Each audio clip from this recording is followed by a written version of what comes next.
they are bent upon jihad. They don't understand anything else. It is in their DNA.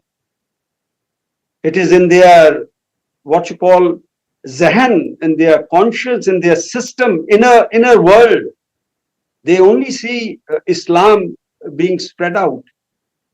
That is why they had such a Maulana army chief. He doesn't understand anything. Like what has happened to the civilians there in his own country, how sophisticated manner we carried out the strike package that we call the synchronized operation on 7th morning around this time, with all the Rafales and, Mirage 2000 and Mark 30, Sukhoi 30, Mark 1, with the combination of the choice of weapons for pinpoint targeting and the synchronization, how the army came out with that loitering munitions and those smart low-level flying bombs. How in a sophisticated, intelligent, the whole operation was made up with the early what they call airborne early warning and control aircrafts. He doesn't know such nitty-gritties and the sophistication that goes into this system. He knows only one thing: Inko maro, chalo. We will launch drones. What we have got, now they have, incidentally, to my understanding and to my information, they have already lost about 5 to 6 aircrafts. That is JF-17s and F-16s. There 2 or 3 pilots have already been captured, and they are just not worried about these things. And at the same time, we call them terrorists. You'll be surprised. Their assets, military assets, are waging proxy war against India. They are not considering them that they are terrorists. They are militants in the civilian uniform. All right. They are army people. Okay, Commodore, I'm just going to put a pause there just to bring our viewers up to speed before I toss it over to my colleague Akanksha. So what we've seen over the last 6 hours or so is basically the Pakistanis upping the ante by climbing up one rung of the escalation ladder. India had repeatedly, after Operation Sindoor yesterday as well as today, in both the press conferences by the Foreign Secretary and the 2 young women officers from the Army and the Air Force respectively, had repeatedly said that, look, India has no interest in escalating this. The action that was taken through Operation Sindoor, hitting 9 different locations, 21 different strikes, was non-escalatory in nature, not meant to target any military installation, not meant to target any civilian facility. It was simply in retaliation, in response for what happened in Pahalgam. Pakistan chose not to take that out. Pakistan chose not to take that off ramp. Instead, they have climbed the escalation ladder by one rung. What they have done is send out these swarms of drones from Jammu to Jalandhar all the way to Jaisalmer, the entire western front, to try and probe, to poke the air defense systems of India. And what we can report to you tonight is that the air defense systems of India are extremely robust, extremely efficient. They have thwarted and neutralized every single attempt by the enemy to breach the air defense systems. This is the first rung of escalation. India then subsequently has retaliated with its own loitering munitions, which I'm given to understand, at least in a couple of places, has pierced through the air defense system of Pakistan. In Lahore, in Islamabad, and in Rawalpindi, there were loud explosions that were reported. This is the loitering munitions, the suicide drones that India sent, some of which managed to pierce through the air defense systems, and it has caused loud explosions on the ground. What kind of damage it's left there, we don't know. There are no reports from the ground there from any of these places. But this is how things stand tonight. Now, what happens tomorrow, like I said, and like our guests have been elaborating, there are a couple of factors which we need to keep in mind. Pakistan could choose to escalate further because today's escalation clearly has not borne fruit. There is nothing that they can go back to their people and say that, look, we've got this in return for what happened in Bahawalpur and Muridke. They go back with zero success. So either they can choose to escalate further from drones, they can take it to the next level, which could be manned aircraft, it could be projectiles, it could be long-range missiles, it could be anything. That is one option.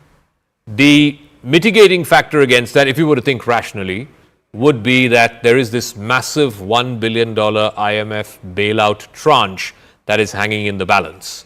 Now, in the normal course of things, if you're a rational thinking person, a rational thinking system, a rational thinking army, you would say, let's wait for that monies to come. The country is broke, you're literally living on doles, you would wait for that monies to come. But with the Pakistan army, and given the current Chief of Army Staff, who is certainly not someone who thinks rationally, will that be a mitigating factor or will that not be a factor at all? All of those have to be taken into consideration. I'm going to sign off at this point of time, but the coverage continues here on CNN News 18. My colleague Akanksha Surup will take it forward. All right, here's a very warm welcome to all our viewers who are tuning into our live and rolling coverage on Operation Sindoor. As Zaka was highlighting, there's already been an escalation, and instead of choosing that off-ramp, the choice that Pakistan very much had, it chose not to do so and has escalated by, in fact, attacking military installations of India in Udhampur, even Jammu and Pathankot as well. If we are to talk about this escalation, India, in fact, has also delivered a befitting response by not just managing to shoot down all of those missiles and drones that were diverted towards India, but it has in fact gone inside Pakistan's territory and attacked city like Lahore. We've gone inside the heart of Pakistan to attack Lahore. And it was a very well thought out strategy, if I were to put this out for you, because remember, India first attacked and crippled Lahore by attacking their air defense system. And once that happened, India went back again because the retaliation from Pakistan's side was continuing, and we attacked Lahore a second time. So clearly, Islamabad has been taught a lesson today, and as Zaka was also highlighting, Pakistan is going to be weighing in on options that they have. Is this going to lead to a further escalation? And in fact, let me quickly bring in my guests who are joining me live on the broadcast as we speak. Lieutenant General S. Harimohan Iyer, former Chief of Staff, Northern Command of the Indian Army, continues to stay with us. Sir, thank you for joining in. I think the big question that everybody who will be tuning into this coverage is going to be, which way does Pakistan want to take this now, given that we've already brought down their F-16, we've gone all the way into Lahore, and I think today India has proven that we have the military prowess that Islamabad doesn't have. If I was to break down what Pakistan has done till now, when the thing happened in Pahalgam on 22nd of last month, within the next 6 days, Pakistan moved what they call as precautionary forces to all his vulnerable areas. Prime thing, he was telling India that you can't come and capture anything from the line that you are sitting in your homes. It used to be some of our old doctrines, and Pakistan possibly felt that we are going to follow that doctrine. Having done that, he was expecting India to go for something like maybe a surgical strike or a Balakot, possibly something in the same level of what we did in the last two times. And he thought that he will retaliate in the same manner as he did earlier, try and show that our hits were not good enough, and try and convince his own population that what he's been able to achieve is superior to what has been given back to him, exit this whole thing at a level of superiority and keep the Fauj as the main savior of Pakistan. Now what happened afterwards? The first thing he did not calibrate was that India would go and put the Indus Water Treaty on a bench. Now that is something India has never done in the last 60 years, even when we have fought 3 major wars with him. So that was a very major miscalculation as I look at it. And he still has not understood the implications, because the kharif, which has to be sown very soon, is Right. going to face problems. So that is one thing he's not factored in. He did not factor the kind of diplomatic push that India today enjoys. He thought that possibly China and other countries that he has, a little bit of favor with, they will come to his rescue and, push India down. Actually, they were expecting much more When you offensive. talk about the diplomatic push, I think it's very important to talk about how India is trying to turn the tide in its favor, and especially conventional allies to Pakistan today are turning their back. I'm going to bring you in on that point. Stay with me, hold on to those thoughts, sir. I also have Anshul, who's joining us live on the broadcast. In fact, he's joining me live from Pathankot as we speak. Anshul, give us a sense of what's happening, because Pathankot, remember, is one of those critical places in India where the army installations have been attacked, and that clearly indicates a direct escalation from Pakistan's end. Having said that, blackout sirens have raided the air. What is ground zero situation? Well, at this point in time, the entire ground situation is absolutely peaceful. The cheap missiles or the projectiles that were thrown in from the side of Pakistan, Good to know. all of them were throttled out here in Pathankot as well. And at this point in time, I'll just ask my video journalist Sumit Jaguri to show you around in the visuals over here. We are trying to make sure that we do not switch on the lights even of the camera. So I'm not very sure as to what our viewers might be seeing on their screens right now. But this is the current situation in Pathankot. Absolutely pitch black, absolutely silent. There are absolutely no noises, no noise that can be heard over here at this point in time. So definitely the situation over here has gotten back in control. People who were initially a bit jittery after the manner in which the Pakistan had thrown these cheap projectiles towards our country, now at this point in time, each and every person of Pathankot and in fact across the country now knows that they can sleep peacefully, because our armed forces are vigilant and they have already started taking revenge from Pakistan. So it's just a matter of the next few hours. Once the morning breaks, we could actually get much details as to what kind of losses has Pakistan suffered at this point in time, because the manner in which Pakistan has been peddling propaganda and fake news through social media, through their local conventional media as well. Definitely by tomorrow morning we'll get an exact idea of how much has Pakistan suffered, because the manner in which the Indian armed forces have gone ahead and responded to these fake attacks or these face-saving The measures that manner were in being which taken the by Indian armed Pakistan. forces have responded, could you give us a sense of how we fortified our entire system? You are there in Pathankot, and if you could just give us a sense of how the Indian armed forces, especially the Indian Air Force, has managed to actually strike down the way we've seen these missiles and drones being diverted towards India. Well, one thing that should be noted is the kind of calm that was shown by the Indian Defence Forces when we were being attacked by Pakistan at approximately 8:30 p.m. in the evening. At that point in time as well, all the officers, all the messages that we were receiving, each and every person had said that they were expecting these kind of attacks, light attacks from the side of Pakistan, and hence they were absolutely prepared for this. Our entire air defence system that came to the fore, that made sure that each and every projectile, each and every drone that was thrown in from Pakistan, that was throttled in the air itself. In fact, till now, there has been absolutely no reports of any sort of loss to life or property anywhere anywhere across the borders of Pakistan. So definitely the manner in which the Pakistan army or the Pakistan government might have thought that they will actually go ahead and attack India and give a bigger message across the world. Definitely all of them have been throttled, and their entire military might has been absolutely been exposed, and the manner in which India has replied back to Pakistan. We await more assessment in terms of the damages that have been incurred at our end especially, but many thanks to you, Anshul, for bringing us all those latest inputs.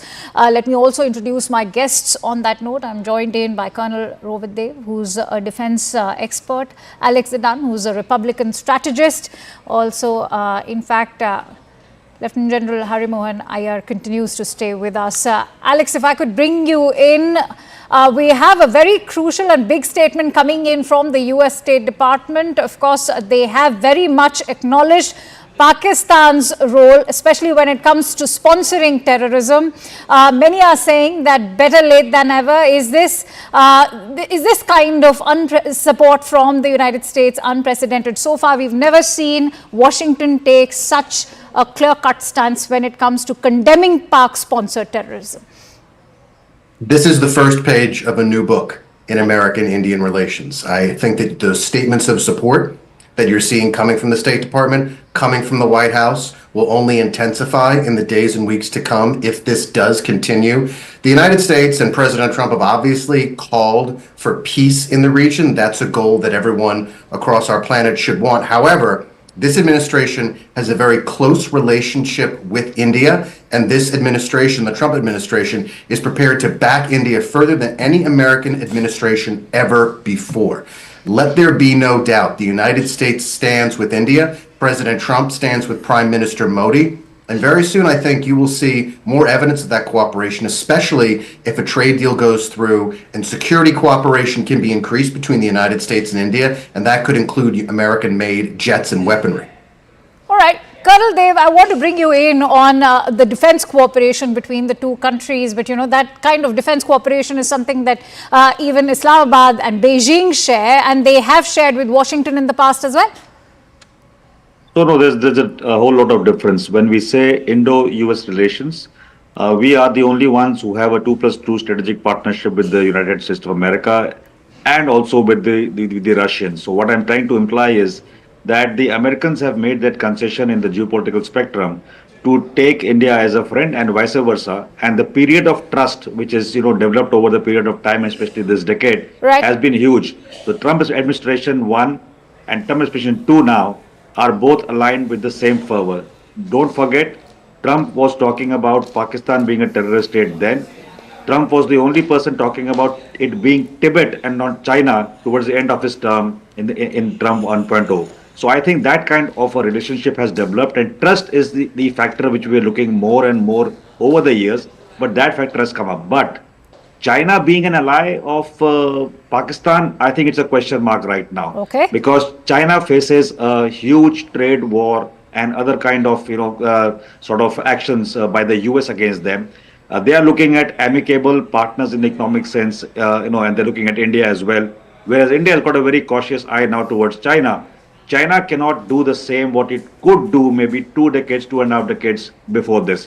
And certainly not the decade which has passed, because the entire geopolitical alignment, how China has drawn US into an unwarranted, unprecedented kind of a biological warfare which has continued for a long time, it's nobody's business. So I think Pakistan is going to get no favors. All right. B, the entire tract of land which China actually usurped as Pakistan occupied Kashmir and gave parts of it to build the infrastructure and the surface communication to China is also something which China will now double check, because it has faced a lot of resistance within China, within Pakistan itself. So I think we are now moving forward to a realm where Indo-US geopolitical alignment, and you also see the kind of talk emanating from Washington, which is to give that concession for peace and get Russia on the table to make peace. So I personally, it's not my stated opinion of my country or otherwise or an institution I belong to, but India, US and Russia, if they seek peace, I think the globe will be a better place hunting down the terrorists all across the globe. So I think that is something which now can come to table. Who knew this before? Okay. But I want to bring in Alex on that point. I think you've made a very critical point, but as far as the triumvirate of India, Russia and the US is concerned, that's something I'm still skeptical about, but perhaps India could rope in both. Alex, how do you weigh in on that very significant point about how China may just, want to maintain distance when it comes to this conflict? Because remember, it is their own officials who've been attacked during the CPEC projects inside Pakistan, so much so that they have their own security personnel deployed to look after their officials at the CPEC projects. Does China have any concrete reasons to back Pakistan at the moment?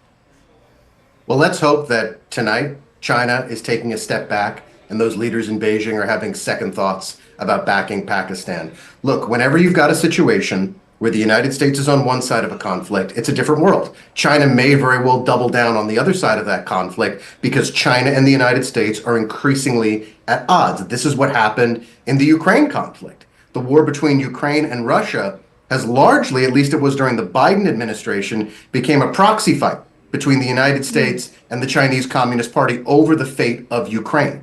I don't want to see the same thing happening here. Let's hope that China is backing away from the table tonight, recognizing that there will be a high price to pay for backing Pakistan in this conflict. And you're absolutely right. China's got a suite of bad options in front of it. It can have its workers, its personnel potentially targeted in areas of Pakistan where there is not security infrastructure to make sure that they're safe, or it can back a government that is pushing this conflict to the limit in Pakistan and potentially face the ramifications of Indian action on Pakistan. We are in a very dangerous situation tonight, but there is reason to have some hope that peace will prevail.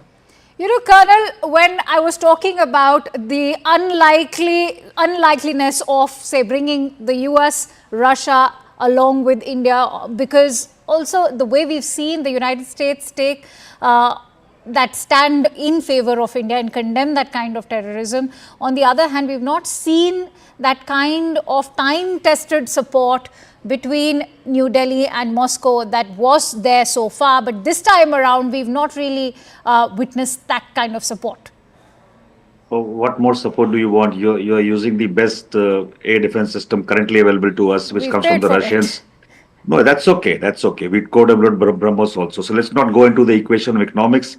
As I know it, and probably it's not stated, Russia has put in the complete support. We deal with the diplomats here as well. So I don't think so. That's the issue in terms of calling, because Russia is not the one who ever calls for de-escalation or escalation of India-Pakistan scenarios. US does. So US is now weighing in, and I quite agree with our friend from US here.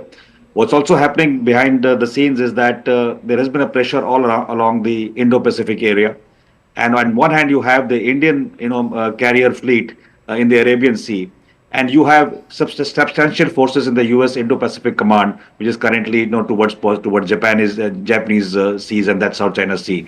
So I think that's a very, very clear indication. So I'm not drawing any conclusion militarily in terms of support, but I think this entire push, and why Russia comes into equation, is because Russia is somebody who China ought to listen to at a time when it is critical. So these are all backdoor diplomatic channels, how they work, how they impinge. So you're not heard from China as well.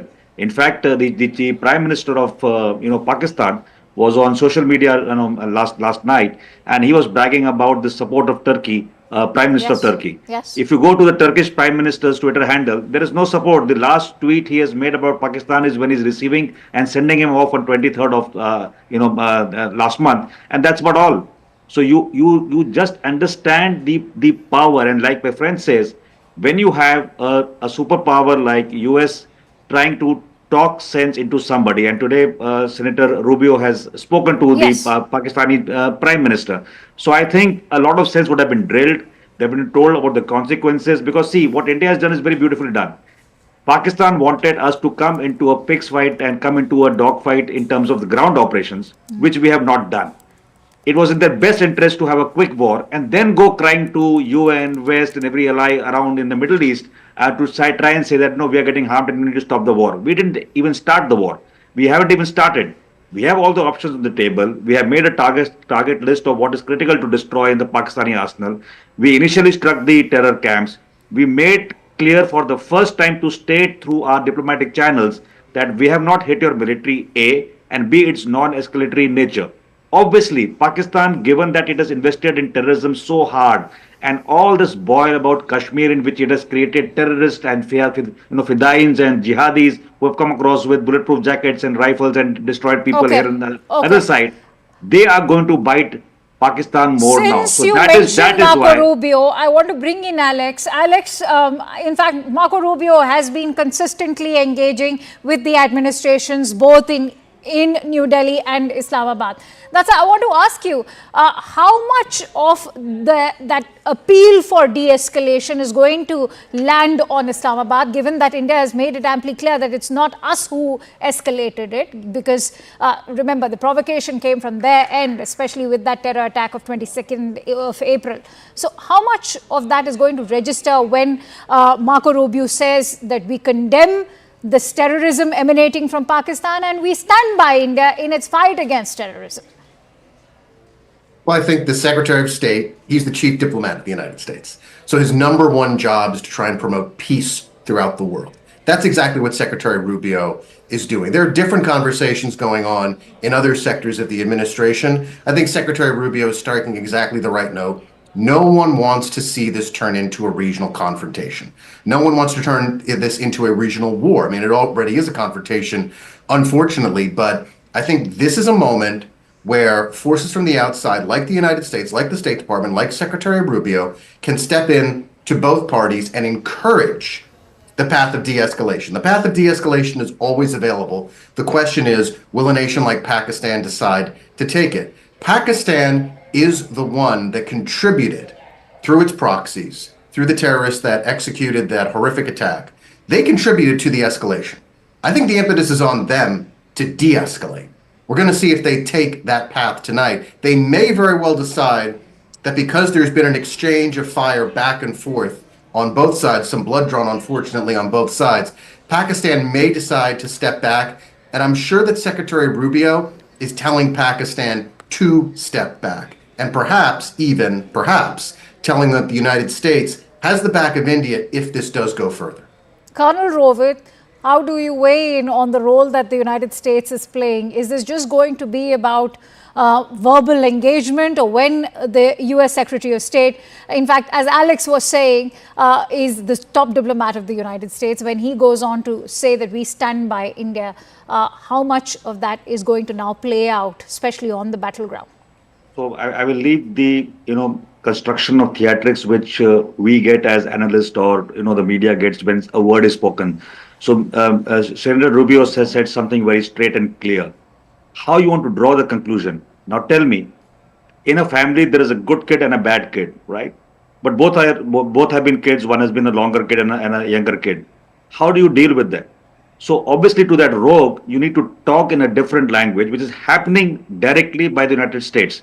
But like Alex is saying, any country of that nature of power will always talk about peace, and that sentence will always come that we urge both nations not to escalate this further and get peace. Why peace?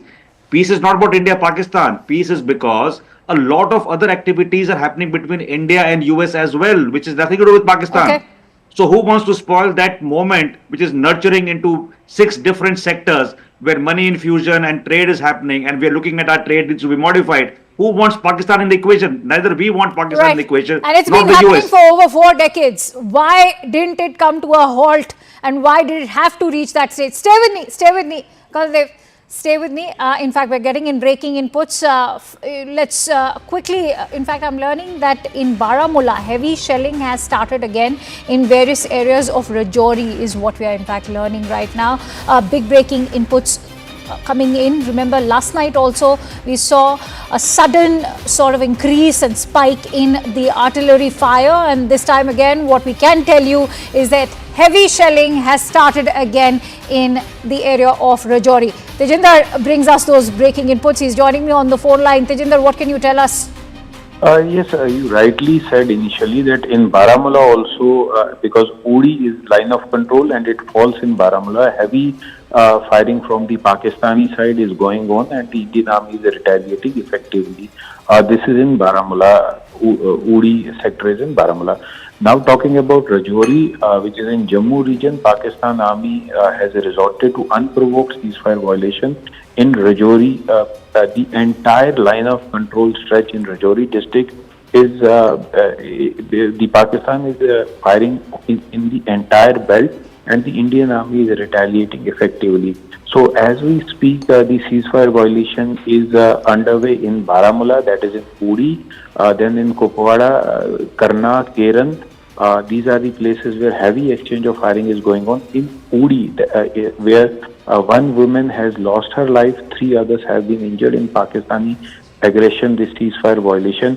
In Rajouri, several civilian locations are being targeted by the Pakistan army, but the Indian army is giving a befitting response to Pakistan.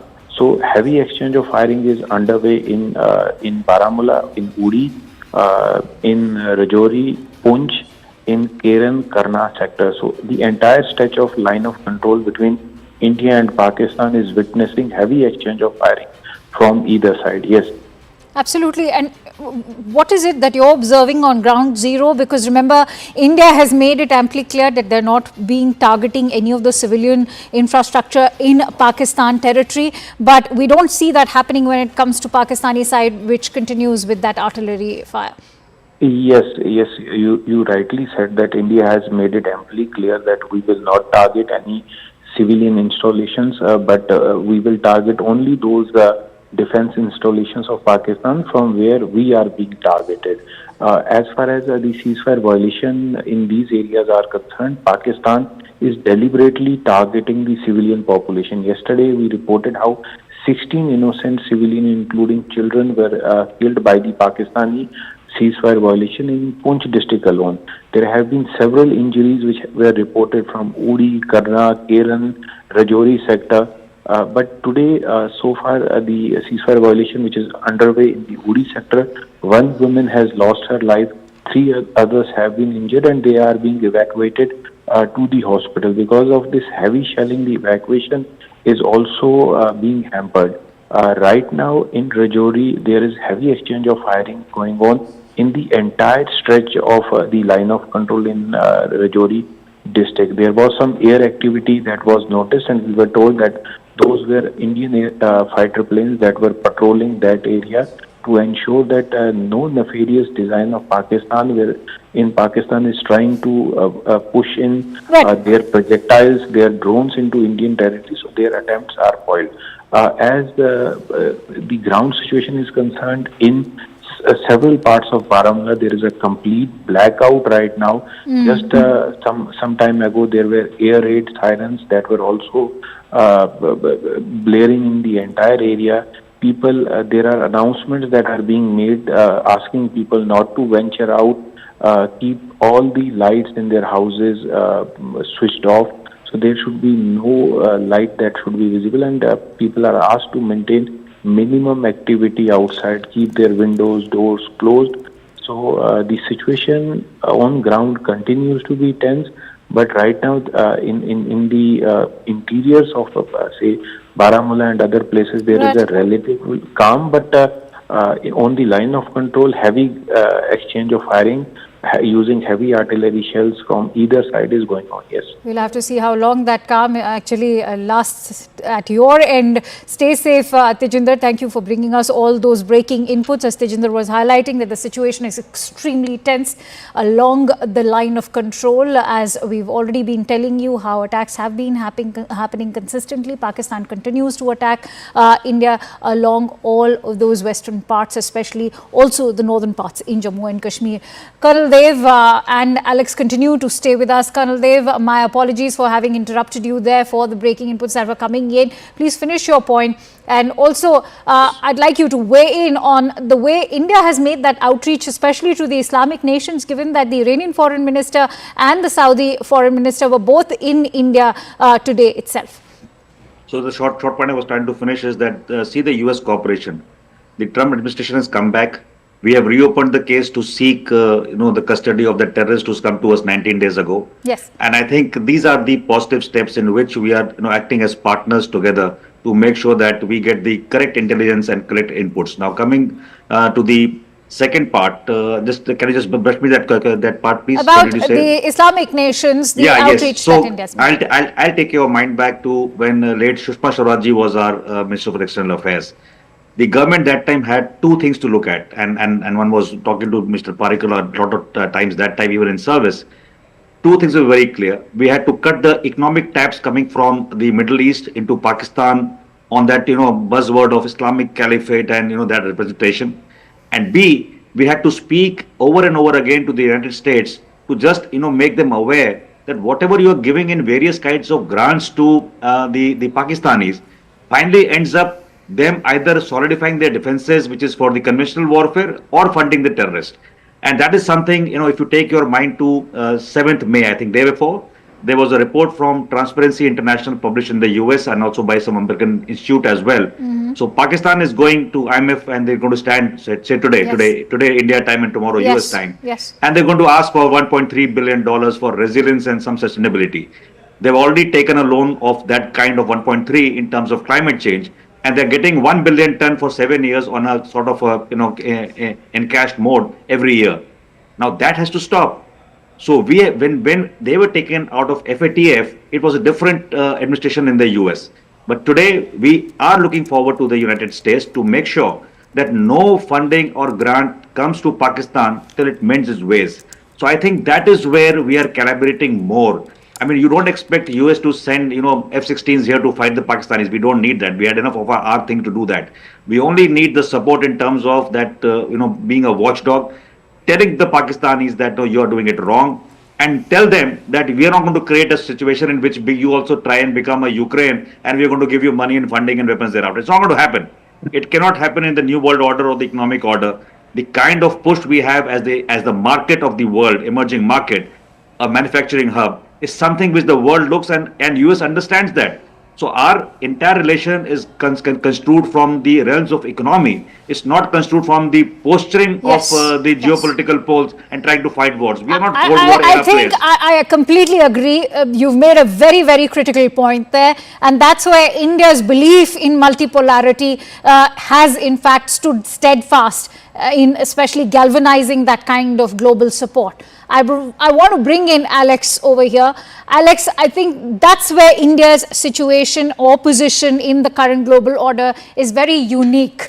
And I don't want to draw comparisons with, say, a Ukraine over here, but also the Islamic nations, whether it is UAE or, say, Saudi Arabia, even Qatar, they all today understand that progress for their own countries lies in real economic progress, and that also means economic partnerships.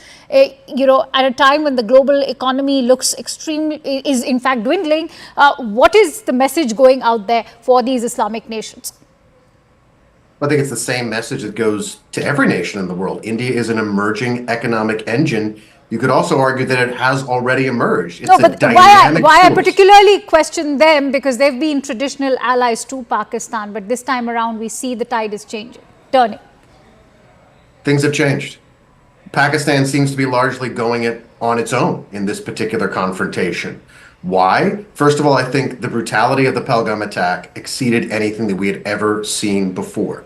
Innocent tourists, innocent civilians targeted. Secondly, some of this has to do with the fallout in the larger Middle East, including the U.S. withdrawal from Afghanistan. That meant the United States doesn't need to prop up Pakistan anymore because they don't need to keep open, we don't need to keep open supply lines into Afghanistan from Pakistan. And finally, the confrontation in the Middle East between Hamas and Israel means that those nations have much more of a focus on what's going on in Gaza right now than what's going on in Kashmir. And I think that's led to a lack of support for Pakistan in this current crisis. Colonel, many people talk about how this part of the world, particularly say South Asia or say conflicts in Africa, have not really grabbed that kind of attention at multilateral forums, especially the UN. And which is where I want to bring you in on that point, that is it time that the West now sit up and take notice of the way Pakistan or countries like Pakistan and now even Bangladesh are turning into a terror hub? Because you made a very critical point about how IMF can exert pressure, but have these global institutions been playing their role to the T, given that the first IMF tranche to Pakistan goes all the way to 1958, and I have been analyzing, and every 2 to 3 years Pakistan has been consistently since 1958 going back to IMF. That's true, and in fact, IMF has funded them from 2018 onwards, and President Trump was immediately after that not there, and this entire period leading to 2025, they've still been getting funding after all these adverse reports attached to the dossier. So I think that is something which the world body and the economic forums of the world, like IMF and others, World Bank as well, will look into it. I'll tell you why. Because everybody has to invest in a market which is much more rapid and emergent, which is India. Right. So finally, it might come to a time that you will have to take not a side, but you will have to do your due diligence better. True. You can't fail in your financial due diligence of a country. You yourself are calling in 15 reports that they're abetting terrorism and still get them funds on any other garb of climate change, resilience, sustainability. You know where the money is going. It has been going like that. US has understood. So when Hillary Clinton came the last time here as a vice president, she mentioned about things like snakes in their backyard. Yes. But they didn't clear the snakes in the backyard then. They are today disowning those snakes, and which is a good positive turn for the geopolitical sense as well, and also getting terrorism to a lower ebb than it was before. So I think it's a time when terrorism has gone down. The other part is about the UN, which you are mentioning, and I actually differ with many analysts there. The entire cry from our side for the last 30 years, and we make these noises every time when the UNSC meets, and we say we have this reformation, transformation. General Nambiar was there; he was instrumental in making it. Why is the union not adopting? Why not getting more places as permanent? You can do that, but you tell me, 10, 15 years from now, at the rate at which we are growing, say the current state of a US or a Russia or a China, do they need a UN to get their will imposed wherever they want to for the national interest? The answer is no, right? So they have that veto power. Now imagine India in next 15 years. Do we need a veto power? Because we have our friends and allies, bilaterals and regionals and multilaterals, which we have developed for our growth engines mutually. Okay. Do we need Okay. that UN? We don't need. Okay. So when something happens against our national interest, we will create our own table, and on that table we'll sit with our friends, and we'll call it the table which rules the world. So you don't have to be on a UN table actually. I didn't look at it like that, but I think you have highlighted a very important role. And Alex, I want to bring you in on that. That in itself is a failure of multilateralism when we don't need, say, forums like the United Nations, which have failed to address terrorism. I don't know how much of it you agree, but the Kashmir conflict, as our Honorable External Affairs Minister Dr. S. Jaishankar has said, is, the oldest conflict after World War II.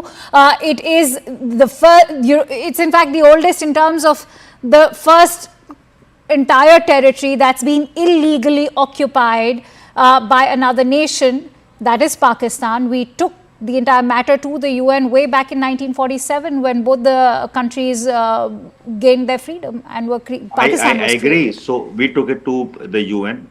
I will say in hindsight it was not a wise decision, but there are two steps to the resolution of that entire issue of Kashmir, right? The first condition is vacation of POK by Pakistan. Has it happened?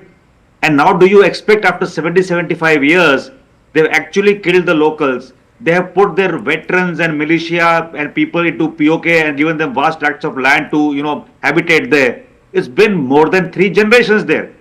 So is Pakistan now going to vacate POK? The answer still is no. Okay. So unless you meet that condition, it's a conditional term at the UN. So I think it is redundant. So let's not talk about it. And let's see what can be done. India still maintains those areas as constituents in terms of our electoral process. So as a democracy, there are some amount of seats lying in POK, which also accounts for, Alex would understand, you have your 50 states, you have got 50 votes. We have our states, and that state of Kashmir has got, state votes which are lying in POK. So it's our birthright. It is a matter in fashion. We keep having debates that should India go and militarily take it. Okay. Those are the debates which you can keep having. Does it suit India today to even nibble up area which is then invested instead of one line along the LC? You make a triangle or a rectangle, and then from 3 sides you have terrorism coming onto your domain, and then fencing, and then more. Colonel, I'm sure you will agree that the idea is not to get POK. The idea is to destroy the terror hubs. No. Terror hubs will be destroyed. POK will come in its own violation in a pattern and manner it is destined to. Okay. Right? But to say that we should apply force tomorrow morning and take it, That's not the game we play. We are not a country who's going to do that Yes, and yes. spoil our entire economic And progress. I think our Prime based on Minister land. also doesn't want to hurt India's own growth story and derail it from the trajectory that it is on.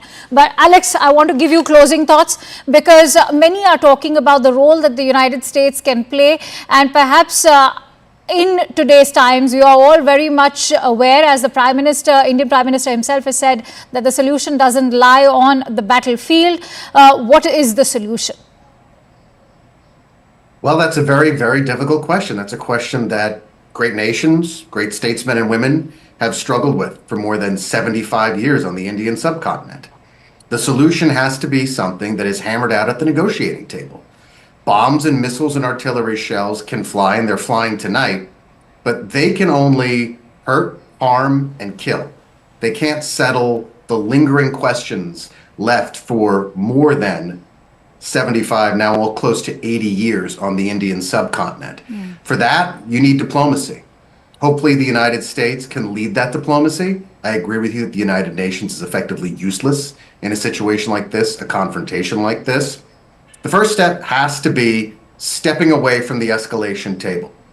Blood's been shed on both sides, fire's been exchanged, and tonight, as we head into the morning on the subcontinent, hopefully the men and women who wake up in both Delhi and Islamabad will have cooler heads. They'll recognize that the terrorists have been punished and that there is no necessary step to escalate that won't harm a lot of people.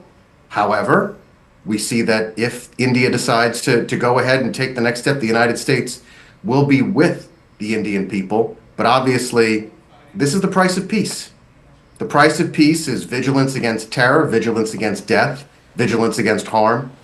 And great men and women have to come together, set aside their differences, and work together to achieve the aims of peace. All right. I hope when the sun rises, we'll see that begin. All right. Many thanks to you, Alex and Colonel Dev. Was a pleasure having you here on the Thank you. broadcast. Thank And you. as both of you have highlighted, let's hope better sense prevails across the LOC. Now, more inputs coming in, as India has given a befitting response to Pakistan's misadventure, highlighting its technological edge over Pakistan. Let's also listen in to some more experts and conversations that we've had here at CNN News 18. Indian security forces must today congratulate themselves. The military must congratulate itself. I know it's very early and one should never, ever tempt fate. Never, ever tempt fate. This is serious business we are talking about, viewers. But this will have a blow on the psyche, would it not? This would have a blow on the psyche. Yeah, it is going to totally affect the Pakistani public, because actually this entire operation is now being led by a very radical chief, that is Asim Munir, who is aligned his thought process with the terrorist radical ideology, and this attempt for them to actually gain some degree of traction and image building exercise which was being done through these attacks has totally been blunted and will take a major hit, and therefore possibly he'll be pushed to a corner by his own system to respond to a different manner. I think it's a great success for our AD systems, which has actually taken this thing down. And I must compliment really that in sync with the indigenous system, which is called Akash, and the S-400, which is the Russian system that brought, these two have worked in sync to actually do the job. Well, you know, I'm still not going to, look, till the Indian military doesn't confirm, I'm not going to jump to any conclusions. So let's just park that thought. There are indications that something big has happened, but we're not going to jump to it. General also is with us. We're being told that General Dhillon is also still with us, and I'm going to bring him in now. General Dhillon, if you could very quickly sum up now what we're seeing on our screens. Sushant Sareen, I'll also bring you into this. What are we actually seeing here? Are we seeing an inevitable escalation of this into perhaps a wider conflict that is now going to engage different parts of the border? Is this going to be perhaps the new normal for the next few days? What is exactly now expected? Rahul, as you have just confirmed, if Pakistani fighter jets have been shot down, that means use of manned aircrafts. And crossing the international boundary with the manned aircrafts is definitely a declaration of war. Not that we had any doubt in when the missiles are crossing the international boundary, but this is a conventional way of looking at war. Manned aircrafts, fighter jets crossing the international boundary with an intent to damage Well, the sir, civilian or military let installations. me just say that I'm not going to accept that till the Indian government confirms. The Pakistanis, you know how they are; they can say whatever they want to, and we don't even know who there is planting what news. So let's just keep that aside. Okay, we'll leave that aside. Yes, yeah. We leave that aside. Yeah. The mere escalation, as Jal Bakshi has said and Jal Pandey has also clarified this, now it has gone to the next level.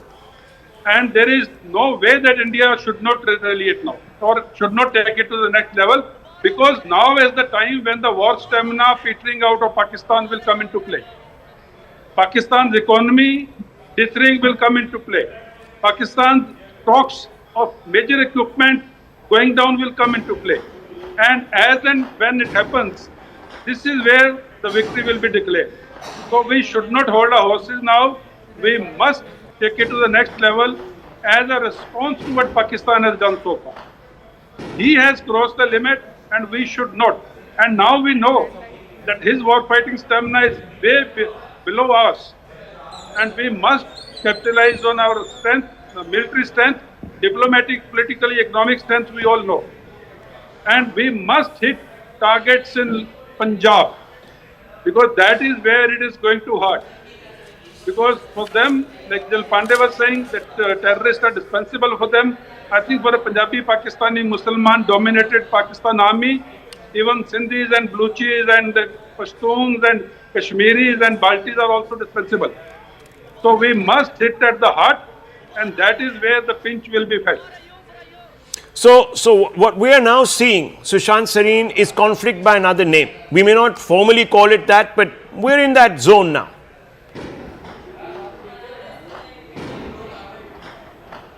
Sushant Sareen, can you hear me?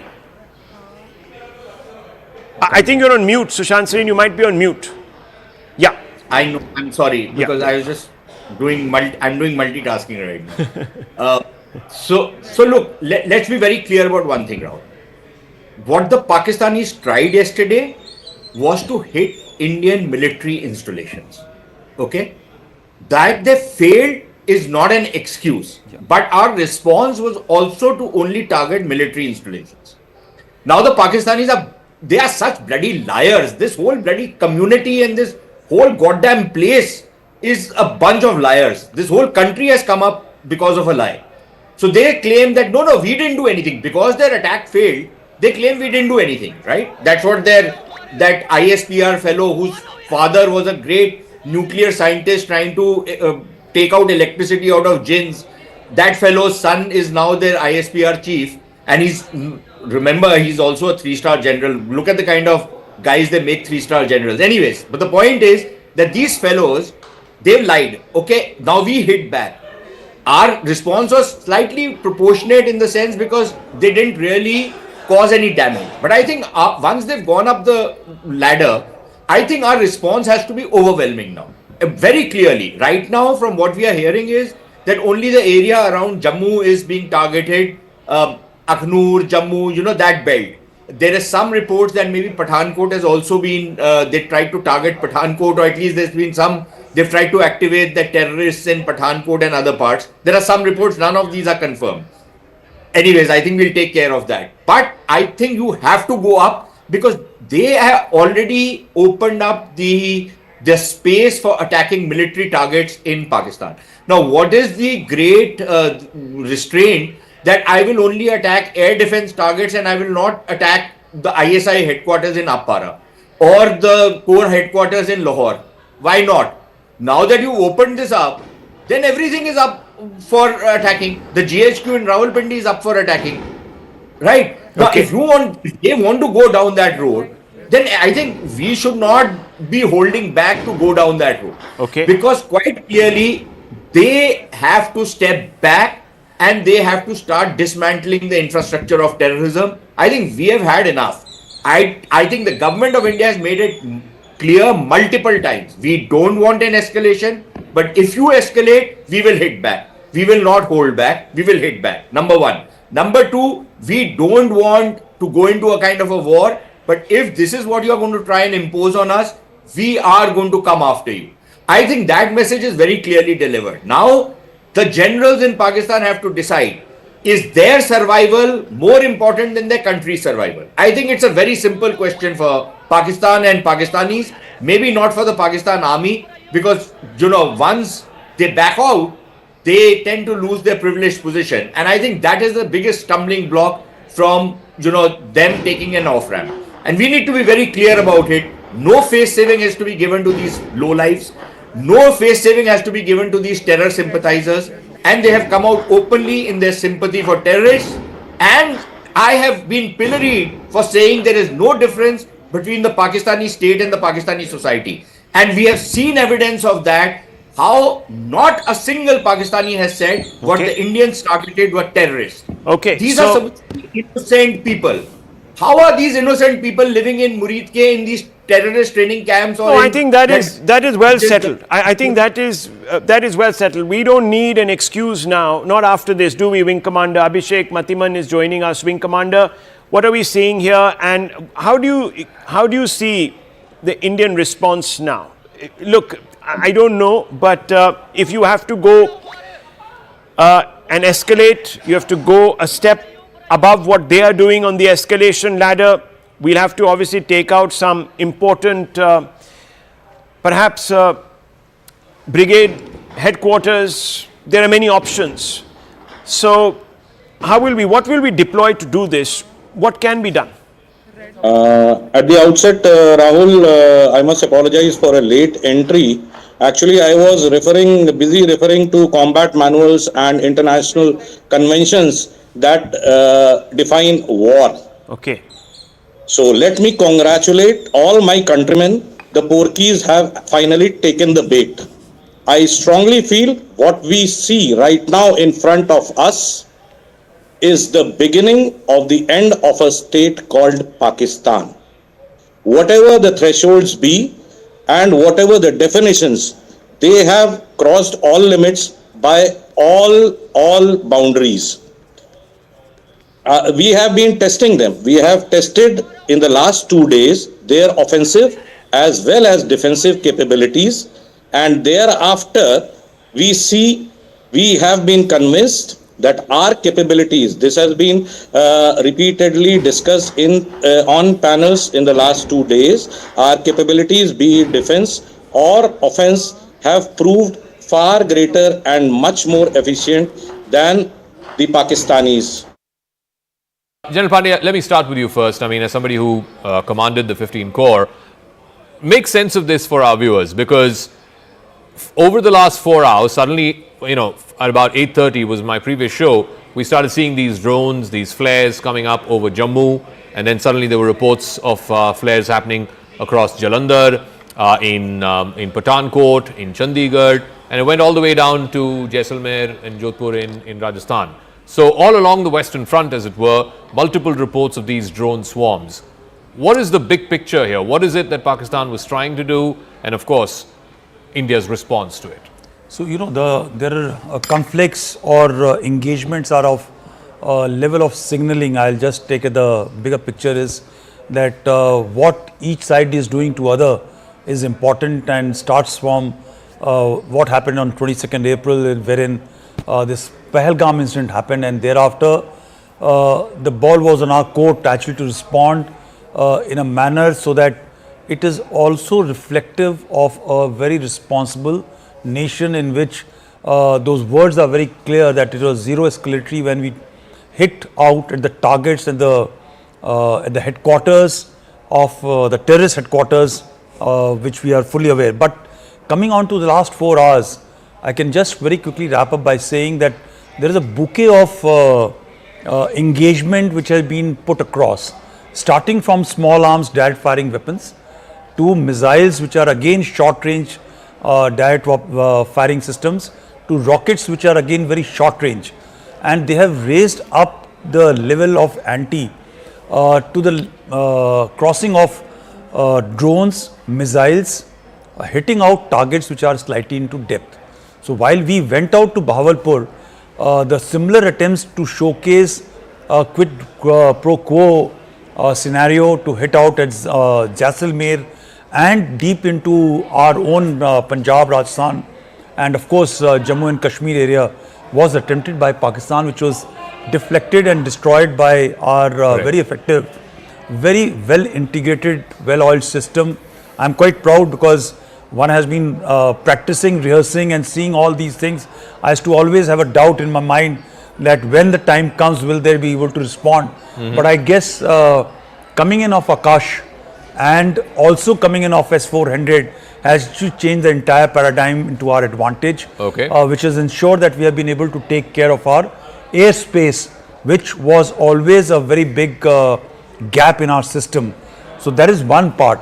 The second is that the levers continue to remain below that very critical threshold, which will become the point of no return when the boots on the ground cross the borders.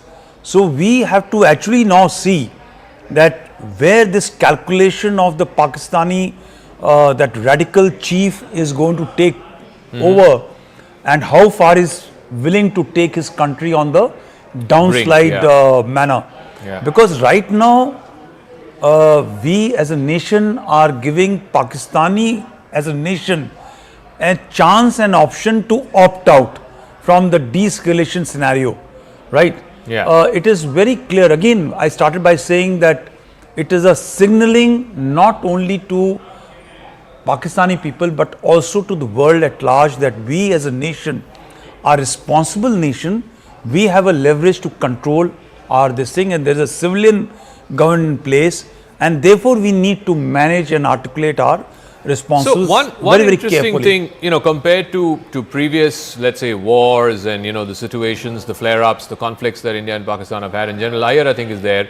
General Iyer, this is the first time we're seeing this drone warfare play out at such mass scale. We've seen this in other sort of theaters of conflict. We've seen it definitely in Ukraine. We've seen it to some extent in Gaza as well.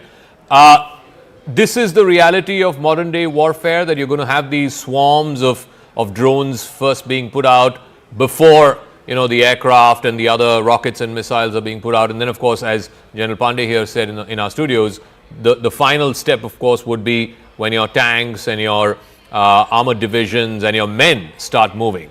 Are we still at stage 1, maybe stage 1.5 in what looks like a long escalatory battle? To answer your question, yes, because the cost of a swarm of drone is a fraction of a cost of a, let's say, aircraft of the 4.5 generation capacities.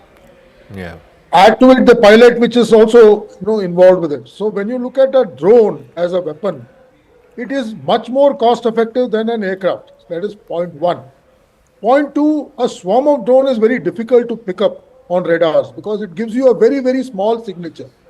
So if you saw the way Jammu erupted in the morning and you were seeing all those flashes running around, they were our guns firing. We fire a tracer after every 5 or 6 rounds, we fire a tracer along with it to see where our fire is going. It is very difficult to locate and follow a swarm of drone and decimate them. So to that extent, the way our AD has performed today is, I can just say it's marvelous. It was something which was biting me throughout my service life as to whether, we don't have very state-of-the-art ground AD equipment. Let me tell you this, all of our AD is, we call it a little antiquated if you were to say, but they have performed absolutely marvelous, I can say, the way they have been able to, intercept these swarms. That's the second point. The third point, I would like to elaborate on something which Devendra just said. And, let's go back to 5th of May. There was a statement made by the DG ISPR in one of his, daily discourse. He says if India wants to go adventurous, they may start the conflict, but we will, end it at our terms, etc., etc. When you are not the strong person, when you are going to get, when you are aware that there's going to be a response, to make such, big statements is something which is going to force you to, think where you're going to off-ramp. To my mind, 7th morning, there was a very, very clear window for Pakistan to off-ramp. Why do I say that? We had achieved everything. We had put out a statement that India doesn't want to escalate any Correct. further. And but I was in your show when we were repeatedly emphasizing on this point. Somewhere Pakistan had managed to convey to his audience that they had downed 3 Rafales and 2 more aircrafts of ours. They had made statements in their parliament. By and large, if at that time sensible guy was there, and I again agree with General Pandey, because the person at the helm over there is a radical guy. He doesn't realize what implies taking Pakistan to war. Yeah. That was a very clear window, and I think India was very sensible not to comment on this repeated claim of 5 Indian aircrafts being down.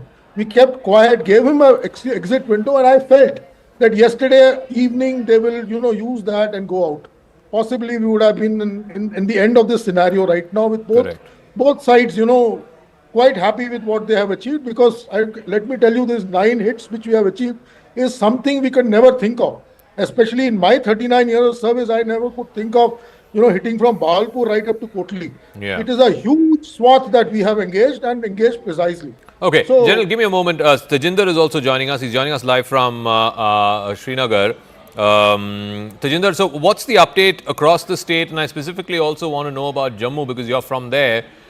It started about 8:30 in the evening today. Are we now approaching a stage where things are beginning to get back to normal? For example, in Jalandhar, Chandigarh, etc., I think the lights are coming back on. But where you are, it seems like the blackout is still on. Very much so. Yes, sir. Yes, Zaka. I'm in Baramulla right now, and this place is it is under a complete blackout right now, Zaka.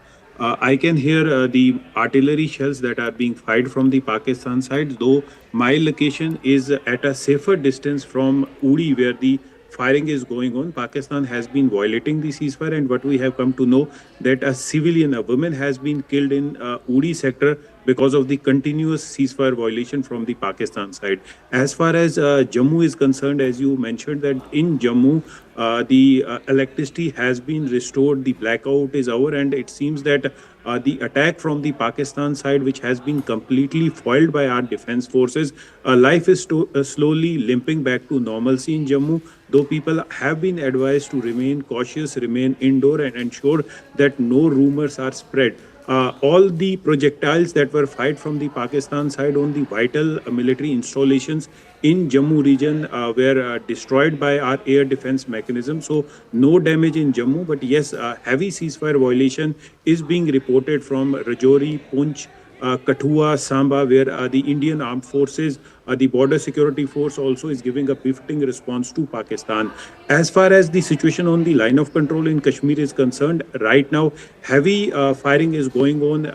The Pakistan side is using artillery shells to target the civilian population in Uri. One woman has been killed, several have been injured, and the people in the line of fire are being evacuated right now. I just had a word with senior officials. They are saying that the LG administration is keeping a thorough eye on all the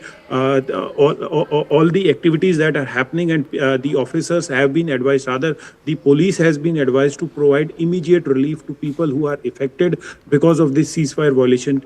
Earlier during the day, the Director General of Jammu and Kashmir Police, Nalin Prabhat, was in Uri. If you remember, Zaka, in Uri in Kashmir is the most affected area because of the ceasefire violation from the Pakistan side. Several houses have been destroyed by the Pakistani shelling. So right now the situation, though in Jammu, has returned to normal, but on the line of control it continues to be tense, and the Indian Armed Forces are giving a befitting response to the Pakistani aggression. Yes, Zaka. All right, Tejinder, thank you so much, and you take care. You're in Baramulla, where it's not just the threat of drones. There is, of course, the live firing of artillery shells that's happening. So thank you very much for joining us with that live update. Let's try and go back to our guest, if Sushant is still there.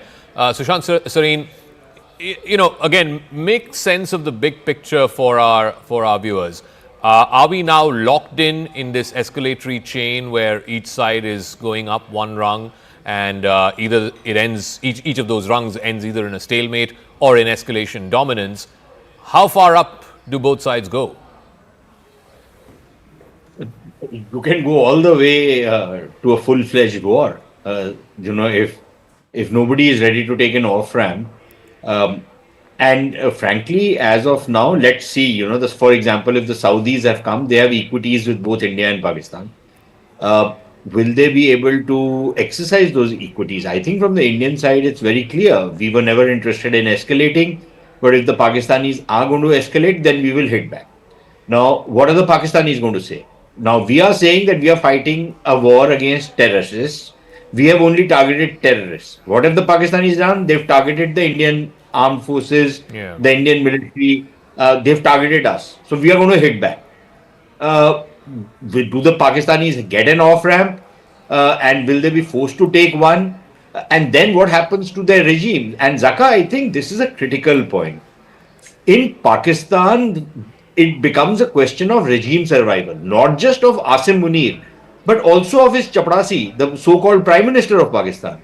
The man was brought into office by Asim Munir. He depends on the crutches of Asim Munir.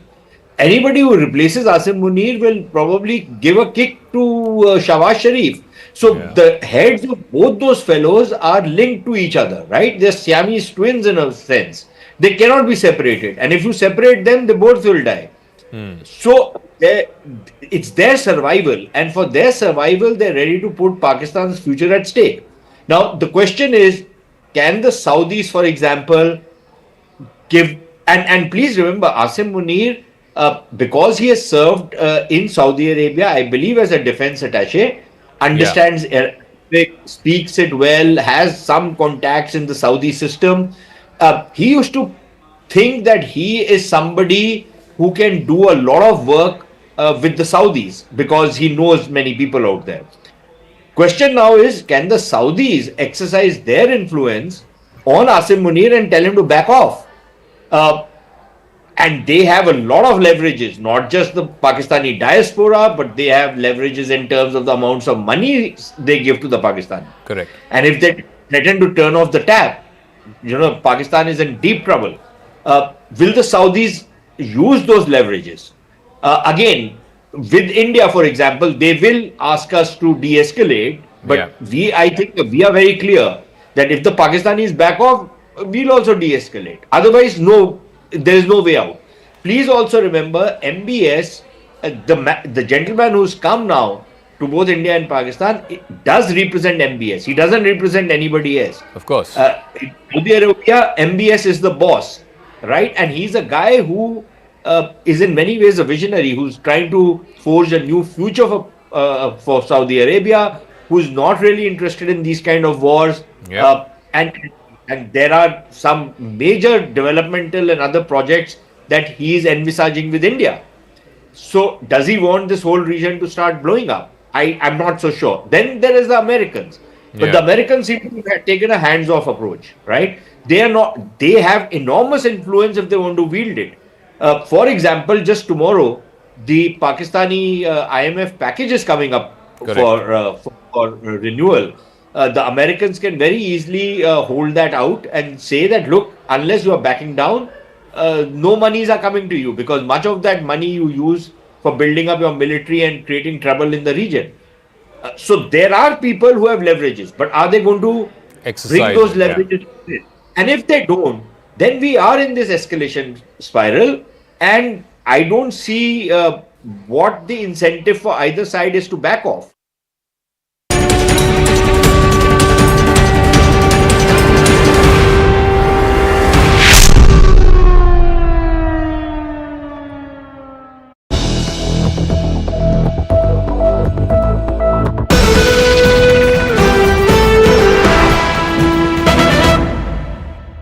The jihadi element within Pakistan will mount so much of pressure on their armed forces to launch this attack, because they can't take it lying down that they have been hit. Okay.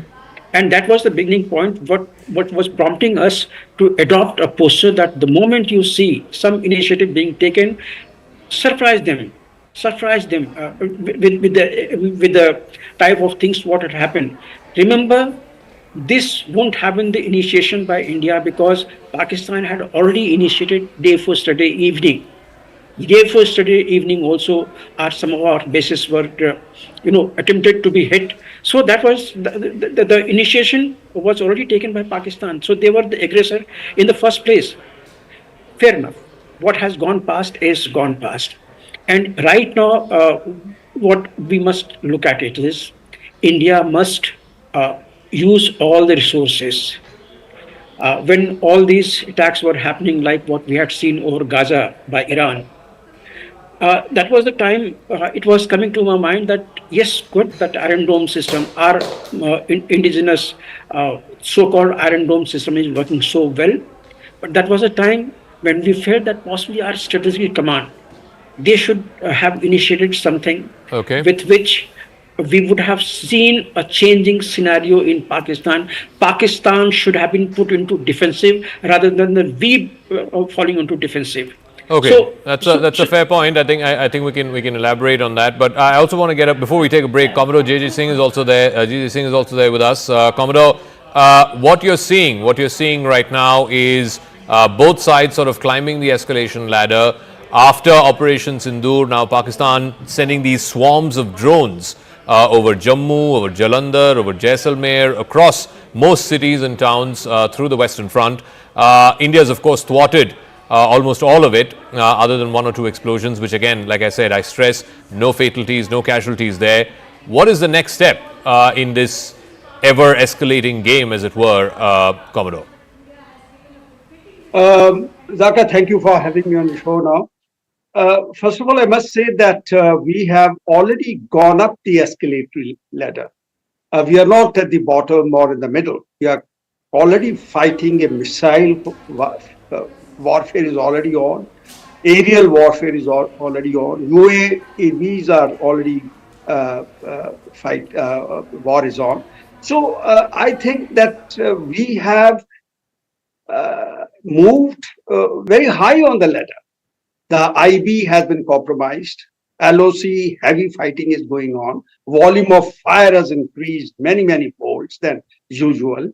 They are just not respecting any international convention by firing on the civilian areas. They have taken an initiative, in fact, I would say, to hit the civilian populated areas first rather than hitting any of our defense establishments or defense targets, because they're not capable. There is no match when it comes to sophistication level with Pakistan. There's no comparison. We are far ahead from them when it comes to gun power, it comes to aerial firepower, it comes to economic power, it comes to diplomacy. You take any field, we are far ahead from the education levels, intelligence, sophistication that we have shown by carrying out this, what you call strike, a military strike on their terrorist infrastructure, where they were using them as training centers and indoctrinations. So what I mean to say is that we are already moved up far higher. Only thing in notch which is below is that our ground forces have not breached in any international border LOC. Okay. On LOC, it's just a firing going on. Volume has increased, but crossing over has not been done. And I'm surprised why it has not been done, because as I understand, ceasefire, meaning of ceasefire is that where the two armies which were fighting in 1971 stopped firing on each other by the resolution of the UNO. UNO told us stop fighting, and the two armies stopped fighting, and that became line of control, or what you call is LOC. And there is no international obligation for us to follow. Why are we becoming so law-abiding country when it comes to international order? Does Washington respect any international order? Okay. Do Russians or Moscow does any international order? Do they respect? Do they abide by any, for example, Israel? Do they abide by any international order? Okay. Iran, China, Beijing. So what I mean to say is that we are being very good boys in the eyes of the world. And what is the need of telling, okay, it's a good, I would say, a diplomatic courtesy to inform America and other friendly countries that we are going in for war. We are going in for missile attacks, or as we have destroyed their air defense systems in Lahore and across the border. And they are on full blast. The swarms of drones are coming, Jaisalmer, all along the northern border, north, IB, and west. That means Punjab, Rajasthan, LOC, and down the line to Rajasthan and everywhere. Gujarat even. And as of now, the Navy has already swung into action. Navy aircraft carrier has moved very close to the territorial waters of Pakistan with 25 ships. We have already probably blocked them three-dimensionally. We have blocked when it comes to underwater. They know submarine can come, no ship can go out. And surface-wise, we have already blocked them. Aerial power, again, there is no match. The kind of weaponry, the platforms to fire at Pakistani naval assets all along that 900 kilometers of coastline that they have got from Gavadar onwards. And I think this is the high time. You see, ancient wisdom tells us to everything there's a season, a time for every matter under the heaven. A time for war, time for peace, time to make, time to break. It's a time now for war. You can't do anything against time. And you are saying it's a time for war, and you're saying you have a short window to make the enemy pay. Let's see. It depends. Break them. And break them. POK. We have been talking all about for the last 70 years, even after this so-called abrogation of Article 370. We have been saying that they are integral part. Now it's a time to make it actually on ground our part. Okay. What are we waiting for? Then it comes to is that the end objective here? I don't know. We've not quite outlined or certainly not made public what the end objective here is. I think so far what we've seen is that Operation Sindoor was in retaliation or in response to the killing of innocent Indian civilians. And there, you know, the army was very clear. You're hitting only terrorist infrastructure and terrorist hideouts and terrorist launch pads, etc., not wanting to hit any military installation or not wanting to hit any civilian sort of area of residence. But here's the thing. As I also try and go across to our reporters, I want to go to Major General Indrabalan as well as General Iyer also on this question. Is this a situation, General Indrabalan, where India believes it can inflict so much pain on the enemy that it can get the enemy to change its behavior? Because ultimately, the objective that India wants achieved out of this, and I'm curious to know if this situation has presented itself where it can inflict so much pain on the Pakistani state, the Pakistani army, which has been using this low-cost warfare, this policy of bleeding India by 1,000 cuts. Can you inflict as much pain using this window that they're deterred from using that as a policy, they're deterred from carrying out these terrorist attacks, or you don't see that behavioral change being brought about? Yes, Zaka. So I think in Arthashastra, Kautilya says that a king shall not hesitate to use 6 measures of warfare and foreign policy, which could be peace, war, neutrality, alliance, duplicity, deceit.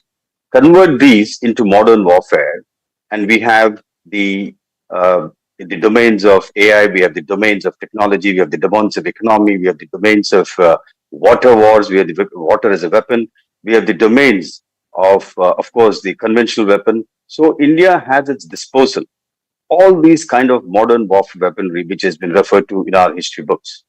So, frankly, the 3 domains of war, which the Army, Navy, Air Force is handling it, and of course, the 4th dimension of the strategic forces is one part of it.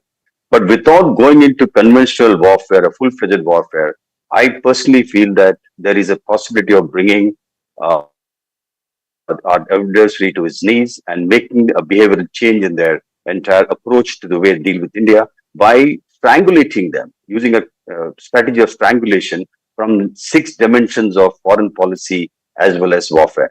So while the military dimensions we've already discussed, I would strongly feel that if you are able to bring in the angle of the diplomatic victory, which you already tasted, we are in a far better situation than what we were in 71 war. All the nations which were against us during the 71 are today as part of the foreign policy change, as part of all aligned policy. They are with us, and it's evident from the statements they've made.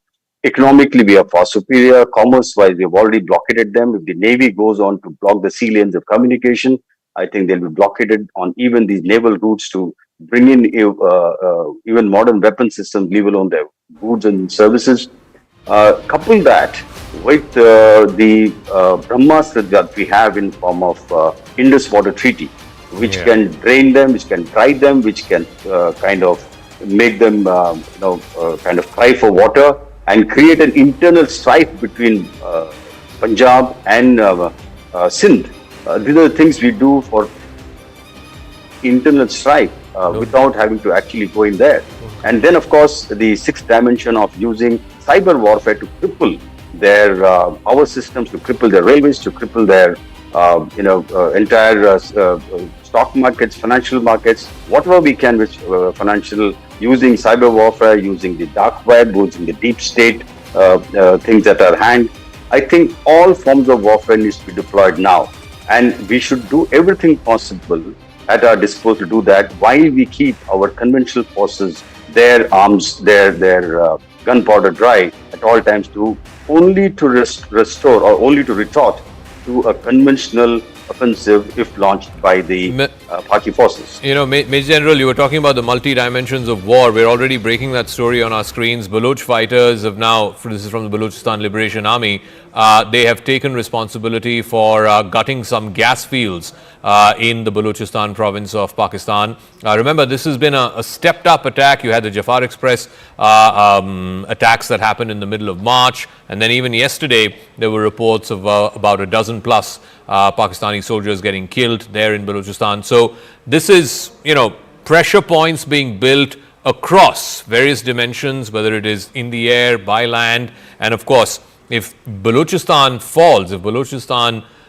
secedes away from Pakistan, that would be the second major blow after the breaking away of what used to be East Pakistan, which later became Bangladesh. So we'll keep an eye out on how this pressure point plays itself out, and whether this will get the Pakistani military establishment to see reason, or will they just further climb the escalation ladder. Tejinder is also joining us. Tejinder, what is the latest update there in Baramulla? The last time we spoke, the blackout was still going on. I believe from the looks of it, it's still continuing. What are you hearing from army sources in terms of what has transpired over the last 4 or 5 hours? Indeed, Zaka, the blackout is still on. Just a couple of minutes ago, there were air raid sirens that were heard in Baramulla. What we come to know that the air raid sirens, as I told you, they were on, but right now they have stopped. In Uri, heavy shelling is going on from the Pakistan side. Pakistan has been, as I mentioned earlier, they have been targeting the civilian population. One female has lost her life in Pakistani aggression, but the Indian Army is giving a befitting response to Pakistan.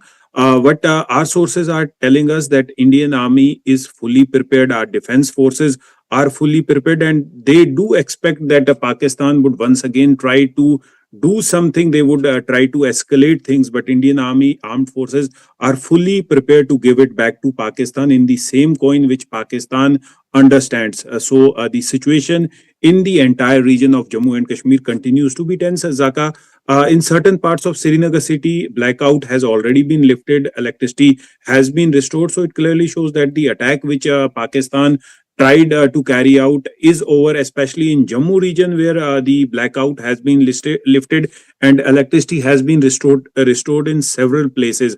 Authorities are making appeal to the people to not heed to any rumors and to ensure that they remain indoor. They follow all the SOPs which are time to time given by the local authorities, by the administration, to ensure that there is no damage to the civilian population. And also people are being told not to record any activity of our defense forces, because defense forces are planning to give a befitting response to Pakistan. So certain things have to be kept under wraps. But yes, the situation in Jammu, Zaka has returned to normal as far as the current situation is concerned. Several Pakistani projectiles they have been destroyed by our S-400 and our Akash air defense system.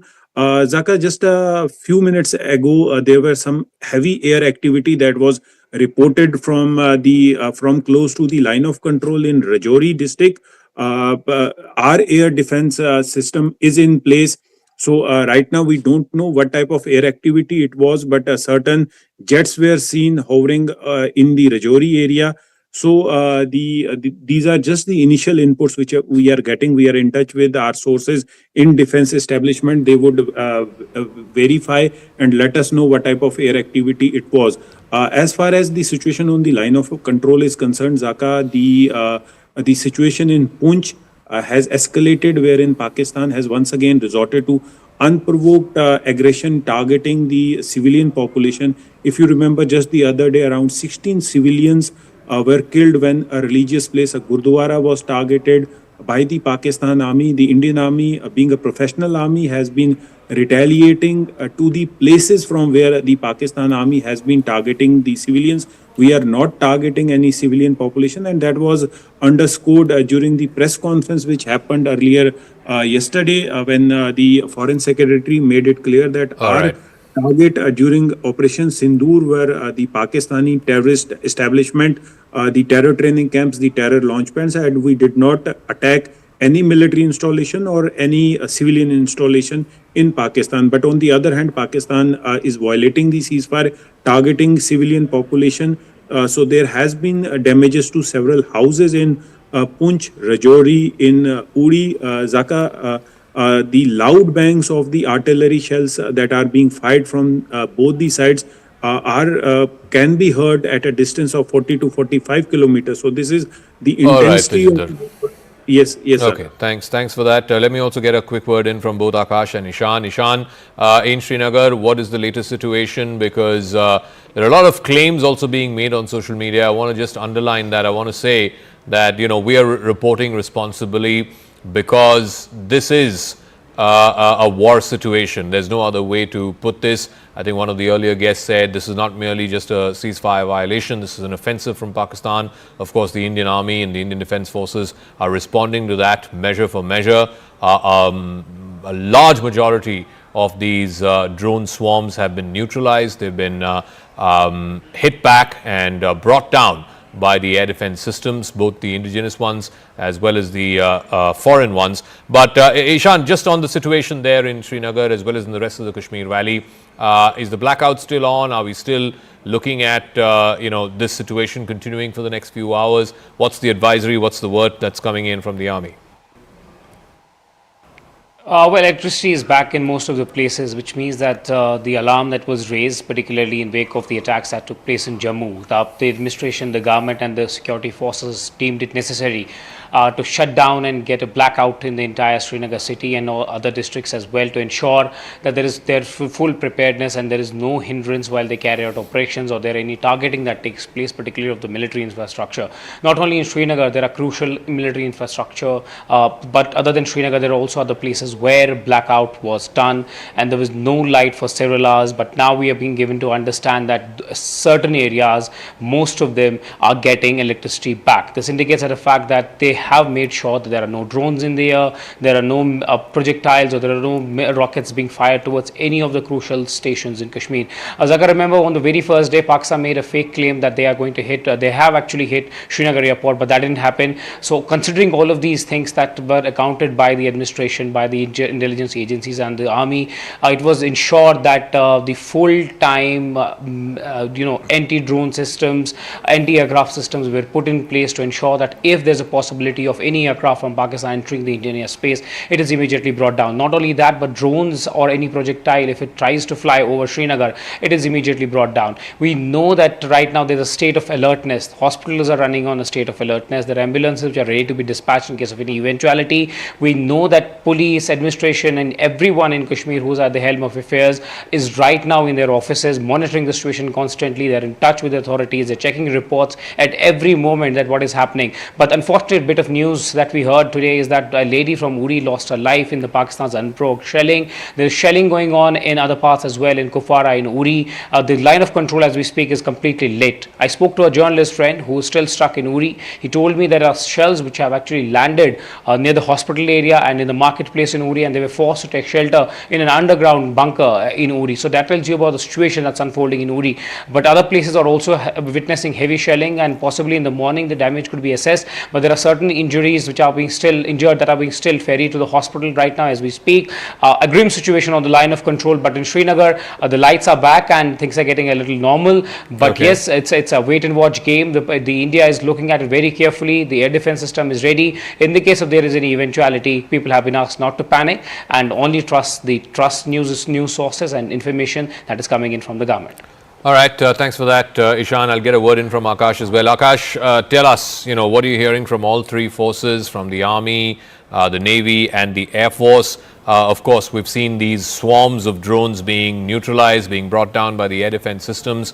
What are you hearing in terms of further mobilization or further projections that you're hearing from all three services?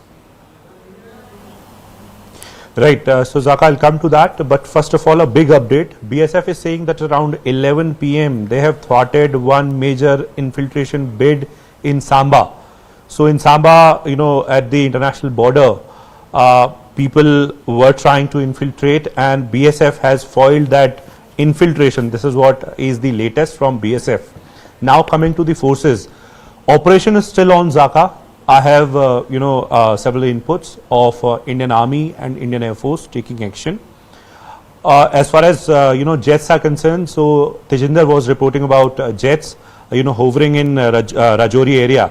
Jets are the first line of defense for air. And in fact, this is the reason why we have been told that, jets were scrambled and, are very much airborne. AVAX systems are very much working. The air defense systems, other ground-based air defense systems are very much working. Akash Tir system, which is a control and reporting system, which has got several sort of automations as well, is very much working today, and we have seen the results where in fact the system played a major role in thwarting these sort of attempts. It started at 8 p.m. and it is still on at 1:17 a.m. Zaka. Also, while this is not an assessment from my side, I have had a word with experts. They are saying the time has changed. Last time when we had Kargil, that time conditions were different. This time around, even when we have such a situation where missiles are coming, in fact. Rockets are coming, drones are coming, and we have been retaliating. Then too, there is a scope of coming back to the earlier positions. It is not a full-fledged war yet, and it has been made very clear by the armed forces as well. In the press conference, we heard the Foreign Secretary as well that how initially the operation that was launched by India, the Operation Sindoor, was in retaliation to what we saw in Pahalgam. And between the operation and the Pahalgam, there were 14 days. And since Pakistan did not take any sort of action against the terrorists who were there within their territory, that's the reason why India took a decision, and in fact these 9 targets were hit. But then after that, it was categorically mentioned that we haven't hit your, we haven't in fact targeted your military infrastructure, we haven't targeted your civilian population, and now it should be an end, and there should be no further escalation. Pakistan, did not listen to this, and in fact, tried to attack several Air Force, stations, and in fact the radars and air defense system. They tried at least 14 to 15 places in the morning, in the early morning, but that particular, in fact, attempt was, failed. It got failed. And our air defense system, the MRSAMs, Akash S-400 and several others. In fact, the handheld platform and weapons played a major role in it. We had both Indian Army and Indian Air Force working in a coordinated manner. In response to that, we launched attack on the air defense system, and then after that, in fact, it was categorically mentioned that we don't want further escalation. You did something, you tried something, we have given it back. Now don't escalate it further. But then too, we saw that they started with Jammu. They targeted Pathankot, they targeted Samba, they targeted several military stations in, near western borders as well, in Punjab, in Rajasthan. But all of these attempts have got failed. Maximum of the attempts have got failed, and we have no confirmation on any sort of hit. In fact, authorities are saying that all of these attempts were thwarted. Now at this point in time, Zaka, a number of activities are happening. Of course, we'll wait for the official confirmation, but then a number of air activities, a number of on-ground activities. No, tank or no infantry till now, which means that we haven't crossed the border. Our men haven't crossed the LC or the international border for that matter. But then, artillery is very much being used, and in fact, they are violating ceasefire, and then Indian Army is retaliating. And in the air as well, some activity is going on. We are waiting for the confirmation for some sort of action. And in fact, there were several reports of apprehending one F-16 pilot and other aspects. We'll wait for the official confirmation, but this is the update till now, Zaka. All right, Akash, we'll leave it at that. We'll come back to you in some minutes. Let me also bring back our guest, Wing Commander S. Sudhakaran, former IAF and defense expert, is also joining us. Sushant Sareen, Senior Fellow with the Observer Research Foundation. Group Captain V.N. Jha, defense expert. Lieutenant General retired Hari Mohan Iyer, former Chief of Staff of the Northern Command. Commodore retired G.J. Singh, defense analyst, is also joining us. Let me start with Wing Commander Sudhakaran because he's just joined us this hour. Wing Commander, what do you make of what's been happening this evening over the last 4-5 hours? These drone swarms that have come in. Our guests were saying that this is now a new layer in the ladder of escalation. This is where you start because drones are cheap. You don't have to man them. The collateral damage is possibly minimal. But most importantly, if you're able to breach the air defenses, and I suppose this was a test of India's air defenses, if you're able to breach, then you can inflict damage as well as you can claim some degree of military superiority. In Pakistan's case, all the drone swarms that they sent from Jammu to Jaisalmer, all of it has been neutralized, has been negated. The air defense systems have worked perfectly, both indigenous as well as the S-400s. Are we now in a new form of warfare, something like what we've been seeing in Ukraine and to a lesser extent in Gaza? I really can't call it a new form of warfare because this has pretty much been there as a practice even when I was there in service 5-7 years back. So this was pretty much the norm 10 years back. Just because we didn't, lay our hands into it, or just because we had not witnessed it firsthand, we can't call it new. Second thing, what I want to clear is what Pakistan has used is pretty normal, average legacy stuff. The kind of drones that, autonomous drone swarms that we can see, if you are going to take on the likes of the Israelis or the Americans or the Chinese for that matter, there is a beast, a different breed of drones already waiting to come. That's a very different level that we are talking about. What Pakistan has today done is a very traditional SEAD mission. So that is what starts a war, suppression of enemy air defense. So today they wanted to do it, they couldn't even test it. That's what it ended up. It ended up all over the place. The reason is because they didn't come with a plan. Pakistan is known to do this. They get their foot in the mouth. They enter into the game. They don't know how to exit. And that's been a problem with Pakistan all through. The reason why they do it is they're more obsessed. And when they get obsessed so much, they get into a point of irrationality that they stop thinking, that their plans go haywire. And that's why they've come across. Otherwise, I do believe that Pakistan is generally much more than what they've performed for the day. They've not been able to manage a decent hit to go back to their parliament and to say one line of truth. Their prime minister said, we've downed 5 Rafales and then God Allah had saved us, and then how Pakistan is so great, and then how the entire parliament thumped. They were thumping on a lie. They couldn't, substantiate that even on a television studio. The defense minister was all over the place trying to tell that I heard it from the social media. So that is the narrative that they are banking on. Okay. So, rip Pakistani intellect, banking on which they came to fight a war, and that too they banged against the wrong man, Modi. Because if it was somebody 10 years back, probably they would have got away with it. But not with this man and not in this mode. Okay, Wing Commander, we'll leave the psyops and the disinformation. What we're trying to make sense of is military strategy. So let me go back to General Iyer. War game this out for us. All our guests have said that, look, this is the first step. We have added this first new step in the chain of escalation. What happens next? If, for example, and I agree with the Wing Commander's point, I think there's a degree of irrationality that's being sort of built in into what the Pakistan Army and specifically I think the Pakistan Army Chief is trying to achieve.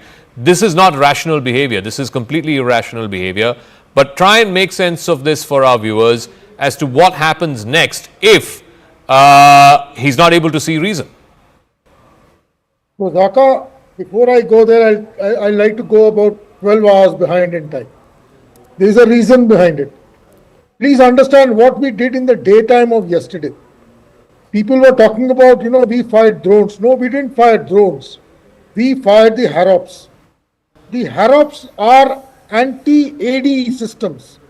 We destroyed his ADs the entire day. We knocked all his AD out, and that is why his entire Air Force became a kind of a little unuseful, if I was to use the word. He also realizes that tonight is the only night available with him because tomorrow the IMF loan things comes up. So this was a very, very easy off-ramp time for him. Had he been able to achieve the SEAD as the wing commander was bringing out with the help of those drones, had he got a little window, he would have launched 3 or 4 aircrafts, done something, gone back and then said, I have achieved it. The very fact that his aircrafts have crossed the IB today, and in that harakiri, he's possibly lost 2 or 3 aircrafts. Like you say, we are all waiting for confirmation. But assuming those points are right, that DGISPR has claimed that 2 of these aircrafts have gone down. Throughout yesterday, when we were attacking his assets, he did not cross the IB. He retained that initiative inside his own lines. He was possibly looking at today's window to achieve something before the flag of the IMF goes up tomorrow. Now to come to your question as to what's going to happen to him tomorrow. Firstly, let's understand we are confronting a very professional armed force. Let's not belittle him on that. Whether it is Air Force or his Army, both are extremely professional, and whatever little bit of Navy that he has, that is also extremely professional. So it is not a T20 game that 2 days and we'll have ceasefire coming up. No, it doesn't happen that way. What is he going to do now? I do presume that there has to be something he'll try to do on the ground. Having failed to achieve something in the air, he would like to do some kind of a thing on the ground. I am worried he may even launch something like his SOG, try to do something which mirrors our surgical strikes of 2016. Possibly go behind our forward lines, do some kind of a nasty thing in our depth areas and get back, and that could be his so-called flag on which he can exit. Tonight, in my mind, is going to be a very crucial night because he is now running against time. His Air Force, by large, has now not been able to achieve what he set out to achieve and is not likely to achieve tonight because whatever window he had is all over. Now, his long-range vector, the missiles also been knocked out by us. So he knows that is not going to achieve anything. He doesn't have a very strong Navy to do anything on the sea. All that is left with him is the Army. And to have a major ground offensive happening over one night is also not likely to happen. So what I am visualizing is some set of actions, possibly along the line of control, where he may end up doing something along with something which he calls as his light commando battalion. Now you must know this light commando battalion is a group which has got regular troops, irregular troops, and it has support inside our territory. All these militant groups which are available, they all form part of this light commando group. He can apply this light commando group along with this SOG in a coordinated manner to achieve a very small little victory which in my mind is likely to give him some kind of a bargaining space before he calls it out tomorrow. So I am worried about tonight. I hope that we are able to thwart all of his aims and attempts tonight. I don't see anything much coming from the air in the next 24 hours. Okay, I'm curious to know about this whole IMF bailout, one tranche of which is up for discussion tomorrow, and Pakistan is hoping that they will get it. From what I remember, it's over $1 billion. So, Sushant Sareen, paint this for us. There are only two things that can happen tomorrow. Either the IMF says that, look, we've looked at the situation here between India and Pakistan, it's on the brink of all-out war. In this situation, and particularly after what's happened tonight with this swarm of drones being sent, we can't sort of sanction this money, or we can't sign off on this money. That's one possibility. The other possibility is that despite whatever's happened tonight, they say, okay, go ahead, here's a $1 billion check. The point is, how do both of these scenarios play out, and do they have any bearing at all on the behavior of the army and the army chief as to what they will do next? So, Zaka, if the IMF was to release the next tranche, I think the Pakistanis would feel that, they haven't lost any international support and they can pretty much carry on as usual. The fact that whatever skirmishes are right now taking place, exchanges have been taking place, the fact that forces are on the move on both sides, will certainly put enormous amounts of pressure on the Pakistani fiscal. But will it really break their back? I don't think so, not just yet.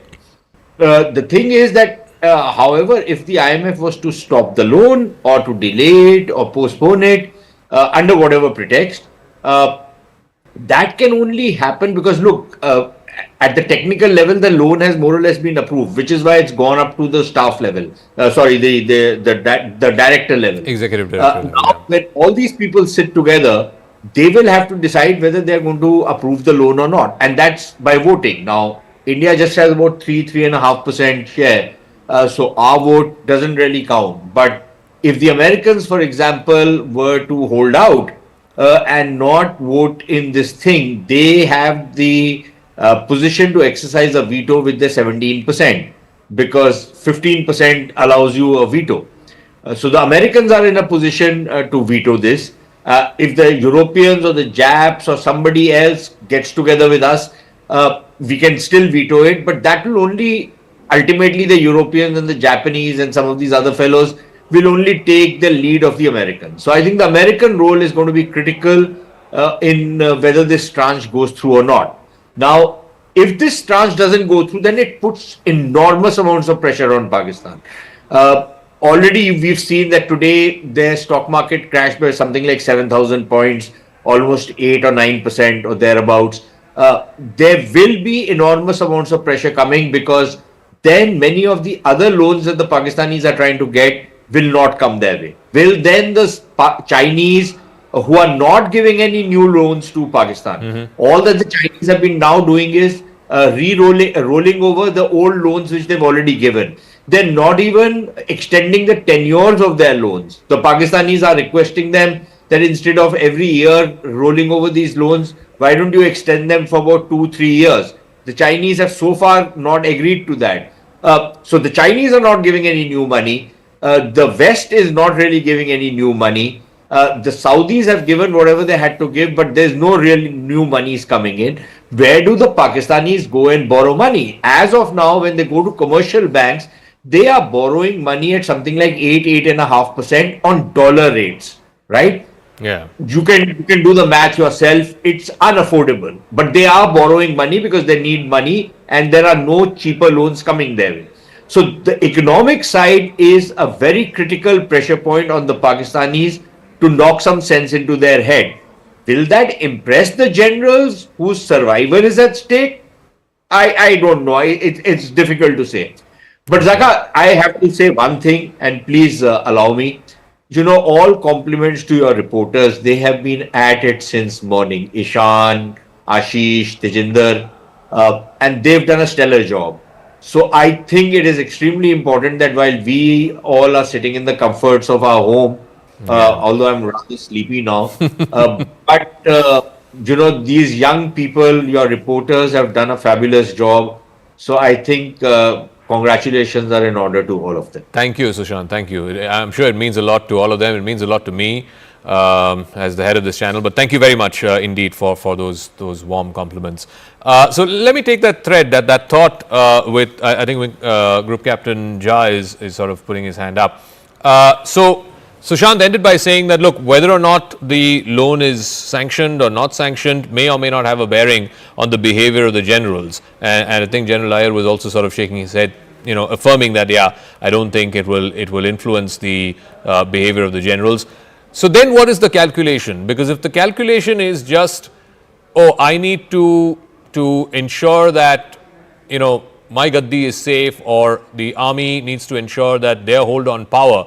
Because let's face it, the army's faced a huge amount of pressure, not least from Balochistan, not least from what's happening on the Afghan-Pakistan border.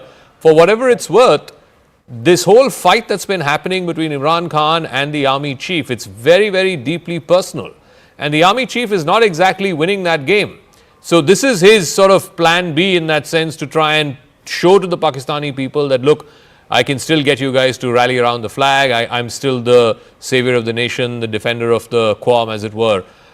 The point is, if he loses this, then it's pretty much not just end of his job, it's pretty much end of, how do I put it? The powers of the army has been. I mean, when the violence happened May 9th a couple of years ago, no one thought the houses of brigadiers would be attacked. No one thought the houses of corps commanders would be attacked. But it happened. It happened. It happened in Pakistan. And by the way, today is the 9th of May. So just underlining that. So what do you think he's thinking, and whether or not his decision is going to be influenced by the monies coming or not coming? What's the next step basis that? Zaka, I'm sorry to trip on the line that you have drawn of the strict turn, the queue. I may be younger than many other panelists here. At 72, with a dozen of medicines playing merry hell with my sensorium. I'm sorry, I was trying to raise the hand. I wanted your permission to leave. It would have been rude if I would have just stopped. But by the way, there are a couple of points that we must understand. Look, if army was so sensible to have considered, go to the intricacies of considering the impacts of the IMF loan, they wouldn't have launched this strike. They know that they will lose, but yet they launched it. One more thing, Zaka, this is not, Pakistan is not like India, the army, navy and air force. They have got a force service, the jihadists. I wouldn't be surprised if in this attack, what is happening tonight, if they induct that fourth service into it, maybe, whatever form that they may be. So please, we have to keep that under consideration also. But coming back to your point, look, Pakistan is a rogue state. If it had to decide that what the international implications will be of their acts that they have been indulging into for so many of the decades, they wouldn't have been in the position where they are. Look back just about 2.5, 3 years back. They were under the sanction of the FATF. They were broke almost on the ground. Yet they managed to do everything that they did. So this money, IMF that we have been talking so much, I don't think it is of so much of relevance to the Pakistani armed forces. They are rich enough. The armed forces is rich enough. They don't need money. Even if this war, they don't want to win the war, but they want to make an impact in that what they are making, in my opinion. Look, our professionalism cannot be compared with Pakistan. I know you should never underrate the enemy, but that's a corrupt army. We have to realize that Pakistani armed forces is a corrupt forces. They seldom an air rank or the general rank officer who doesn't have their assets, their flat, their properties somewhere else in the foreign nations. But that is not our concern. Our concern is right now that what they have been doing in here. We all talk from our homes.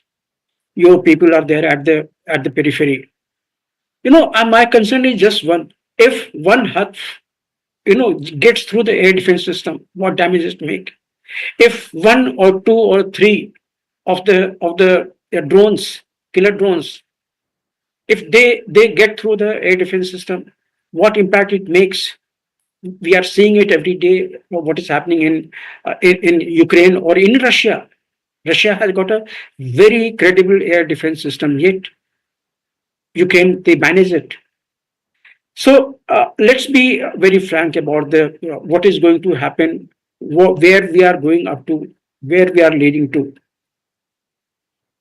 The people who have been talking onto your panel, especially among those who are from the armed forces, there's a drastic difference in the war planning of today than what we faced in our days, or they would have faced in their days. Tremendous difference. And this day-to-day advancing drone system is something which is changing the entire scenario of the war field. It's totally different today. There were days when Indian Air Force used to mount those surprise attacks. Today they are not. We have just learned that the drones have gone to the Lahore and damaged few of the things there. Yeah. So war field scenario is changing. Combat scenario is changing. Pakistan is entirely a different rogue state. It doesn't think of the way that we and you think here in the armed forces. So much of time we have spent on the IMF. I'm sure those generals won't have even given a talk of IMF tomorrow. So let's leave it that. Okay. But what is going to happen subsequently? Only it is our own, decision. I think this is the high time that we stop bothering about what US thinks of, what Europe thinks of. We have to fight our war. No one is going to fight here with us. If we leave it half-baked, those jihadists, those armed forces are again going to come the way they have. Just see we carried out the surgical strike. We carried out the Balakot. And what is the result today? Today they are onto us again. We fought 65. The way we fought like a gentleman. What did we get out of it? 71, leaving the Bangladesh, which was separated. What did India get out of it? Look at the Kargil. What we got out of it by not crossing the line of control. Look, these are the things. I think this is the high time that we think of our own soldiers. If one soldier is dying because of the constraint that our government or our armed forces is putting onto him in eliminating the enemy, I think we are doing disservice to our own forces. So this is the high time. Okay. That this is our battle. We have to fight it and we have to win it. And we have to put this enemy which is nagging us, which is bleeding us by 1,000 cuts. They have taken a decision. Look, they will eat grass. They may not even drink water. They will drink camel's urine. But that doesn't affect us. That is their approach. We must be very forthright in doing something now, decisively, that this particular enemy doesn't get up tomorrow again to mount the same sort of system. All right. I'm sure we will not be able to eliminate the jihadi system. Israel is trying hard for the last 1.5 years. They have not been able to get rid of that small Hamas in a small stage of the area. So that is not our case. But we must mount some sort of cost into the Pakistani armed forces, entire Pakistan.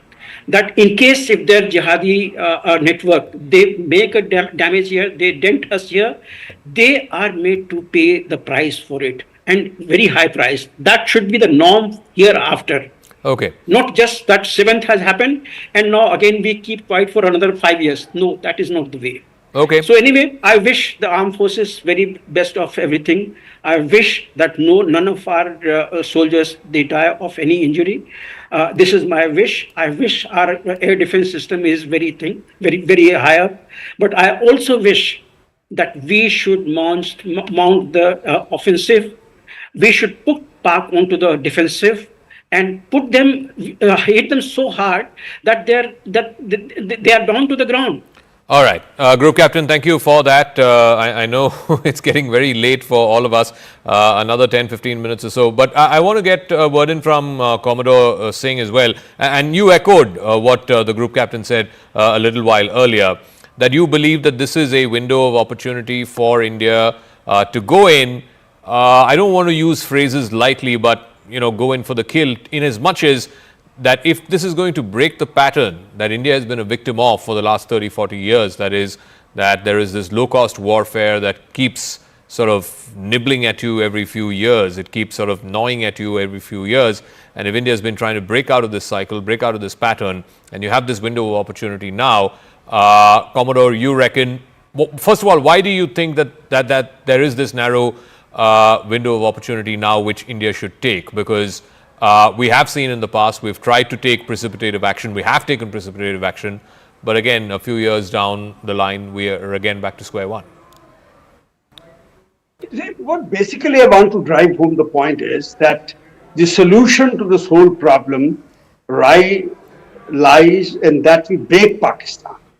Because Pakistan democracy is just an ornamental democracy. It's a cosmetic work. It's like a front office for the regime, for the deep state, which actually govern Pakistan, is their rogue army, unprofessional army, as Group Captain was mentioning. I'm putting it in my words.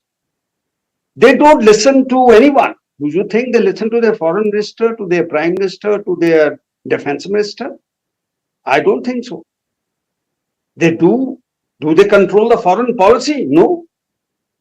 It is known fact that they are the ones who actually chart out or make the foreign policy and take all decisions on diplomacy and foreign matters.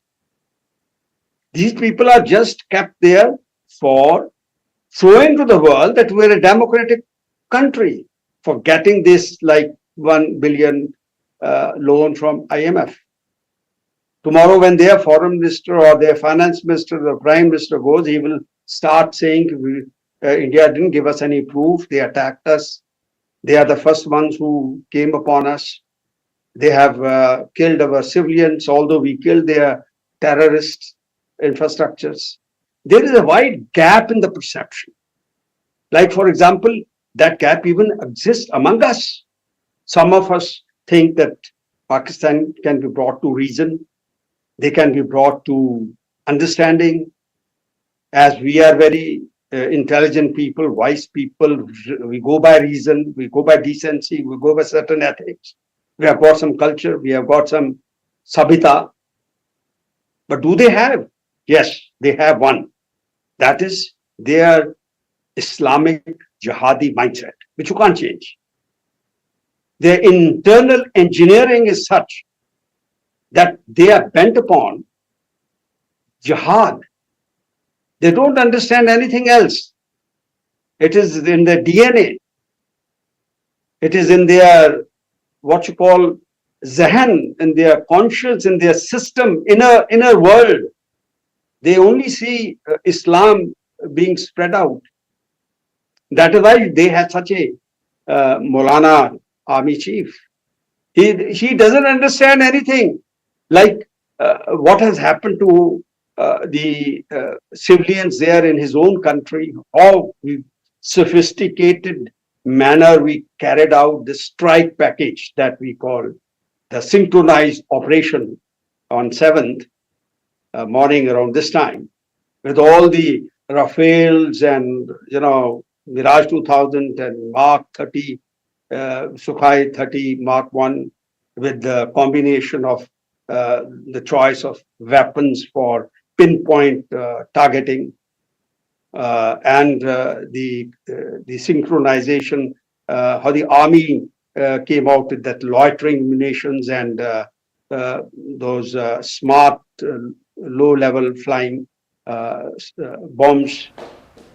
how in a sophisticated, intelligently the whole, operation was made up with the early, what they call airborne early warning and Systems. control aircrafts. He doesn't know such, nitty-gritties and the sophistication that goes into this system. He knows only one thing, inko maro, chalo. We will launch drones, what we have got. Now they have, incidentally, to my understanding and to my information, they have already lost about 5 to 6 aircrafts, that is JF-17s and F-16s. There 2 or 3 pilots have already been captured. And they are just not worried about these things. And at the same time, we call them terrorists. You'll be surprised, their assets, military assets are waging proxy war against India.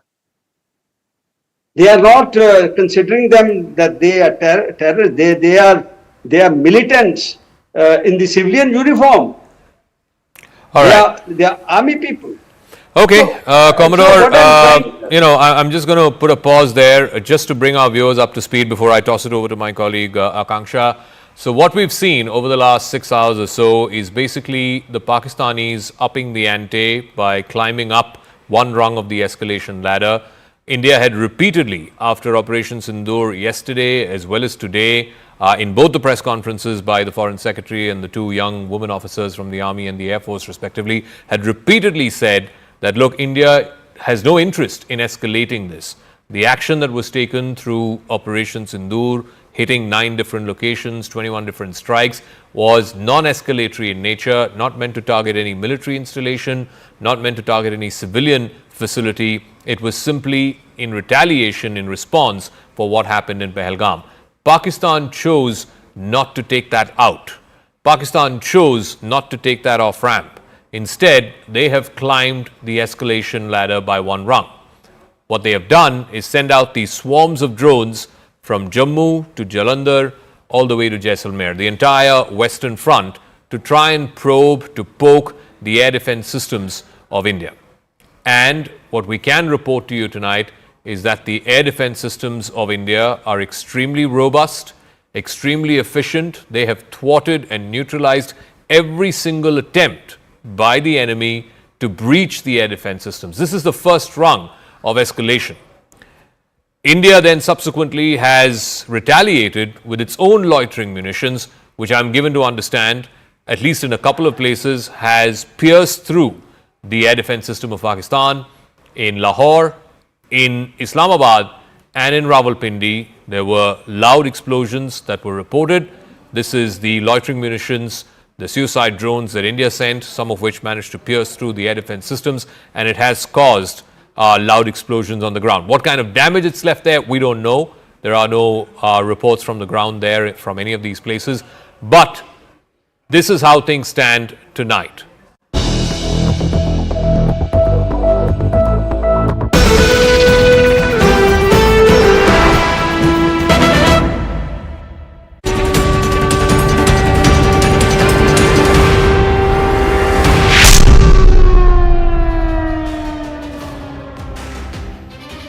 Welcome to our live and rolling coverage here on CNN News 18. I'm Akanksha Swaroop. As a dozen locations in Jammu, including the airstrip, were targeted by artillery fire, drone and missile attacks from the Pakistani side last evening. This comes just a day after India struck terror hideouts in Pakistan and Pakistan-occupied Kashmir.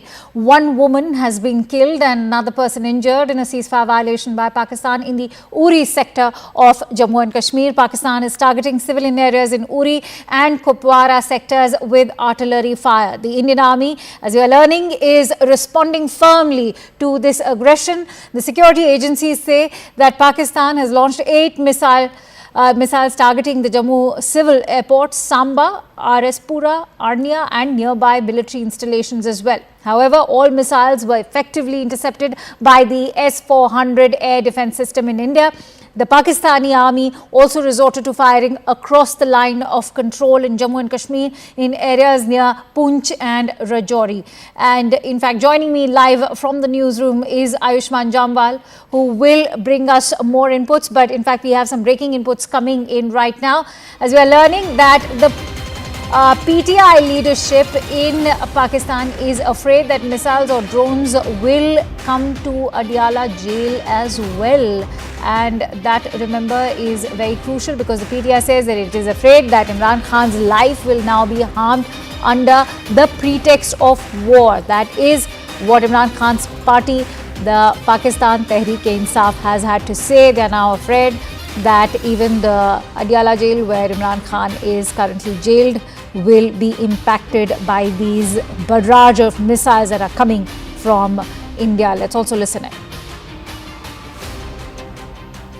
अभी जो हालात है मुख्तलिफ शहरों में drone जो है आ रहे हैं, मुख्तलिफ शहरों में मिसाइल आ रहे हैं, तो हमें ये डर है कि ऐसा न हो कि इस जंग में या जंग को बहाना बना के कोई ड्रोन या कोई मिसाइल अडियाला आ जाए। और इससे चूंकि इमरान खान रियासत और रियासती इदारों के तहवील में हैं, तो ये हमें ये डर लग रहा है और हमें इस तरह लग रहा है कि ऐसा न हो कि इसी जंग के बहाने पे इमरान खान साहब की जान को तो नुकसान पहुंच जाए। All right, I bring in Ayushman, who's joining me live from the newsroom. Ayushman, that PTI has been fearing for Imran Khan's life is not new, but there are concerns now that the war may just be a pretext to kill Imran Khan. Absolutely, and that is something that has always been the concern of the PTI, that when it comes to the civil dispensation inside Pakistan, that several reasons can be propped up to target Imran Khan. And we've heard how, and social media has been seeing that information also doing the rounds, how he's being mistreated inside Adiala jail. But clearly Imran Khan continues to be that thorn on the side of the coalition government currently inside Pakistan. Imran Khan continues to be extremely popular as the credibility of the Sharif regime, as well as the credibility of Asif Munir and the Pakistan military continues to dip inside Pakistan. And in that pretext, Imran Khan has been making very scathing comments against the dispensation inside Pakistan, both the civilian as well as the military leadership. And on that context, clearly the PTI now fears that given the rising political stock of Imran Khan, given the fog of war in the wake of the strikes that are coming in from the Indian side, where not just Rawalpindi, even Lahore and Islamabad have been targeted by Indian drones, the question remains, can that fog of war be used as a pretext by the Sharif regime to take out Imran Khan once and for all? We've seen the legal troubles that Imran Khan has found himself in, given the fact that he continues to be extremely popular in the entire Pakistani ecosystem, and given the fact that India has now exacted revenge in the wake of the Pahalgam terror attack and the dipping political stock of Shehbaz Sharif, his ministers, as well as Asif Munir, Imran Khan continues to be a superstar in the light of several Pakistani nationals who see him as the redemption of the entire nation, because two major institutions have failed the people of Pakistan. So the PTI fears that they need to bank on this. That's why they are using this opportunity to score political points against the Sharif regime, saying that this could be used as a pretext to take out Imran Khan once and for all. The fog of war also giving political capital to the PTI. Absolutely, and that in itself goes on to indicate that the political temperatures are going to rise in Pakistan with regards to the war and whether the nation was even prepared to go to war. PTI already reacting to that development. Stay with me, Ayushman. More breaking inputs, in fact, coming in. Inputs shared by our Security Affairs editor, Mr. Manoj Gupta, as what we are learning through our sources that Indian drones have been spotted above Bahawalpur. Now, remember, this is one very crucial area which was earlier also struck during Operations Sindoor on 7th of May, the first time when India targeted those terror camps in Bahawalpur. And I quickly go back to Ayushman, who continues to stay with us. So Ayushman, it seems that the Indian armed forces have a very staunch resolve this time around that they will destroy them and leave them to a state of rubble. Absolutely. Akanksha, you remember right after the Pahalgam terror attack, Prime Minister Modi, Defence Minister Rajnath Singh, even Home Minister Amit Shah promised a swift response to the entire terror infrastructure inside Pakistan. That means crippling their launch pads, the infiltration launch pads, the recruitment launch pads, also the IED factories that dot the entire line along the line of control as well as the international border. And on that note, it's no surprise that India in its counter-strike, while it's targeting Rawalpindi, Lahore, as well as Islamabad, gone into the political, commercial, as well as military heart of Pakistan. They want to finish the job when it comes to the Jaish terror sites in Bahawalpur. Even as we saw, the Lashkar sites in Murid Ke have also been flattened by the Indian forces. So India's drone tech edge has come to the fore when it comes to the counter-strike to Pakistan's attempted attack against several military installations as well as civilian areas inside India. We saw how all those Pakistani drones were shot down by India's S-400 as well as Akash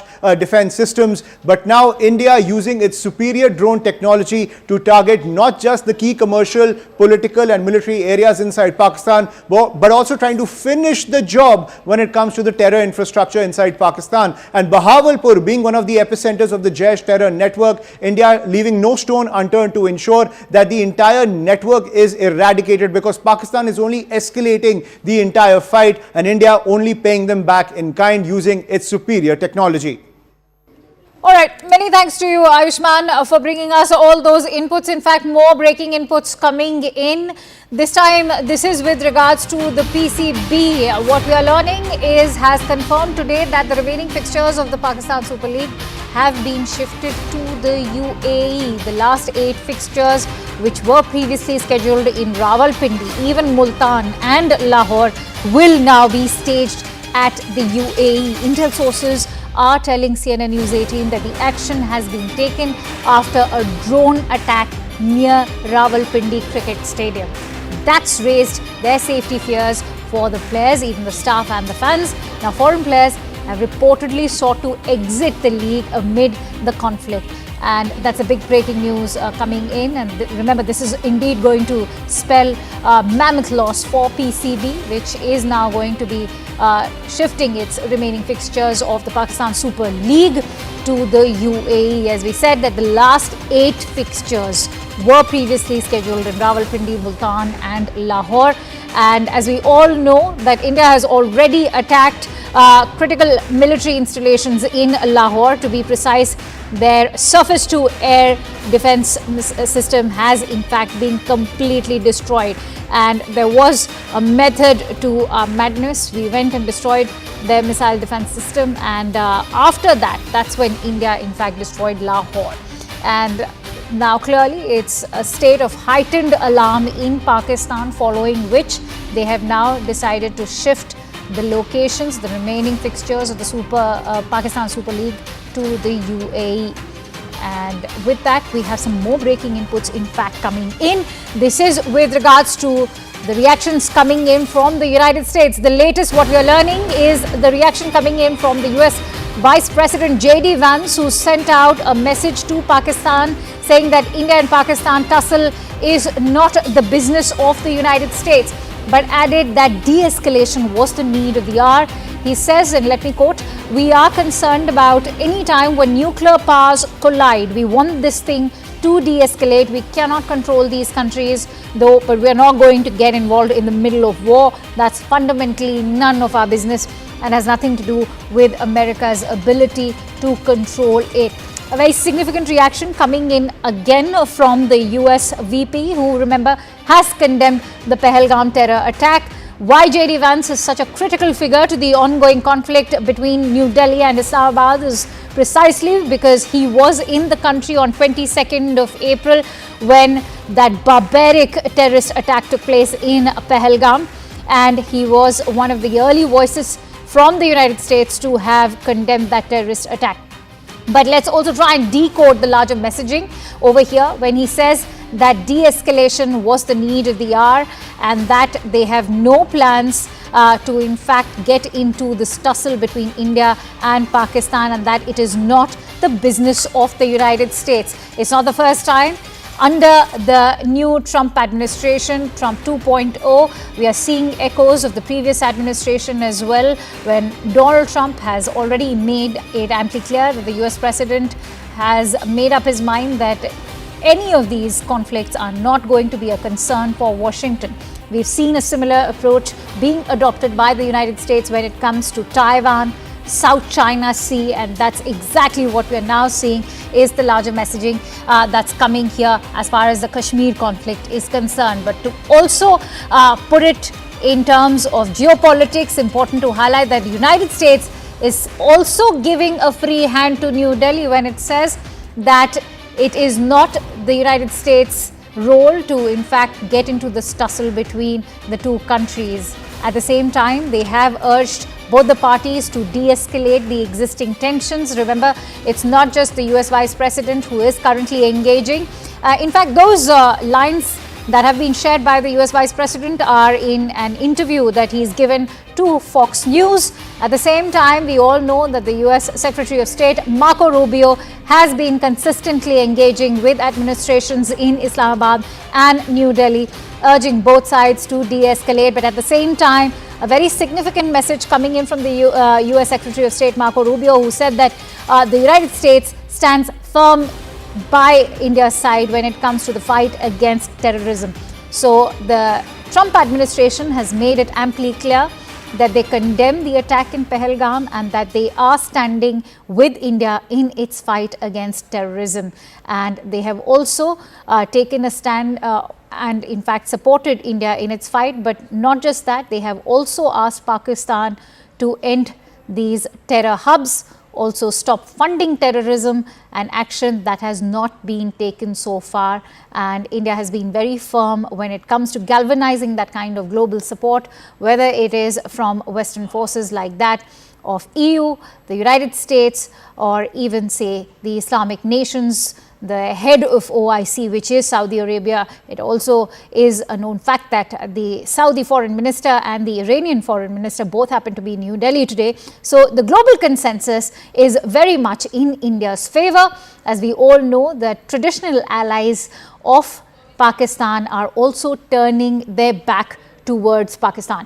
And if one were to actually look at the way UAE, even Saudi Arabia, Iran, Afghanistan, they have all condemned what happened in Pahalgam on 22nd of April. That also goes on to indicate that the tide is turning in India's favor.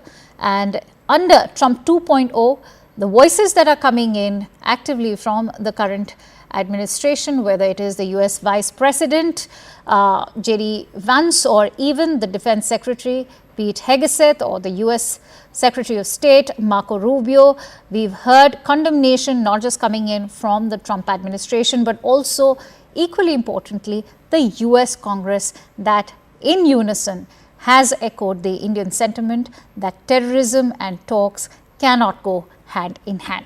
I now take that with Ayushman Jamwal, who's joining me from the newsroom. Ayushman, to put this into context, yes, the US VP is asking for de-escalation. The US is not going to get into a fight or a tussle between India and Pakistan, but that also gives India that free hand to end terror emanating from Pak soil.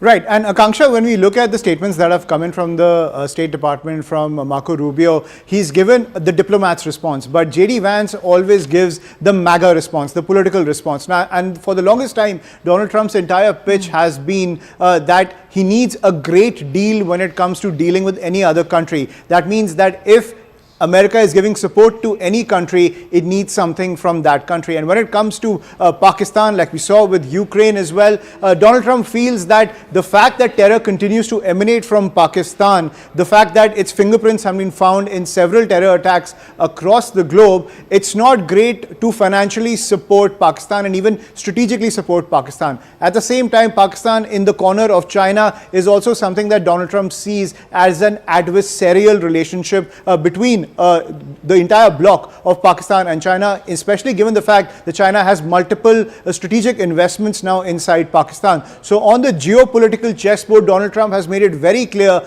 that he wants some concession, some active action from Pakistan if it needs to continue to sustain its relationship with Pakistan. And J.D. Vance has given the most emphatic MAGA view that any conflict between two other countries is not the business of the United States. Once again, the very insular approach coming in from the MAGA base, a very insular approach coming into geopolitics, that has been Donald Trump's mantra when he was campaigning for the elections as well. While he said that he wants to be a peacemaker, at the same time he has said this is not our business, America first is the doctrine of the Trump presidency. And J.D. Vance just echoing that term, that this is between India and Pakistan. The United States will always want de-escalation. The United States wants the dismantling of terror camps. That is the pitch of the Trump administration, but we are not involved in this. This is something that India and Pakistan have to work out. And that's a huge booster on the geopolitical front when it comes to India, because America,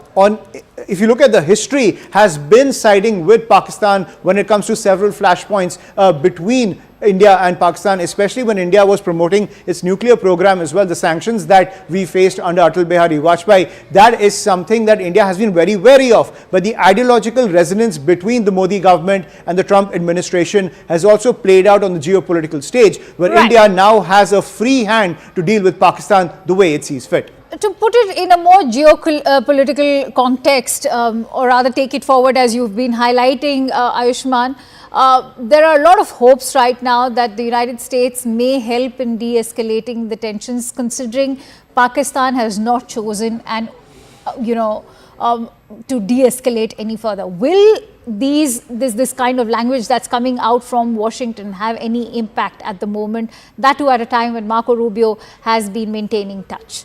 Right. So I don't think it will have a direct impact on Pakistan de-escalating any tensions with India, given the fact that now Pakistan is pretty much fighting for its life when it comes to the situation with India. India has proven its technological edge over Pakistan. India has proven that it can strike deep in Pakistani territory, be it Islamabad, Rawalpindi, as well as Lahore. So all the United States can do is ask for de-escalation. The United States can pitch to the Modi government to de-escalate tensions. But for Pakistan, it's a matter of life and death. And now the internal turmoil is, in my opinion, the only thing that can push Pakistan into easing down any kind of military stance it takes against India. We just heard that the Baloch Liberation Army recently took over 100 gas fields that were in control of the Pakistan government. We are also seeing that how political turmoil is also rocking the Shehbaz Sharif regime, given the fact that several of his coalition partners are also speaking out, not just against him, but even against Asim Munir. We've seen, we just reported what the BTI is talking about when it comes to the situation I think we'll inside have to Pakistan. leave it at that. Sorry to interrupt you there, Ayushman, because we are getting in some more breaking inputs. This is with regards to what's happening in Kashmir right now. In fact, what we are learning is that Pakistan Rangers have resorted to unprovoked cross-border firing along the international border in the Samba district. And BSF, in fact, as we are learning, is retaliating effectively. Remember, it was just a while ago that we also learned that the border security force had also foiled an infiltration attempt in Samba at the international border. And what we can tell you now is that the Pakistan Rangers have resorted to unprovoked cross-border firing yet again. This is along the international border in Samba. And in fact, to go by what the BSF in Jammu has had to say on platform X, they're saying that the incident, as far as the foiling of the infiltration attempt is concerned, it took place around 11 p.m. on 8th of May. Alert troops deployed in the region have acted swiftly to prevent unidentified individuals from breaching the border. So if one were to join the dots, if there has been the foiling of this infiltration attempt that's been taking place in Samba, soon after, what we are learning is that Pakistan Rangers have resorted to unprovoked cross-border firing along the international border. Did that follow after this infiltration bid was foiled by the BSF? Clearly, what we are learning is that the BSF is, of course, in a highly alert posture, and they are serving a befitting response to all of those attacks that are taking place along the international border by Pakistan. And so India has given a befitting response to Pakistan's misadventure, highlighting its technological edge over Pakistan. Let's also listen in to some more experts who've been joining in on CNN News 18's live and rolling coverage. Indian security forces must today congratulate themselves. The military must congratulate itself. I know it's very early and one should never, ever tempt fate. Never, ever tempt fate. This is serious business we are talking about, viewers. But this will have a blow on the psyche, would it not? This would have a blow on the psyche. Yeah, it is going to totally affect the Pakistani public, because actually this entire operation is now being led by a very radical chief, that is Asim Munir, who is aligned his thought process with the terrorist radical ideology. And this attempt for them to actually gain some degree of traction and image building exercise which has been done through these attacks has totally been blunted and will take a major hit, and therefore possibly he'll be pushed to a corner by his own system to respond to a different manner. I think it's a great success for our AD systems, which has actually taken this thing down. And I must compliment really that in sync with the indigenous system which is called Akash, and the S-400, which is the Russian system that it brought, these two have worked in sync to actually do the job. Well, you know, I'm still not going to, look, till the Indian military doesn't confirm, I'm not going to jump to any conclusions. So let's just park that thought. There are indications that something big has happened, but we're not going to jump to it. General also is with us. We're being told that General Dhillon is also still with us, and I'm going to bring him in now. General Dhillon, if you could very quickly sum up now what we are seeing on our screens. Sushant Sareen, I'll also bring you into this. What are we actually seeing here? Are we seeing an inevitable escalation of this into perhaps a wider conflict that is now going to engage different parts of the border? Is this going to be perhaps the new normal for the next few days? What is exactly now expected? Rahul, as you have just confirmed, if Pakistani fighter jets have been shot down, that means use of manned aircrafts. And crossing the international boundary with the manned aircrafts is definitely a declaration of war. Not that we had any doubt in when the missiles are crossing the international boundary, but this is a conventional way of looking at war. Manned aircrafts, fighter jets crossing the international boundary with an intent to damage the civilian or military installations. Let me just say that I'm not going to accept that till the Indian government confirms. The Pakistanis, you know how they are. They can say whatever they want to, and we don't even know who there is planting what news. So let's just keep that aside. Okay, we'll leave that aside. Yes. Yeah. We'll leave that aside. Yeah. The mere escalation, as Jal Bakshi has said and Jal Pandey has also clarified this, now it has gone to the next level. And there is no way that India should not retaliate now, or should not take it to the next level, because now is the time when the war stamina petering out of Pakistan will come into play. Pakistan's economy dithering will come into play. Pakistan's stocks of major equipment going down will come into play. And as and when it happens, this is where the victory will be declared. So we should not hold our horses now. We must take it to the next level as a response to what Pakistan has done so far. He has crossed the limit and we should not. And now we know that his war fighting stamina is way below us. And we must capitalize on our strength, military strength, diplomatic, politically, economic strength, we all know. And we must hit targets in Punjab, because that is where it is going to hurt. Because for them, like Jal Pandey was saying, that terrorists are dispensable for them. I think for a Punjabi, Pakistani, Musliman dominated Pakistan army, even Sindhis and Baluchis and Pashtuns and Kashmiris and Baltis are also dispensable. So we must hit at the heart, and that is where the pinch will be felt. So what we are now seeing, Sushant Sareen, is conflict by another name. We may not formally call it that, but we're in that zone now.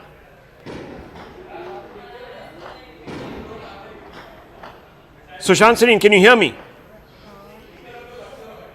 I think you're on mute, Sushant Sareen. You might be on mute. Yeah. I know. I'm sorry because I was just doing I'm doing multitasking right now. So look, let's be very clear about one thing, Rahul.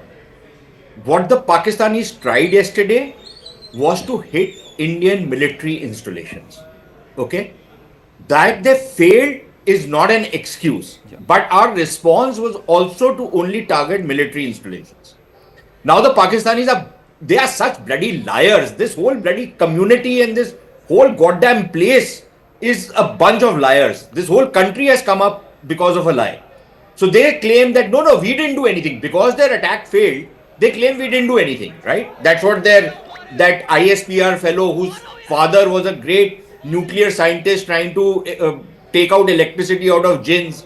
That fellow's son is now their ISPR chief, and remember, he's also a 3-star general. Look at the kind of guys they make 3-star generals. Anyways, but the point is that these fellows, they've lied. Okay, now we hit back.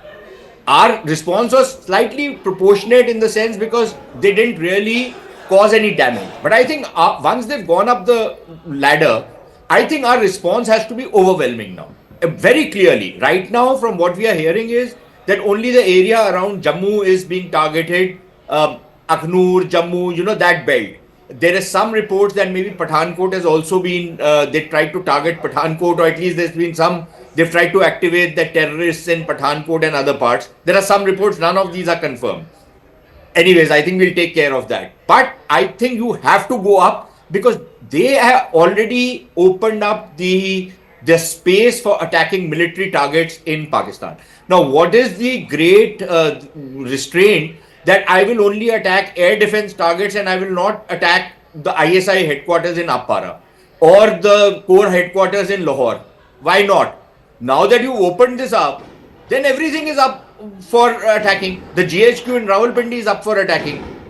Right? Now, if they want to go down that road, then I think we should not be holding back to go down that road. Okay. Because quite clearly, they have to step back and they have to start dismantling the infrastructure of terrorism. I think we have had enough.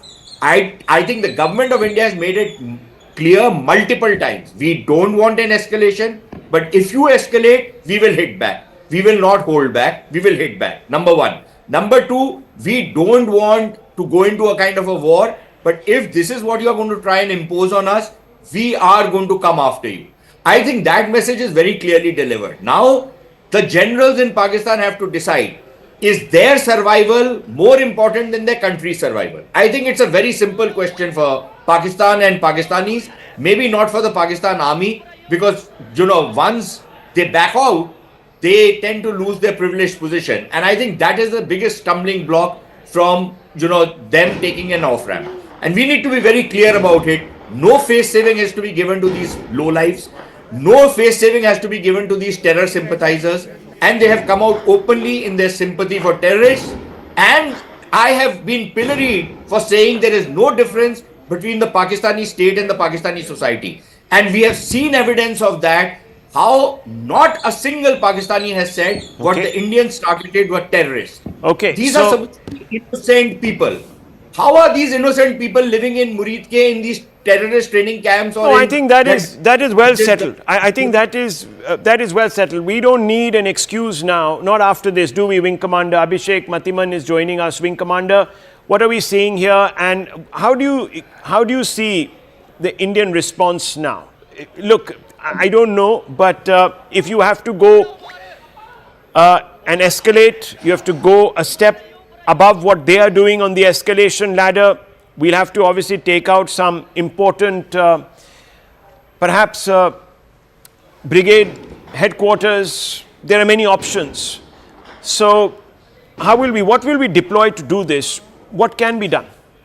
At the outset, Rahul, I must apologize for a late entry.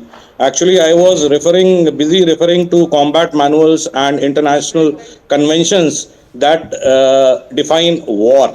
Okay. So let me congratulate all my countrymen. The Porkies have finally taken the bait. I strongly feel what we see right now in front of us is the beginning of the end of a state called Pakistan. whatever the thresholds be and whatever the definitions, they have crossed all limits by all boundaries.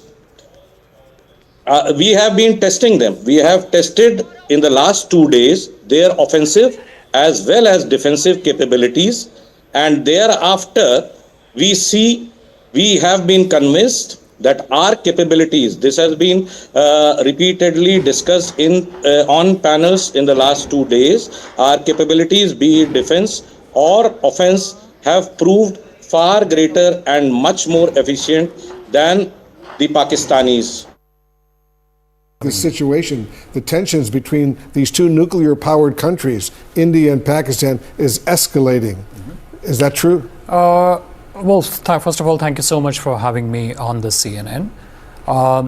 When you talk of tensions and when you talk of escalation, what I would say is that the original escalation or the original breakout of tension happened on 22nd of April, when you had 4 terrorists backed by Pakistan carried out killings, brutal killings, subhuman, monstrous kind of killings of 26 civilians. Indian civilians. 25 of them Indian nationals, 1 of them Nepali national. And the brutality of the killings, they essentially kill them in front of their innocent wives, in front of their innocent children. They gave them headshots, and they did so on the basis of religion. So they killed all non-Muslims who were there in the group. They identified their religion, and then they went on to proceed to kill them. So what we did day before yesterday was essentially our response to terror, our response to these subhuman...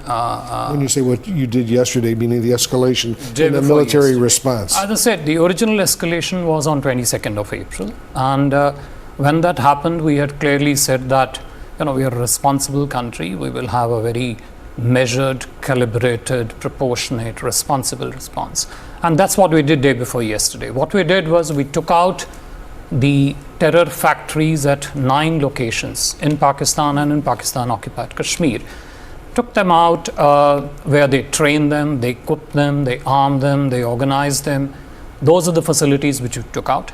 We were very careful in excluding the military establishment, the social structures, and economic infrastructure. We were very, very cautious, careful in keeping our targets only to those people and their backers who carried out these dastardly killings on the 22nd. What can you tell us, Mr. Ambassador, about these explosions that are now being heard in the Indian-administered parts of Kashmir? Yeah. First of all, I'm sorry, but let me correct you that the entire Jammu and Kashmir is a integral and inalienable part of India, and I think the only issue to be resolved there is the return of the Pakistan-occupied Kashmir, which is there. We have been hearing reports of some activity of this kind. We don't have the operational details relating to that. But again, what these show is that what it shows the world, what it shows us, what it shows everybody is that Pakistan has again decided to stand with the terrorists. Rather than take action against them, they are essentially lending them support. We wouldn't be surprised if they are themselves involved in this, but that's what is the message which they are telling the world, that we are with terrorists, we are not with the rest of the civilized world, rest of the humanity, and our belief lies, and Pakistan's belief lies in perpetrating these proxies of terror, killing, brutal killings of the innocent civilians. And as you know, Pakistan has denied involvement. We will have the Pakistani ambassador later on today on CNN. But just bottom line, how would you describe the situation right now with Pakistan? Of course, India and Pakistan are 2 nuclear powers. Are you at war right now? To your first point about Pakistan's denial, that has always been the first part of Pakistani strategy, denial and obfuscation. They have this unique characteristic where they assume responsibility of their past actions in future, not in the present moment. 9/11, where was Osama bin Laden found? World Trade Center bombings of 93, the perpetrator of that. Where was the killer of Daniel Pearl found? 26/11 Mumbai attacks, where American nationals also died. Where were those perpetrators found? And this is not me telling you this. This is the few days ago, the Defense Minister of Pakistan openly admitted this on the Sky News network, that we have been supporting terrorism for last 30 years. General Pandya, let me start with you first. I mean, as somebody who commanded the 15 Corps, make sense of this for our viewers, because over the last 4 hours, suddenly, at about 8:30 was my previous show, we started seeing these drones, these flares coming up over Jammu, and then suddenly there were reports of flares happening across Jalandhar, in Pathankot, in Chandigarh, and it went all the way down to Jaisalmer and Jodhpur in Rajasthan. So all along the Western Front, as it were, multiple reports of these drone swarms. What is the big picture here? What is it that Pakistan was trying to do? And of course, India's response to it.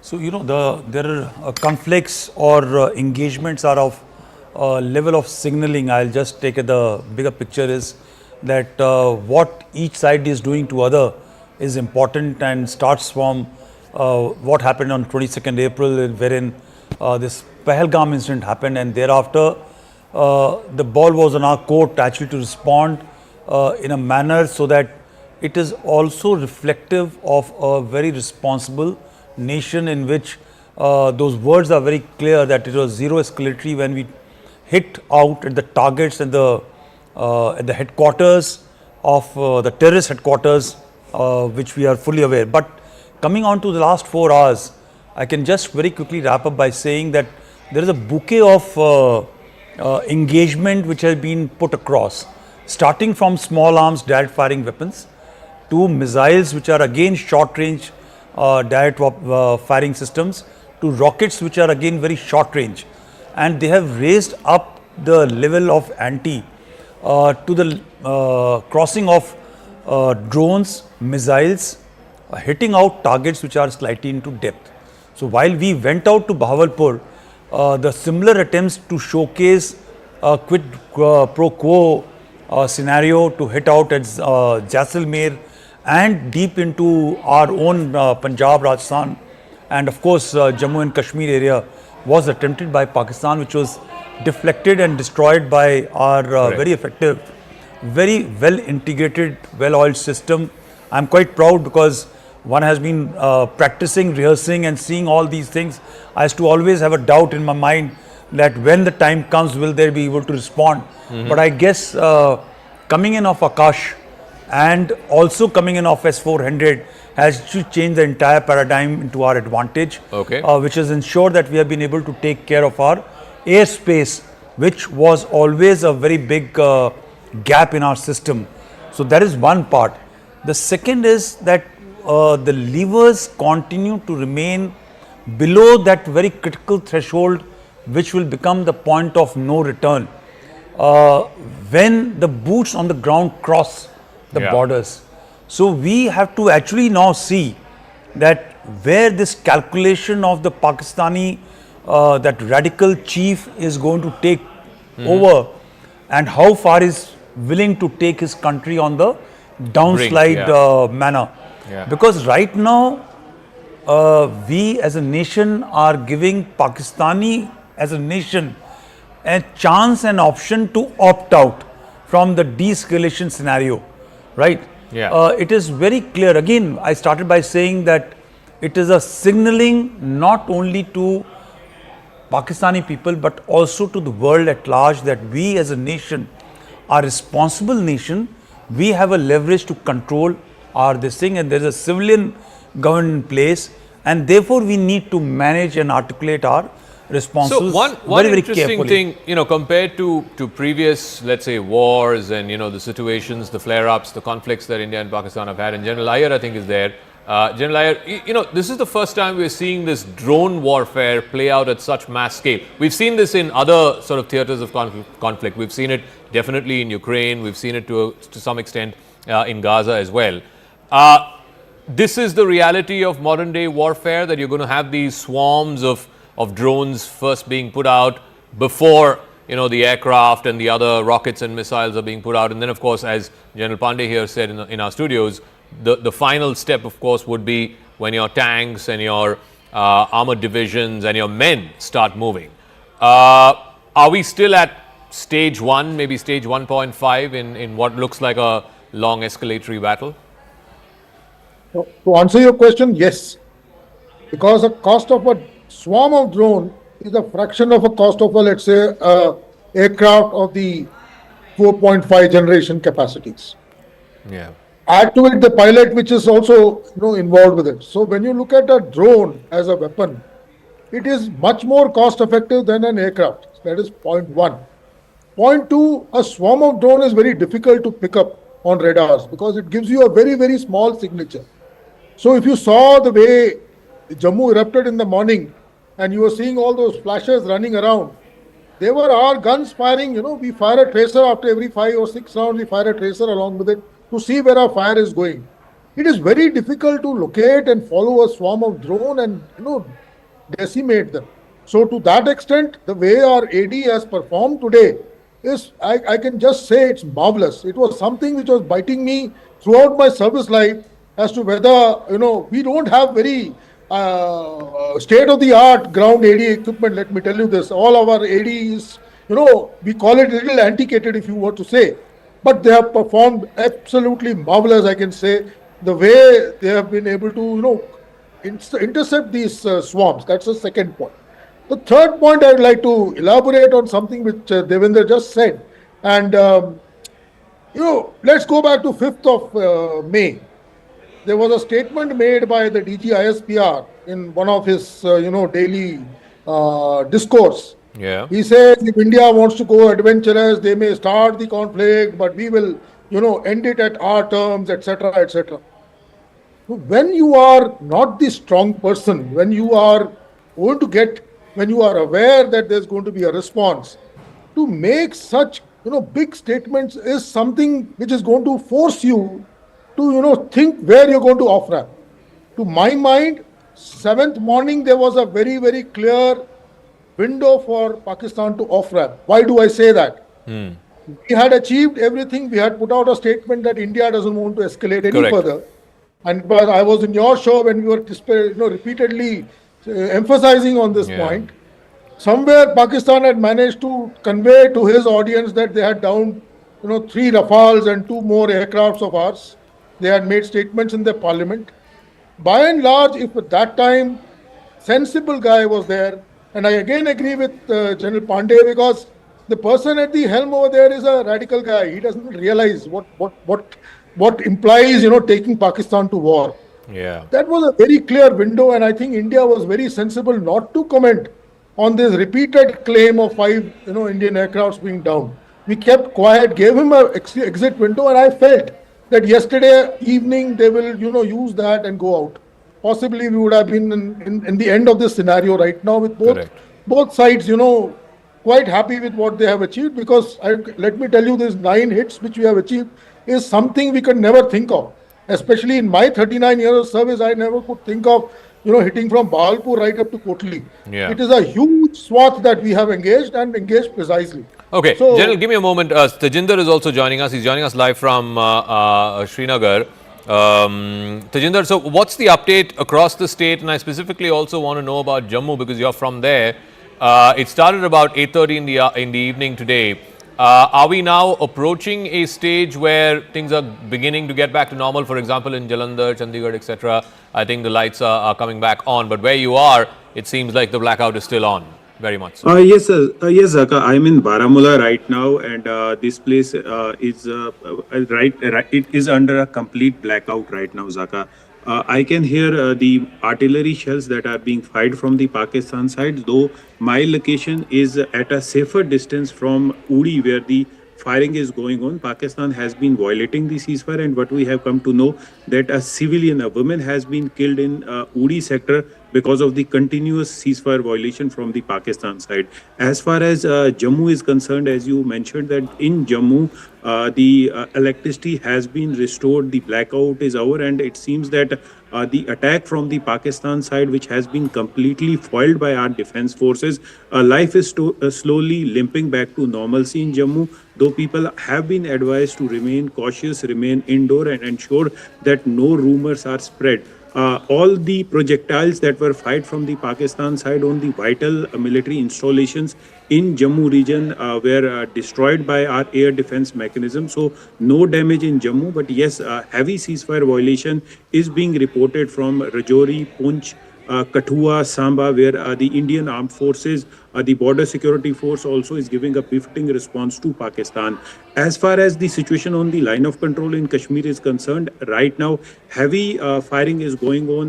The Pakistan side is using artillery shells to target the civilian population in Uri. One woman has been killed, several have been injured, and the people in the line of fire are being evacuated right now. I just had a word with senior officials. They are saying that the LG administration is keeping a thorough eye on all the activities that are happening, and the officers have been advised, rather the police has been advised to provide immediate relief to people who are affected because of this ceasefire violation. Earlier during the day, the Director General of Jammu and Kashmir Police, Nalin Prabhat, was in Uri. If you remember, Zaka, in Uri in Kashmir is the most affected area because of the ceasefire violation from the Pakistan side. Several houses have been destroyed by the Pakistani shelling. So right now, the situation, though in Jammu, has returned to normal, but on the line of control, it continues to be tense, and the Indian Armed Forces are giving a befitting response to the Pakistani aggression. Yes, Zaka. All right, Tejinder, thank you so much, and you take care. You're in Baramulla, where it's not just the threat of drones. There is, of course, the live firing of artillery shells that's happening. So thank you very much for joining us with that live update. Let's try and go back to our guest, if Sushant is still there. Sushant Sareen, again, make sense of the big picture for our viewers. Are we now locked in this escalatory chain where each side is going up one rung, and either it ends, each of those rungs ends either in a stalemate or in escalation dominance? How far up do both sides go? You can go all the way to a full-fledged war. If nobody is ready to take an off ramp, and frankly, as of now, let's see. For example, if the Saudis have come, they have equities with both India and Pakistan. Will they be able to exercise those equities? I think from the Indian side, it's very clear. We were never interested in escalating, but if the Pakistanis are going to escalate, then we will hit back. Now, what are the Pakistanis going to say? Now, we are saying that we are fighting a war against terrorists. We have only targeted terrorists. What have the Pakistanis done? They've targeted the Indian armed forces, the Indian military. They've targeted us. So we are going to hit back. Do the Pakistanis get an off ramp? And will they be forced to take one? And then what happens to their regime? And Zaka, I think this is a critical point. In Pakistan, it becomes a question of regime survival, not just of Asim Munir, but also of his chaprasi, the so-called Prime Minister of Pakistan. The man was brought into office by Asim Munir. He depends on the crutches of Asim Munir. Anybody who replaces Asim Munir will probably give a kick to Shawaz Sharif. So the heads of both those fellows are linked to each other, right? They're Siamese twins in a sense. They cannot be separated. And if you separate them, they both will die. So it's their survival. And for their survival, they're ready to put Pakistan's future at stake. Now, the question is, can the Saudis, for example, give... And please remember, Asim Munir, because he has served in Saudi Arabia, I believe as a defense attaché, understands Arabic, speaks it well, has some contacts in the Saudi system. He used to think that he is somebody who can do a lot of work with the Saudis because he knows many people out there. Question now is, can the Saudis exercise their influence on Asim Munir and tell him to back off? And they have a lot of leverages, not just the Pakistani diaspora, but they have leverages in terms of the amounts of money they give to the Pakistani. Correct. And if they threaten to turn off the tap, Pakistan is in deep trouble. Will the Saudis use those leverages? Again, with India, for example, they will ask us to de-escalate, but I think we are very clear that if the Pakistanis back off, we'll also de-escalate. Otherwise, no, there is no way out. Please also remember, MBS, the gentleman who's come now to both India and Pakistan, does represent MBS. He doesn't represent anybody else. Of course.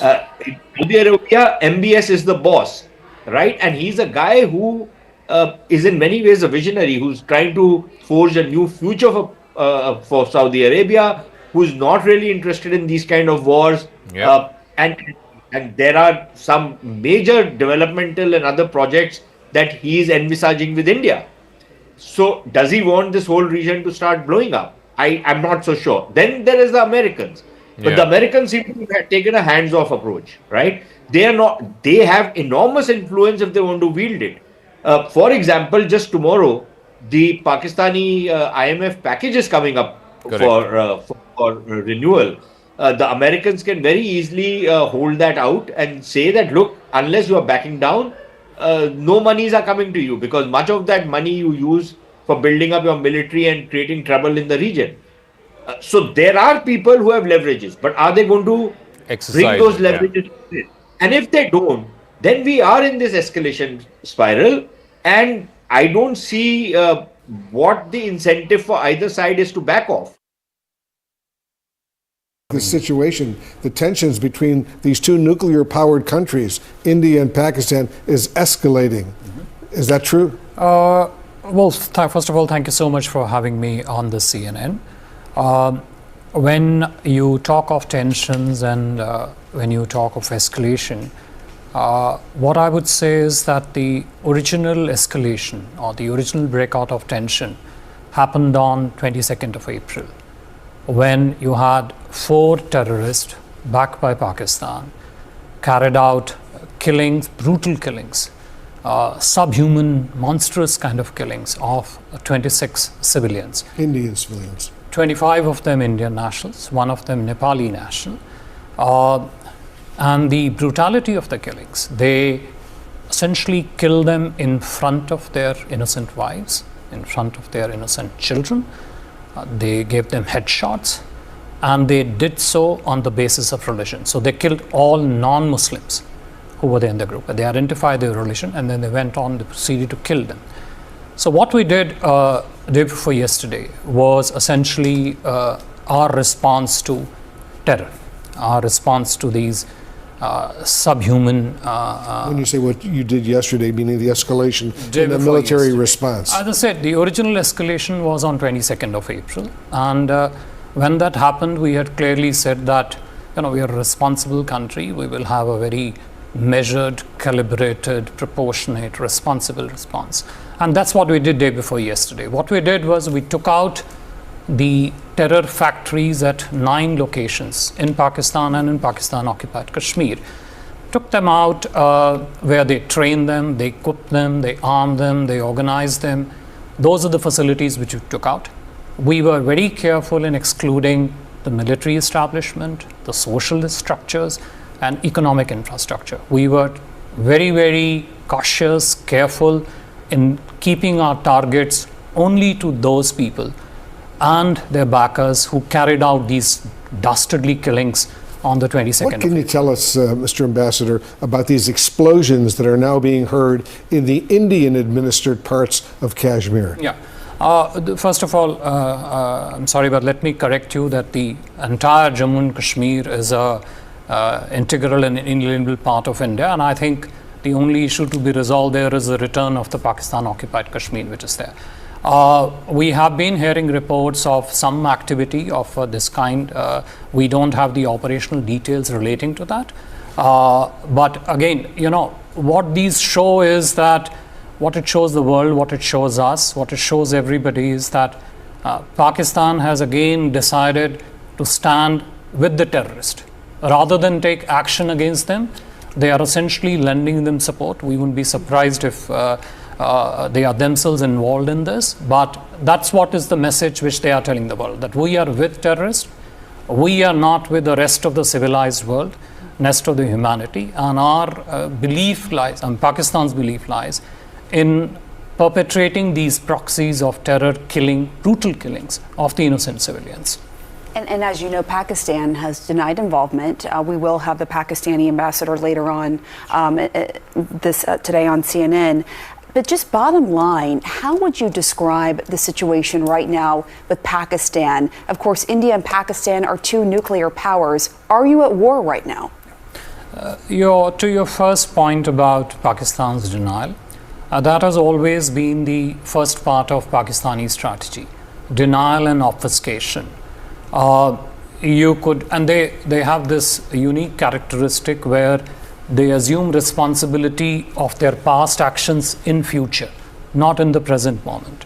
9/11, where was Osama bin Laden found? World Trade Center bombings of 93, the perpetrator of that. Where was the killer of Daniel Pearl found? 26/11 Mumbai attacks, where American nationals also died. Where were those perpetrators found? And this is not me telling you this. This is few days ago, the Defense Minister of Pakistan openly admitted this on the Sky News network, that we have been supporting terrorism for the last 30 years. There's already been an escalation, and instead of choosing that off-ramp, the choice that Pakistan very much had, it chose not to do so and has escalated by, in fact, attacking military installations of India in Udhampur, even Jammu and Pathankot as well. And if we are to talk about this escalation, India, in fact, has also delivered a befitting response by not just managing to shoot down all of those missiles and drones that were diverted towards India, but it has in fact gone inside Pakistan's territory and attacked city like Lahore. We've gone inside the heart of Pakistan to attack Lahore. And it was a very well thought out strategy, if I were to put this out for you. Because remember, India first attacked and crippled Lahore by attacking their air defense system. And once that happened, India went back again because the retaliation from Pakistan's side was continuing, and we attacked Lahore a second time. So clearly, Islamabad has been taught a lesson today, and as Zaka was also highlighting, Pakistan is going to be weighing in on options that they have. Is this going to lead to a further escalation? And in fact, let me quickly bring in my guests who are joining me live on the broadcast as we speak. Lieutenant General S. Harimohan Iyer, former Chief of Staff, Northern Command of the Indian Army, continues to stay with us. Sir, thank you for joining in. I think the big question that everybody who will be tuning into this coverage is going to be, which way does Pakistan want to take this now, given that we've already brought down their F-16, we've gone all the way into Lahore, and I think today India has proven that we have the military prowess that Islamabad doesn't have. If I was to break down what Pakistan has done till now, when the thing happened in Pahalgam on 22nd of last month, within the next 6 days, Pakistan moved what they call as precautionary forces to all his vulnerable areas. Prime thing, he was telling India that you can't come and capture anything from the line that you are sitting in your homes. It used to be some of our old doctrines, and Pakistan possibly felt that we are going to follow that doctrine. Having done that, he was expecting India to go for something like maybe a surgical strike or a Balakot, possibly something in the same level of what we did in the last two times. And he thought that he will retaliate in the same manner as he did earlier, try and show that our hits were not good enough, and try and convince his own population that what he's been able to achieve is superior to what has been given back to him, exit this whole thing at a level of superiority and keep the Fauj as the main savior of Pakistan. Now what happened afterwards? The first thing he did not calibrate was that India would go and put the Indus Water Treaty on a bench. Now, that is something India has never done in the last 60 years, even when we have fought 3 major wars with him. So that was a very major miscalculation as I look at it. And he still has not understood the implications, because the kharif, which has to be sown very soon, is going to face problems. So that is one thing he's not factored in. He did not factor the kind of diplomatic push that India today enjoys.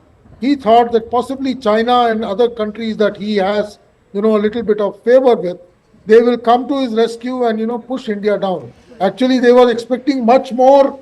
When you talk about the diplomatic push, I think it's very important to talk about how India is trying to turn the tide in its favor, and especially conventional allies to Pakistan today are turning their back. I'm going to bring you in on that point. Stay with me. Hold on to those thoughts, sir. I also have Anshul, who's joining us live on the broadcast. In fact, he's joining me live from Pathankot as we speak.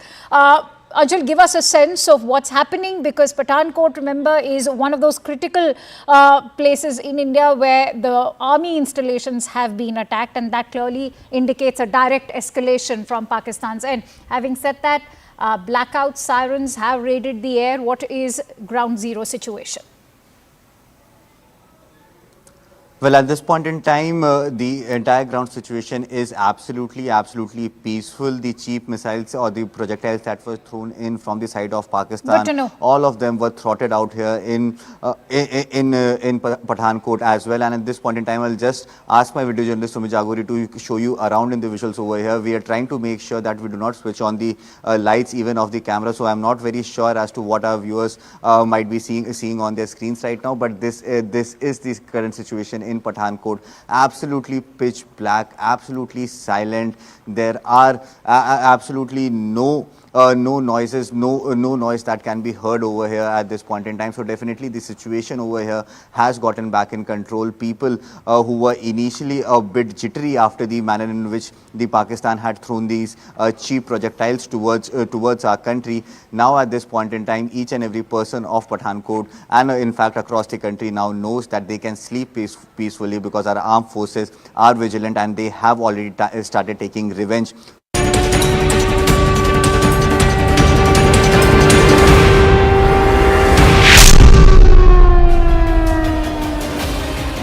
Namaste, Jai Hind, and good early morning to all our viewers here at CNN News 18, and thank you for staying with us in our continuous and rolling coverage of what's transpired post Pahalgam massacre on the 22nd of April. Bharat's calibrated response on decimating the terror infrastructure from where originated the perpetrators of Pahalgam. 9 locations were targeted as part of Operation Sindoor, and what Pakistan has done is respond militarily to a counter-terror strike. That's what it's done, and Pakistan has tried repeatedly to try and attack military installations across 15 cities of Bharat.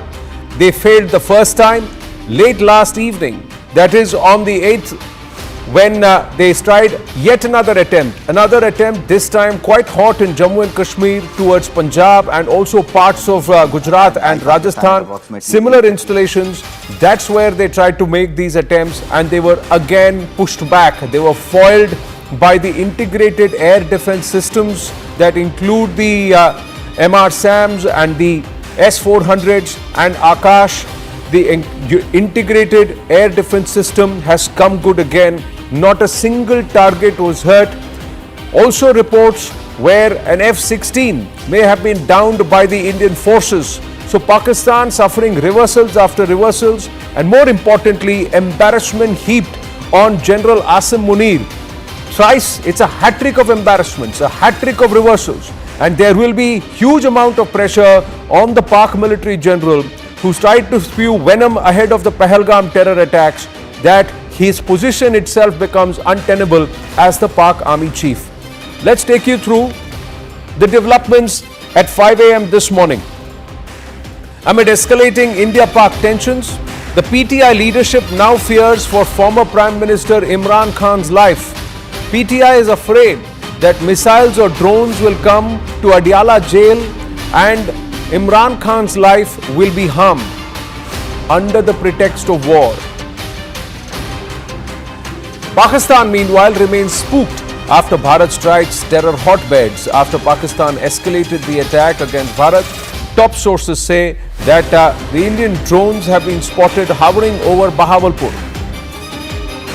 The PCB has confirmed moving out the remaining fixtures of the Pakistan Super League to the UAE. The last 8 fixtures previously scheduled to take place in Rawalpindi, Multan and Lahore will now be staged in the UAE. Intel sources meanwhile say that the move comes after drone attacks near Rawalpindi Cricket Stadium. United States Vice President J.D. Vance has conveyed a message to Pakistan. Vance has very clearly said that the India-Pak tussle is not the business of the United States, but added that de-escalation was the need of the hour. He further added that the United States will not get involved in the middle of a war. Pakistani Rangers have resorted to unprovoked shelling, cross-border firing along the international border in the Samba sector. BSF is retaliating effectively.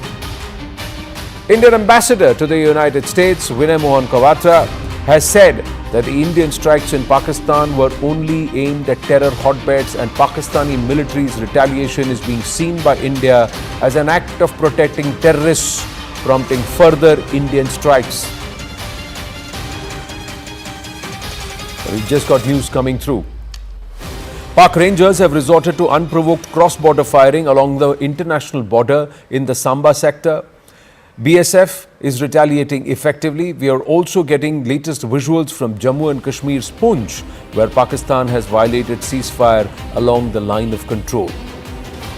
Anshul Singh joining us live from Pathankot. Anshul, good morning. It's been a long night, and our thoughts and prayers with our brave hearts and also the locals, the residents of these regions along the international border and also the line of control. Bharat stands in solidarity with all of them. Where are you right now? You've been on the move right through these areas where there has been shelling or there has been counter mechanisms employed by Bharatiya forces to try and dissuade Pakistan from any kind of military success as they target some military establishments very close to civilian areas in these regions. So right now, are the guns still talking? Or can you hear sounds around you, or is there a little bit of a quiet? What has happened in Poonch? What has happened in Pathankot? What has happened in Samba?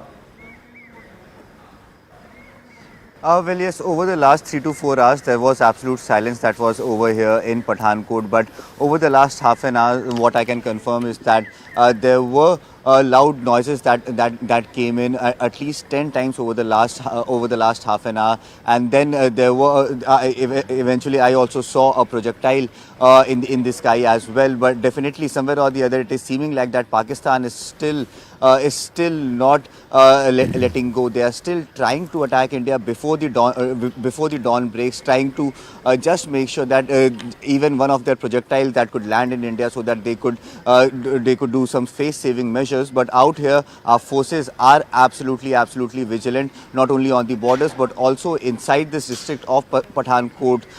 There is heavy security that has been deployed to make sure that there is calm that prevails amongst the people over here, people who have been residing in Pathankot since last night.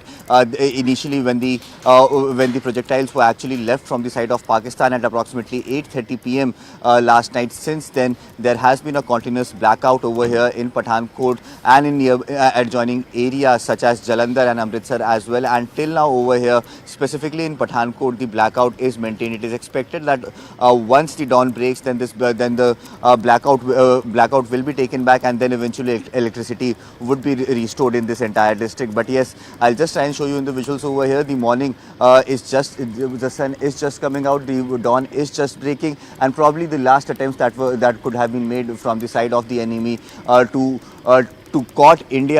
actually catch India off guard. But definitely, yet again, our armed forces and our air defense system has yet again proven to be a wall that is almost becoming impossible for these Pakistani cheap missiles to breach at this point in time. Well, Anshul, stay on with us, and great job done. The News 18 team across the network has been working tirelessly to bring to our viewers authentic, verified, clear news, no conjectures and no assumptions at all. Tejinder Sodhi now joining us. Tejinder, the Pakistan military has tried to hurt civilians repeatedly. It has also targeted military establishments for a counter-terror strike. It all started with Pahalgam massacre. Pak-backed terrorists effected that massacre. Bharat only neutralized terror infrastructure. The entire Pakistan military has stood with terrorists, and they are attacking Bharatiya military targets and also civilian areas. What's the latest now at the break of dawn? Indeed, Anand, you rightly pointed out that India Pakistan has been relentlessly trying its best to target the civilian and the military installations, but their efforts to target our positions were foiled by our defense mechanism last night when Pakistan tried to send in projectiles, drones to hit the targets within Jammu, in several places across Rajouri, in Poonch. But those efforts were foiled by our security forces, by our defense establishment. Now, Anand, Pakistan, those cowards in uniform on the other side of the line of control, they have been targeting the civilian population. Heavy exchange of firing is still going on in along the line of control in Uri, in Karna, Keran, Rajouri, Poonch. These are the places where Pakistan has resorted to unprovoked ceasefire violations. There are also reports of cross-border firing in areas like Samba, where the border security force is retaliating as if you remember on even last night at around 11, the border security force foiled a major infiltration bid from the Pakistan side, wherein Pakistan tried to push in terrorists into the Indian side. So Pakistan is desperate at a time when Pakistan is trying. Yes, Anand. Right. Tejinder, great job done, and I know there has been continuous work, and stay safe. These are people who are in the line of fire in that region. Almost all of Jammu, all of large portions of Kashmir, large portions of Punjab have seen overnight blackouts. There are portions in Rajasthan and Gujarat also, districts, cities that have been in blackout. Even in and around the national capital, there has been a state of preparedness. Viewers, we are all in it together. Let's keep our brave hearts. Let's keep people who are closest to the line of these cowardly military strikes by the Pakistan army in our thoughts and prayers as we continue with this coverage. Moving on quickly, we go back to our reporters in a bit, but we've got more news coming through in a CNN News 18 exclusive. We're learning that Pakistan Defense Minister has threatened Bharat yet again, saying that if not for talks, then it will be for the guns. Top intelligence sources have informed that they see this as a sign of desperation. In fact, Khwaja Asif appears to be afraid of his constituency in Sialkot, where he will lose if there is a potential war that breaks out, and he doesn't want to lose in any case. It's more about the politicians being absolutely clueless about what their army is doing. One, he's been caught lying brazenly on international media, and now this entire bluster and braggadocio coming at a time when Sialkot has seen some solid pummeling by Bharatiya forces. Now, however, this threat will not work, and the Pakistanis have to understand that Bharat's war is against Pak originating terror and terror groups. It's not with the state of Pakistan, the military of Pakistan, or the general population of Pakistan. This is something that Ambassador Kawatra, that Ambassador Doraiswamy, Foreign Secretary Vikram Misri have repeatedly said this. This has been Bharat's official position. The idea is purely to give justice to the families whose loved ones were singled out and killed in cold blood, murdered in cold blood because they were not Muslim. And this was done by Pak-backed terrorists, and that's the reason why Bharat effected Operation Sindoor.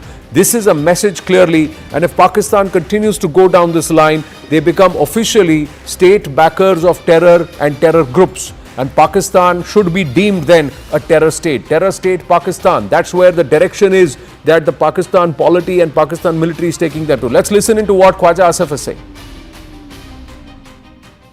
Direct talks नहीं होती इस वक्त हमारे NSS की, हमारी government की और India की गवर्नमेंट की, और वो नहीं सुनते, तो फिर क्या अगली बात, अगर टेबल पे बात नहीं होती तो क्या अगली बात बंदूक पे होगी, बंदूक के जरिए होगी? जी बिल्कुल, that is the only option left to us. दिनों में पाकिस्तान को फैसला करना होगा, घंटों में करना होगा, और we still have the luxury कि अच्छा एक दो हफ्ते और देख लेते हैं चीजें बने. We do not have the luxury of waiting for days. मैंने plural इस्तेमाल किया. We do not have the luxury to wait. This patience will cost us. So we have to stop them right now in the tracks. कि ये चीज जो acceptable नहीं है. ये हमने 2-3 दिन देख लिया है कि डी एस्केलेशन की पॉसिबिलिटीज की जो उम्मीद लगाई थी, लेकिन ये डी एस्केलेट नहीं हो रहा. So Pakistan is taking things, a bit a notch up now or further. Akanksha with us on the phone line. Akanksha, Khwaja Asif sounds so desperate. He does not even know how to give his thoughts a spin to try and make it from coming from a position of strength. Clearly, he's found out. You see the body language in the interview. He looks completely in duress. Not to forget the fact that from disinformation, he is now resorting to desperation. When he's saying that this patience is going to cost us, only Khwaja Asif knows what the cost is going to be. And they're already paying for it. It's clearly a sign of desperation. One also knows that Sialkot, which has also been attacked by India, is his constituency. He will lose if the war breaks out, and he doesn't want to lose from his constituency. This threat is not going to work. And they are very much aware that Pakistan has to end terrorism, and this is India's war, Bharat's war against terrorism. And at the same time, we all know that Pakistan's economy is extremely vulnerable. We speak on a day when the IMF is going to be making that assessment of the additional funding, which is over $1 billion. As of December last year, Pakistan had surpassed its external debt, which was amounting to over $131 billion. So clearly, Anand, the question is, can Pakistan afford escalation? They have been given an off-ramp, not just by India, but the global consensus that is very much working in India's favor. The United States, as we all know, Marco Rubio, the US Secretary of State, has been telling Pakistan to de-escalate. They have been consistently condemning terrorism emanating from Pak soil. They have also made it amply clear that they stand with India in its fight against terrorism. So Khwaja Asif he's in fact embodying the kind of pressure that has been mounted on Pakistan at the moment. Well, the other aspect is Khwaja Asif says we cannot afford for this to continue. Does that clearly show the desperation of the Pakistanis, that they have tried whatever in the last 3 days but they cannot sustain it? The other thing is, he was brazenly lying when he said that the foreign ministers are in contact or the NSAs are in contact. This entire aspect of the Pakistan establishment saying the NSAs have been in contact was refuted by Bharat, saying no such contact has happened. Absolutely. We've been discussing this throughout, Anand, ever since this kind of propaganda war from Pakistan has broken out. Khwaja Asif has been, in fact, fronting this propaganda war on behalf of Pakistan. And we've been talking about how he has been indulging in disinformation. And when he's talking about how they've downed a Rafale jet, or whether it is about the NSA's talking, or about Indian armed forces personnel being taken as prisoners, or Pakistan attacking Srinagar, there's a fair amount of disinformation that he's indulged in, and he's spreading fake news on behalf of the Pakistani establishment. And so one has to, in fact, really weigh in on whether or not to believe this defense minister, as we've been talking about how this is really not befitting of a country's defense minister to resort to this kind of jargon. Right. And we've already seen the kind of lies he's been peddling on behalf of the Pakistan big state. Well, thank you for your inputs, Akanksha. Meanwhile, in an exclusive conversation with CNN, Bharat's ambassador to the United States, Vinay Mohan Kwatra, made Bharat's stance very, very clear. He said that Bharat is not at war with Pakistan, but at war with terrorism, and terrorists are backed by the Pakistan military. Listen in. The situation, the tensions between these two nuclear-powered countries, India and Pakistan, is escalating. Is that true? Well, first of all, thank you so much for having me on the CNN. When you talk of tensions and when you talk of escalation, what I would say is that the original escalation or the original breakout of tension happened on 22nd of April, when you had 4 terrorists backed by Pakistan carried out killings, brutal killings, subhuman, monstrous kind of killings of 26 civilians. Indian civilians. 25 of them Indian nationals, 1 of them Nepali national. And the brutality of the killings, they essentially killed them in front of their innocent wives, in front of their innocent children. They gave them headshots, and they did so on the basis of religion. So they killed all non-Muslims who were there in the group. They identified their religion, and then they went on, they proceeded to kill them. So what we did day before yesterday was essentially our response to terror, our response to these subhuman... when you say what you did yesterday, meaning the escalation in the military response. As I said, the original escalation was on 22nd of April. And when that happened, we had clearly said that, we are a responsible country. We will have a very measured, calibrated, proportionate, responsible response. And that's what we did day before yesterday. What we did was we took out the terror factories at 9 locations in Pakistan and in Pakistan-occupied Kashmir. Took them out where they trained them, they equipped them, they armed them, they organized them. Those are the facilities which we took out. We were very careful in excluding the military establishment, the social structures, and economic infrastructure. We were very, very cautious, careful in keeping our targets only to those people and their backers who carried out these dastardly killings on the 22nd. What can you tell us, Mr. Ambassador, about these explosions that are now being heard in the Indian-administered parts of Kashmir? Yeah. First of all, I'm sorry, but let me correct you that the entire Jammu and Kashmir is a integral and inalienable part of India, and I think the only issue to be resolved there is the return of the Pakistan-occupied Kashmir, which is there. We have been hearing reports of some activity of this kind. We don't have the operational details relating to that. But again, what these show is that what it shows the world, what it shows us, what it shows everybody is that Pakistan has again decided to stand with the terrorist. Rather than take action against them, they are essentially lending them support. We wouldn't be surprised if they are themselves involved in this, but that's what is the message which they are telling the world, that we are with terrorists, we are not with the rest of the civilized world, rest of the humanity, and our belief lies, and Pakistan's belief lies in perpetrating these proxies of terror, killing, brutal killings of the innocent civilians. And as you know, Pakistan has denied involvement. We will have the Pakistani ambassador later on today on CNN. But just bottom line, how would you describe the situation right now with Pakistan? Of course, India and Pakistan are 2 nuclear powers. Are you at war right now? To your first point about Pakistan's denial, that has always been the first part of Pakistani strategy, denial and obfuscation. They have this unique characteristic where they assume responsibility of their past actions in future, not in the present moment. 9/11, where was Osama bin Laden found? World Trade Center bombings of 93, the perpetrator of that. Where was the killer of Daniel Pearl found?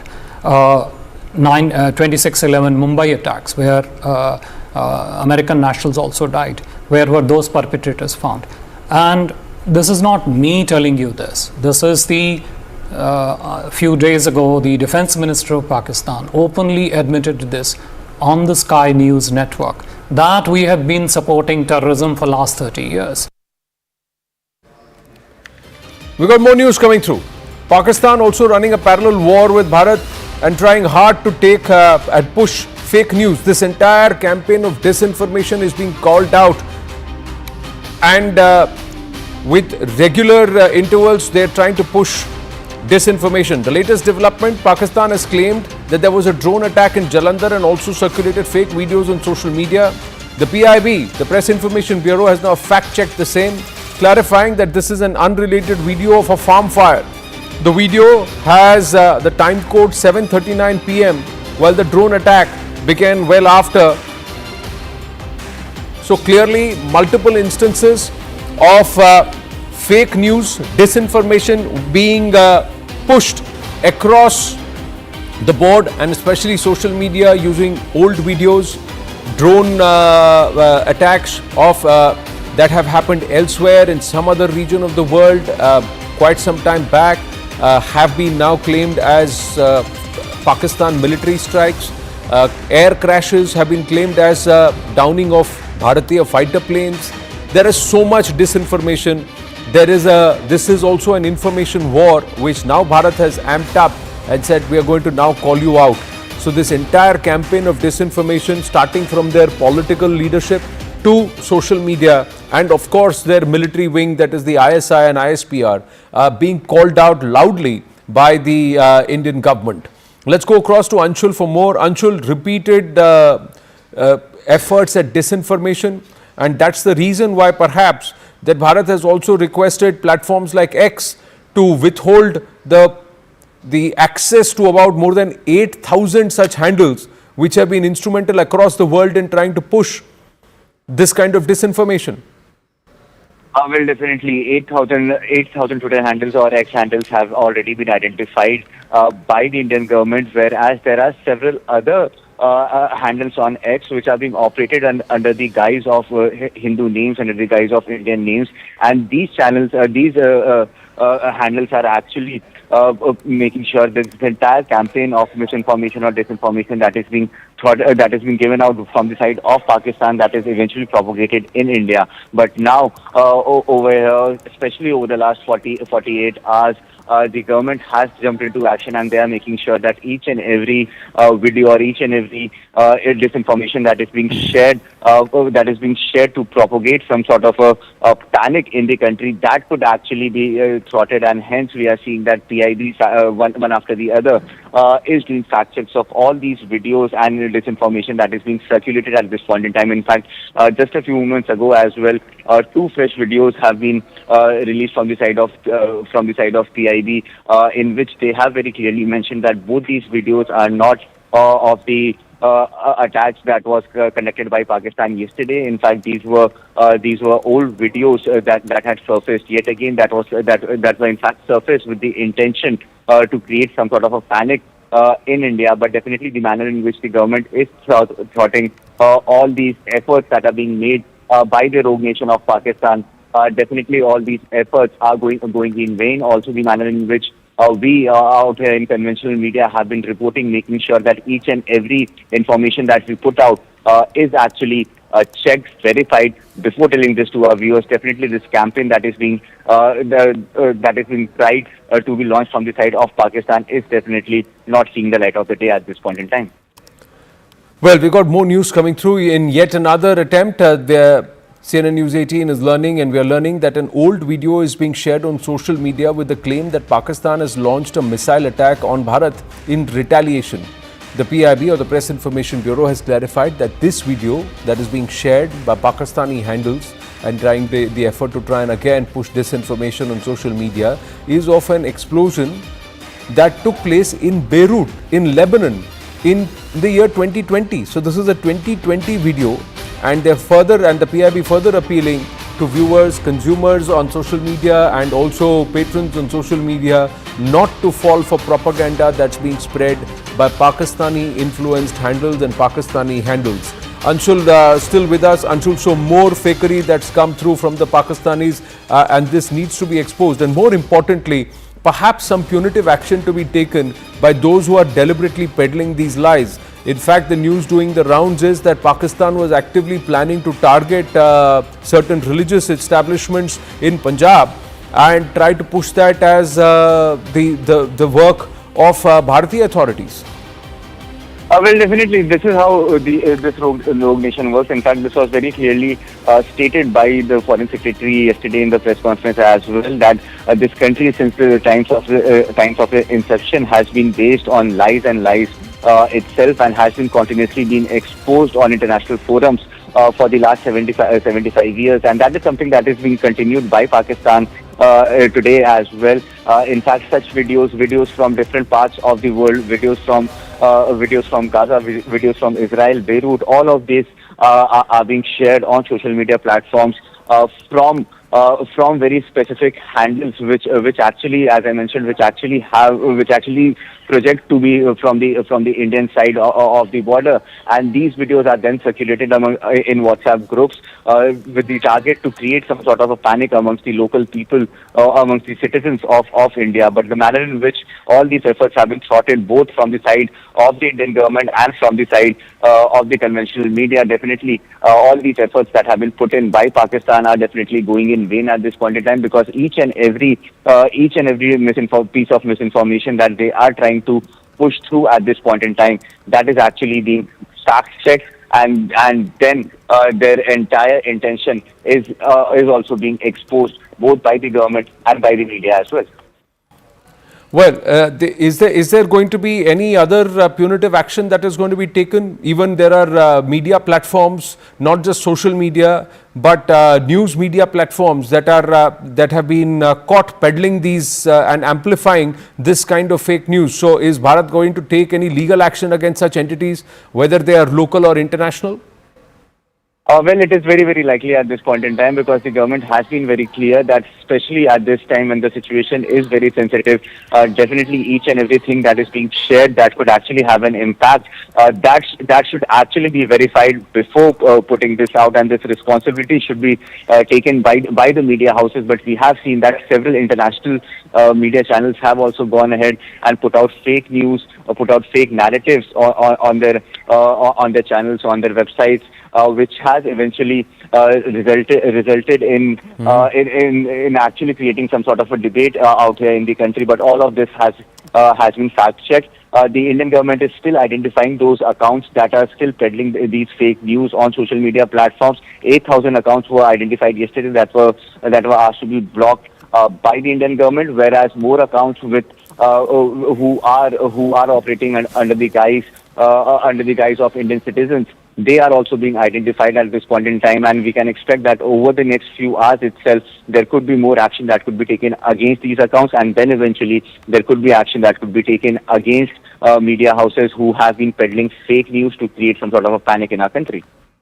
Well, thank you for your inputs. Now we got more news coming through. Let's move on quickly here on this morning broadcast. The PTI leadership is afraid that missiles or drones will come to the Adiala jail. The Pakistan Tehreek-e-Insaf has said it is afraid that Imran Khan's life will be harmed under the pretext of war.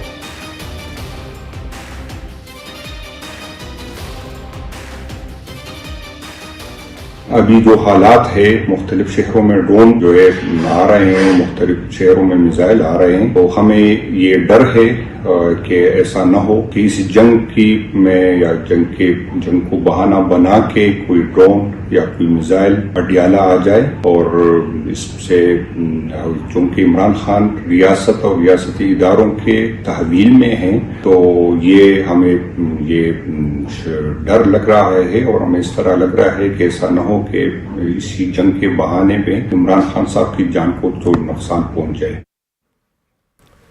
Well, so the Pakistan Tehreek-e-Insaf now worried about the safety of Imran Khan. Remember, it was under General Asim Munir that Imran Khan was incarcerated, cases were registered, and despite his immense popularity among the Pakistan people, he was dislodged, and the effort to try and totally dismantle the Pakistan Tehreek-e-Insaf and Imran Khan is a popularity. But despite that, he continues to remain one of the most popular leaders currently in Pakistan.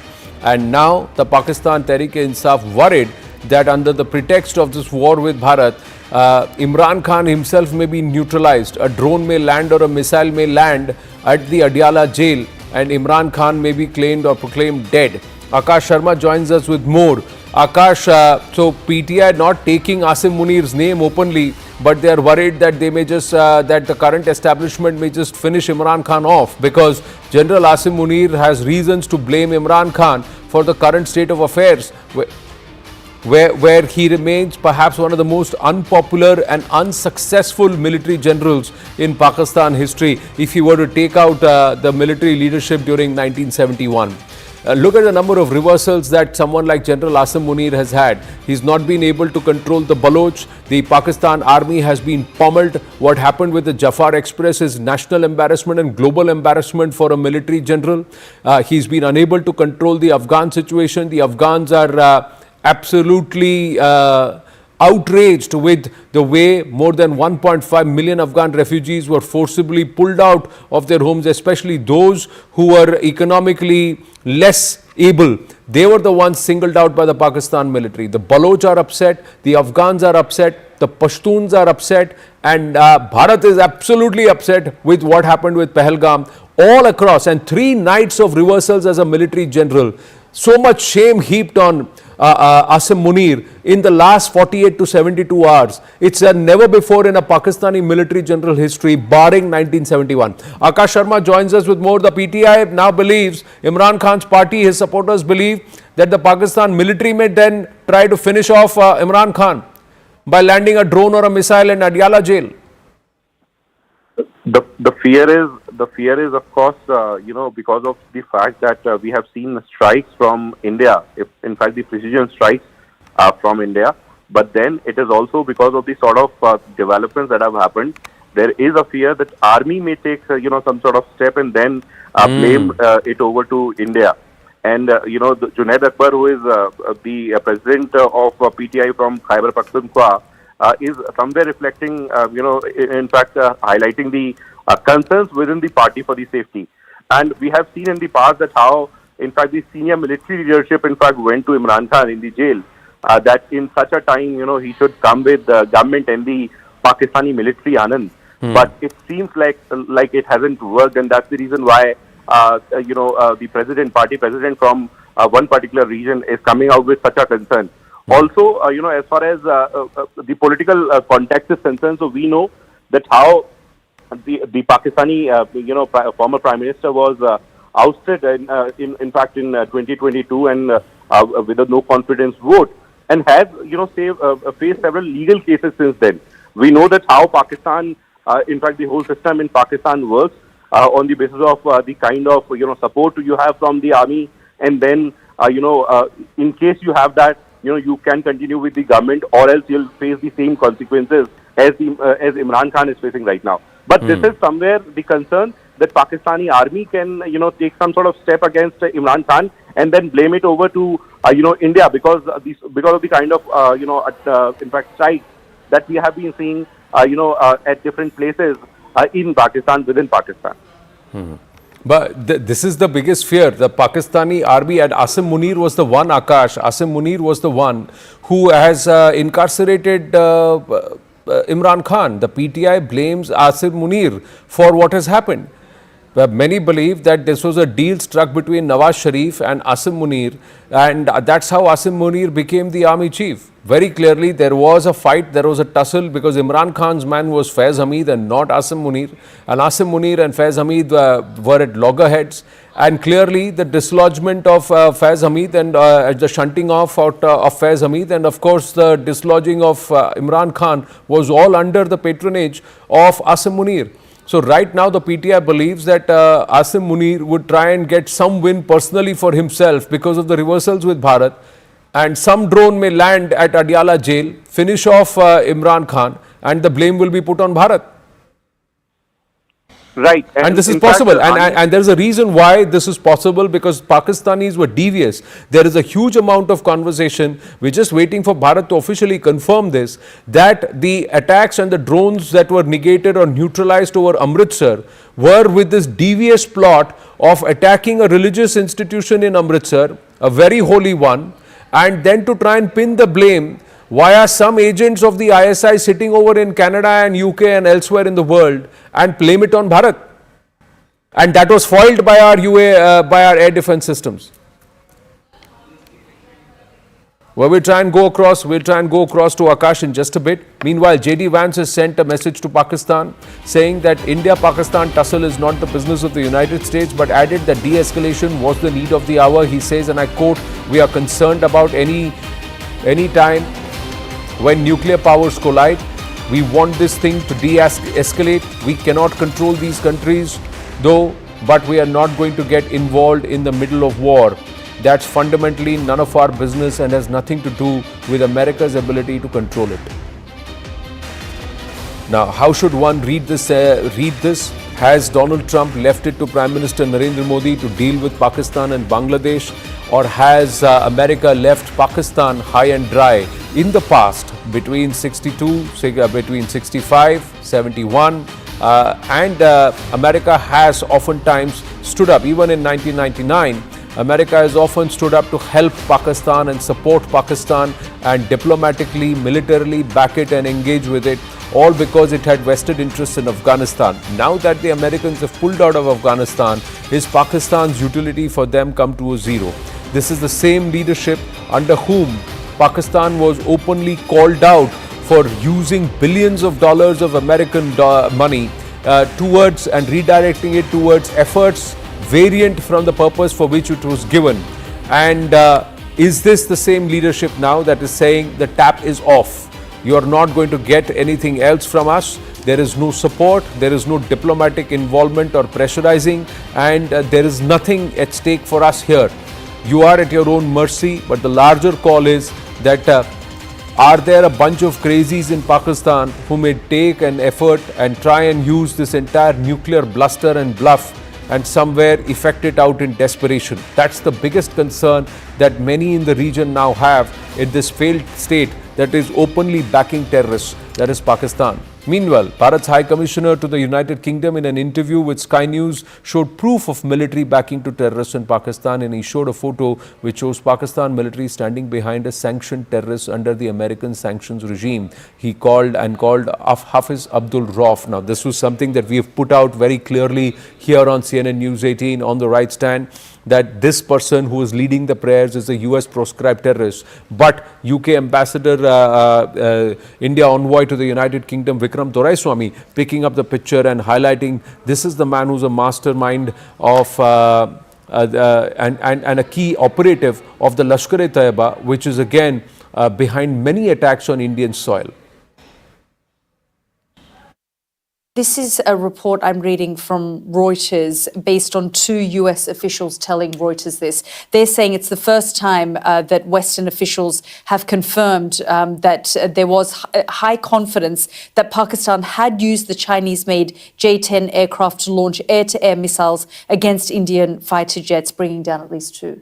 This is something that, let's ask Reuters, but my larger sense is that there is no evidence of that. We haven't actually confirmed any such thing.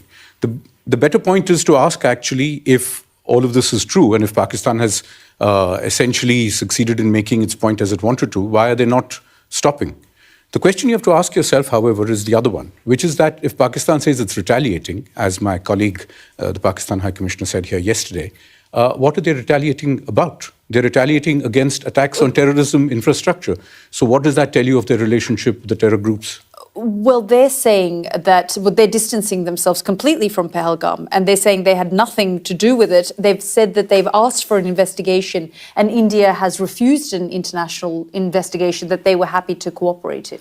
Well, this is a story we've heard multiple times before. In 2016, after the Pathankot attack, which you referred to, we offered them an unprecedented amount of access to an Indian Air Force base, which had been attacked at Pathankot. DNA samples, telephone records, the whole works. It was supposed to be a joint investigation. We never got invited for the second part of it. And frankly, each time, if you go all the way back to 2008 to the Mumbai terror attacks, where a substantial amount of information and material evidence was provided to the world and to Pakistan, who made the same generous offer of cooperation, All they've used it for is to hide their tracks and to take away fundamentally what are assets of their deep state. High Commissioner, I just have a minute left, but I've spoken to a retired general who in Pakistan who referenced India funding and backing the Baluch Liberation Army.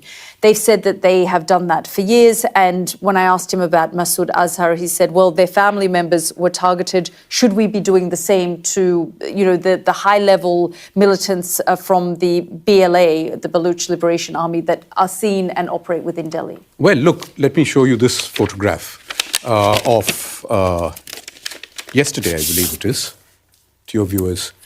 This person here is a sanctioned terrorist under the American sanctions regime. His name is Hafiz Abdur Rauf.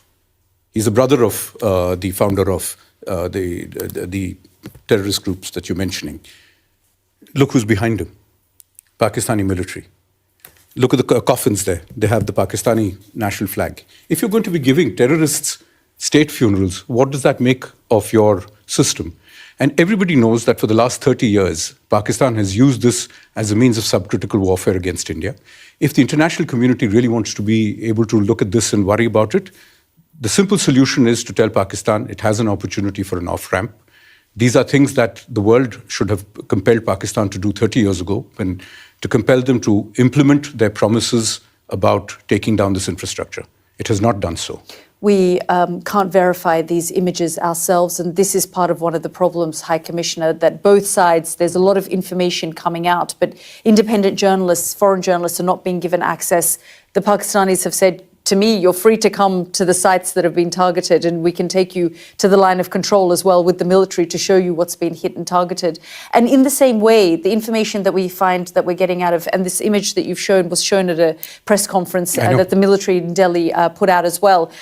But that is part of the problem here as well, isn't it, High Commissioner? I mean, there is an information warfare that's taking place, and independent journalists can't seem to get access to either side. Well, look, it is a fluid situation out there. I don't know how helpful it would be to have independent journalists or any kind of journalists wandering around in an area where there is active military operations happening.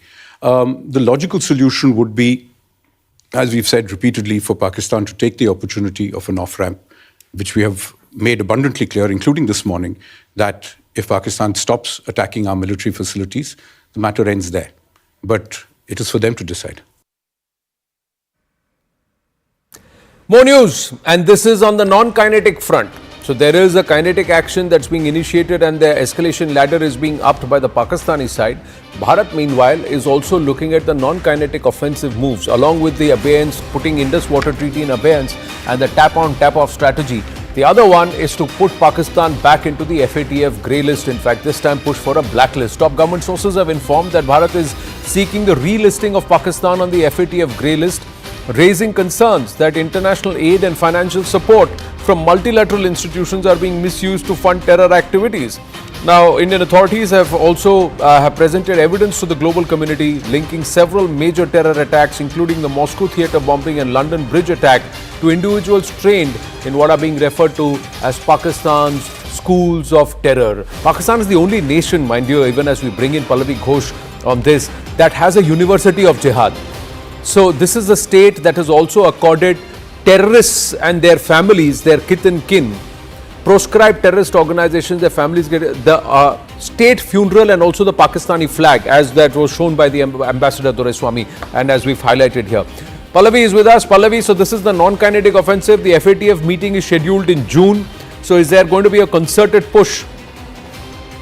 Absolutely. The Financial Action Task Force, which was first set up, interestingly, Anand, focused only on money laundering. And that's one reason why Pakistan managed to tick the right boxes. But it's only when this whole concept of terrorism funding got included into the FATF where things were getting hotter and hotter for many countries, and now even more for Pakistan. Look, there have been endless rounds of meetings. The Department of Revenue under the Finance Ministry has verbally conveyed it to the IMF that, the Pakistan needs to be brought back on the grey list, because now it ticks all the right boxes as far as terror funding is concerned. In the backdrop of the kind of action that we're seeing in the installations in Pakistan, India is going to push forward this case once again on why it should be on the grey list, and also tell the world that it's not just about India. The money that you're giving to Pakistan is actually being used to fund terror activities which are aiding those terrorist organizations which have been attacking European cities, America as well. So that huge pressure is now going to be mounting on the IMF. India is going to push it. And I think what we saw, the post-Pahalgam developments, Anand, it should make it very, very difficult for Pakistan to kind of escape being put on the grey list. Was there a verbal communication that was conveyed by the Department of Revenue? That's right. Department of Revenue is the nodal agency which falls under the Ministry of Finance. And the reason why it is a Department of Revenue is because FATF, as I just pointed out, it was largely to do with money laundering plus terror funding. So that's where the Revenue Department comes in. That verbal communication has gone in last week already. But round the clock, phone calls are being made. All kind of pressure has been put in by our government on the IMF that it's not just you, but it's other the multilateral development banks, for example, the ADB, the World Bank, all of them giving money to Pakistan in the name of infrastructural development is actually not going for the people of Pakistan. It's actually going to go in for funding what is called the school of terror, which Pakistan is. Well, thank you. Thank you for your inputs, Pallavi. So the non-kinetic options also now the offensive continues, and it's going to be unrelenting till the time Pakistan either officially accepts being a state backer of terror and gets hyphenated with the term, the idiom terror state. So terror state Pakistan, or Pakistan withdraws, goes back and says no more terror and no more terror tanzeems on Pakistani soil. Till then, this offensive is going to continue from Bharat. Now, the PCB today, meanwhile, has confirmed that the remaining fixtures of the Pakistan Super League have now been shifted to the UAE. So there's more embarrassment there that a tournament, a sport that they were trying to hold, it's the Pakistan military that's escalated it. And these last fixtures, the 8 fixtures, were scheduled to be conducted in Rawalpindi, Multan and Lahore. Rawalpindi and Lahore have seen some punitive punishment being undertaken because as retaliatory or countermeasures by Bharat, where the air defense system at Walton has been now completely decimated. This is in Lahore. Rawalpindi also felt the impact of and the might of the Bharatiya Armed Forces, and this happened late last evening. So that's the reason why these matches are being shifted out and they will be staged in the UAE. Intel sources further say that action has been taken after a drone attack near Rawalpindi Cricket Stadium. The military installations were not so far away from the Rawalpindi Cricket Stadium, but the idea is that Bharat has pinpointed, targeted these precision hits that have happened, even with the terror infrastructure. To viewers tuning in at this point, good morning, and let me tell you, when Bahawalpur, the Jaish headquarters spread over about 14 plus acres were targeted, the military establishment is just 5 kilometers away. The Bahawalpur air base is less than 10 kilometers away. So that's how precise the targeting from Bharat has been.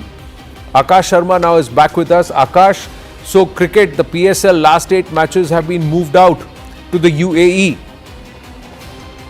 Yes, Anand, there are concerns, and now these concerns are in fact affecting things in Punjab, and PSL is the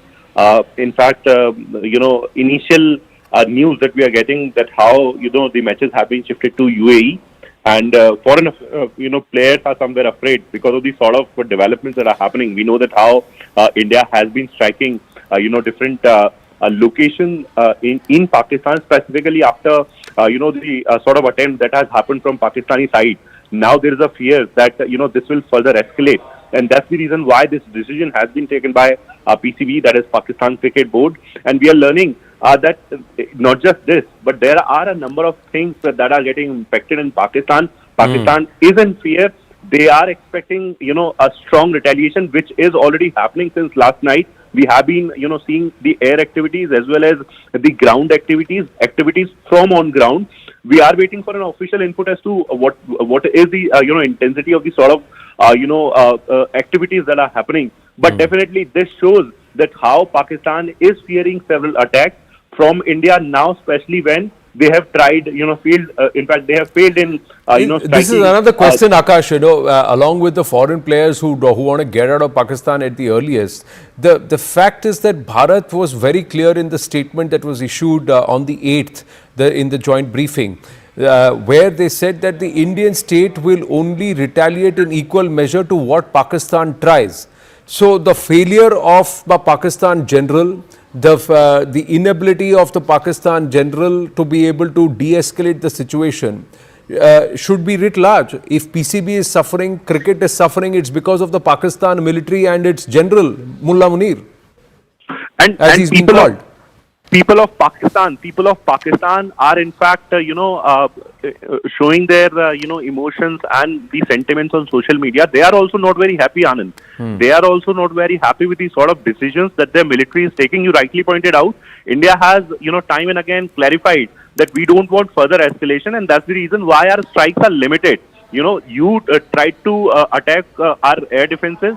That's why we have destroyed your, air defenses. Now you have targeted our civilian property as well. Last night you tried Jammu, Pathankot, several other areas in the western sector as well.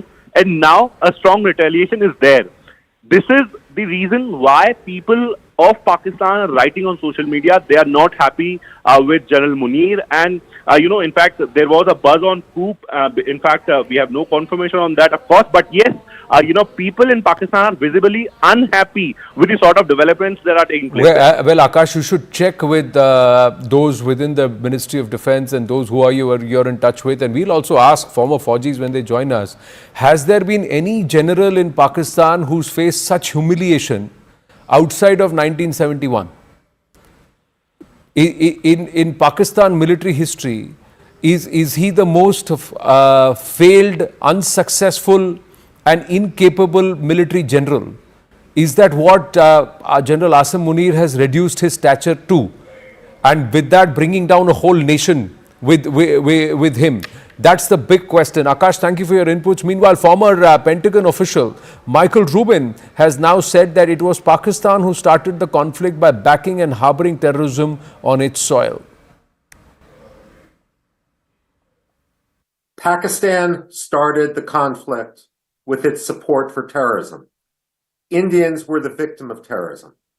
While I was initially critical that Prime Minister Modi had taken so long to respond, in hindsight, it's clear that the Indian military was carefully planning, and the Indian military has shown itself to be far more capable. Pakistan is thrashing about, looking for a way to save face. But Asim Munir should understand that the first rule of hole digging is when you're in a hole, stop digging. The fact of the matter now, looking forward, there can only be one metric by which we look at the diplomatic solution to this issue. Pakistan has to be designated by the United States to be a state sponsor of terror.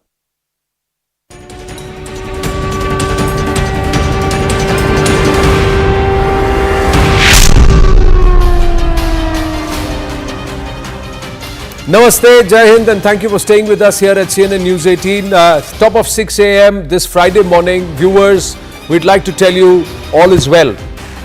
Our forces have done a phenomenal job. Keep them in your prayers. Keep our brave hearts in your prayers this morning. And also keep those people who are directly in the line of Pakistan military fire in the regions of Jammu Kashmir, in Haryana, in Punjab, in Rajasthan, in Gujarat, in all these regions, in those districts where the Pakistan military has tried to train its guns, its artillery, sending its drones and missiles. Have them in your prayers, but also a big shout out to our brave hearts, our defense forces, for so ably neutralizing, negating Pakistan's devious plots. The Pakistan military has failed yet again. 3 successful nights for Bharat, 3 nights of failure for General Asim Munir and co. So much shame has been heaped on the Pakistan military, and it's because of the Bharatiya Armed Forces. So a big shout out to them and to all of us, our viewers. All is well. Let's get you the latest at 6 a.m. this Friday morning. Pak Rangers have resorted to unprovoked cross-border firing along the international border in the Samba district. Border security forces retaliating effectively. Pakistan also violated ceasefire at the line of control and Jammu and Kashmir's Poonch. Pakistan is also running a parallel war with Bharat, with trying hard to push fake news, disinformation, and in the latest development it's claimed that there was a drone attack in Jalandhar and also circulated fake videos on social media. The Press Information Bureau or PIB has now fact-checked the same, clarifying that this is an unrelated video of a farm fire. The video has a time of 7:39 p.m. while the drone attacks began much later. PIB has also further fact-checked an old video that is being shared on social media with the claim that Pakistan has launched a missile attack on India in retaliation. PIB has clarified that this video that is being shared is of an explosive attack or an explosion that took place in Beirut in Lebanon in 2020 and further appealed to people not to fall for propaganda that is being spread by Pakistani handles.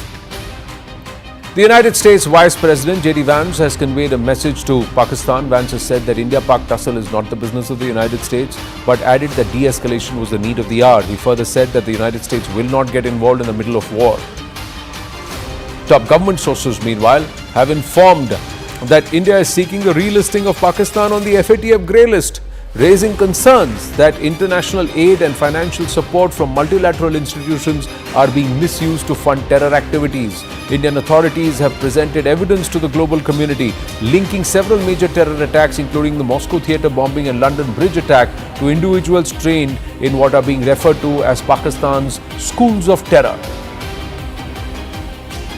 PTI Khyber Pakhtunkhwa President Junaid Akbar has made an important statement. PTI leadership is afraid that missiles or drones will come to Adiala jail on the pretext of war. PTI says it is afraid that Imran Khan's life will be harmed under the pretext of war. And fingers are not pointing at Bharat, they are pointing at the Pakistan military and General Asim Munir. Now, CNN News 18's exclusive. Pakistan Defence Minister has threatened India yet again, saying that if not for talks, then it will be for guns. Top intelligence sources have informed that they see this as a sign of desperation. In fact, Pakistan Defence Minister Khwaja Asif appears to be afraid of even protecting or his own political status or capital in his constituency, Sialkot, where he will lose if Pakistan is on the losing side and if war breaks out. Meanwhile, Pak remains spooked after India strikes terror hotbeds. After Pakistan escalated attack against India, top sources say that Indian drones have been spotted hovering over Bahawalpur and considerable damage has been inflicted in other cities and other military establishments over in Pakistan. India is also on the offensive internationally. In a conversation with CNN, India envoy to the United States, Vinay Mohan Kawatra, has said that India's strikes in Pakistan were only aimed at terror hotbeds and terror infrastructure. Meanwhile, the Pakistani military's retaliation is being seen by Bharat as an attempt to protect terrorists, prompting further Indian strikes. Is this the first step towards globally designating or hyphenating Pakistan as a terror state? The PCB today confirms that the remaining fixtures of the Pakistan Super League have been shifted to the UAE, given foreign players who are very, very concerned with the escalation, and the last 8 fixtures, which are previously scheduled in Rawalpindi, Multan and Lahore, will now be staged at the UAE.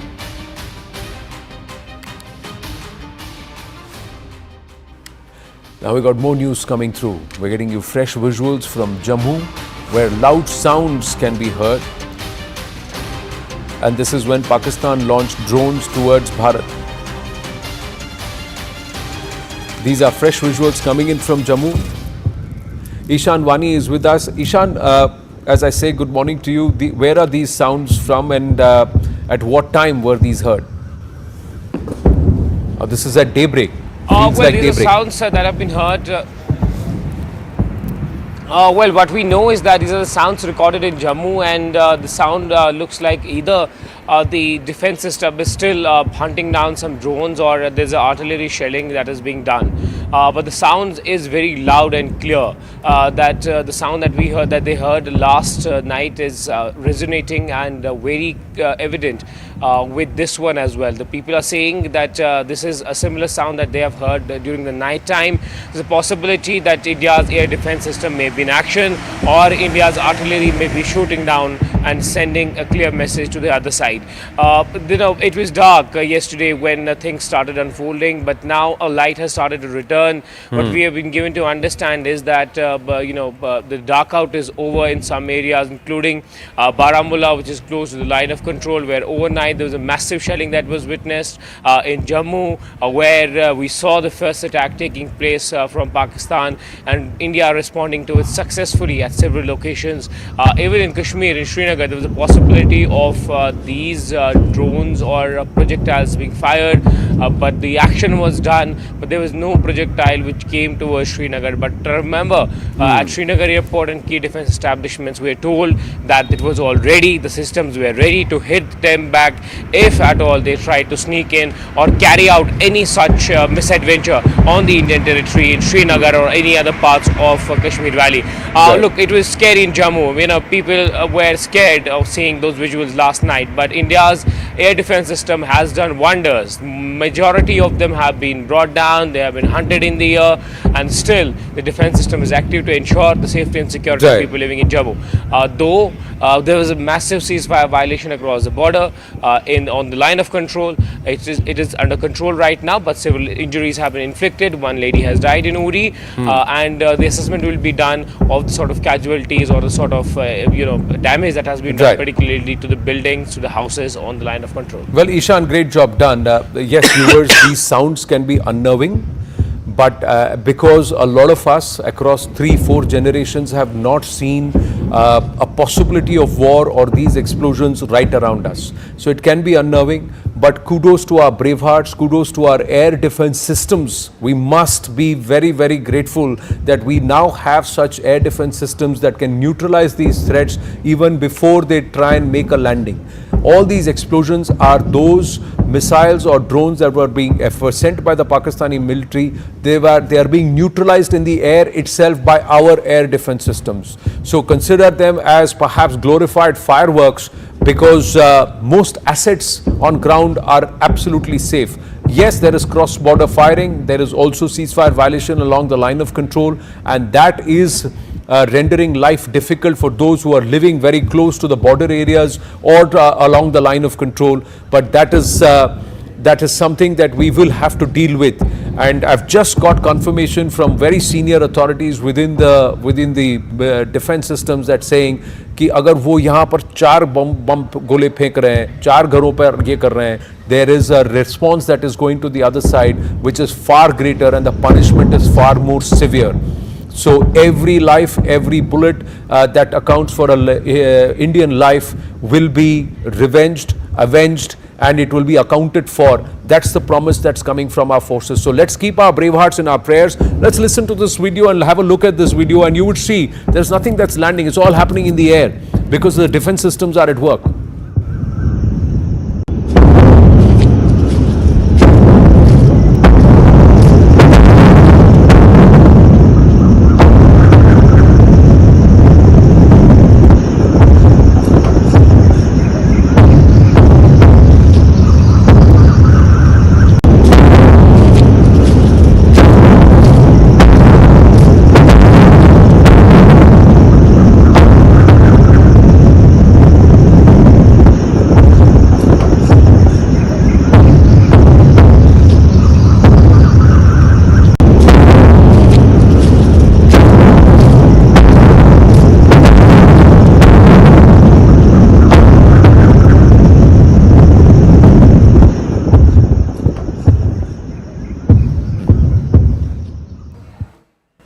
Okay, we've got more news coming through in Amritsar.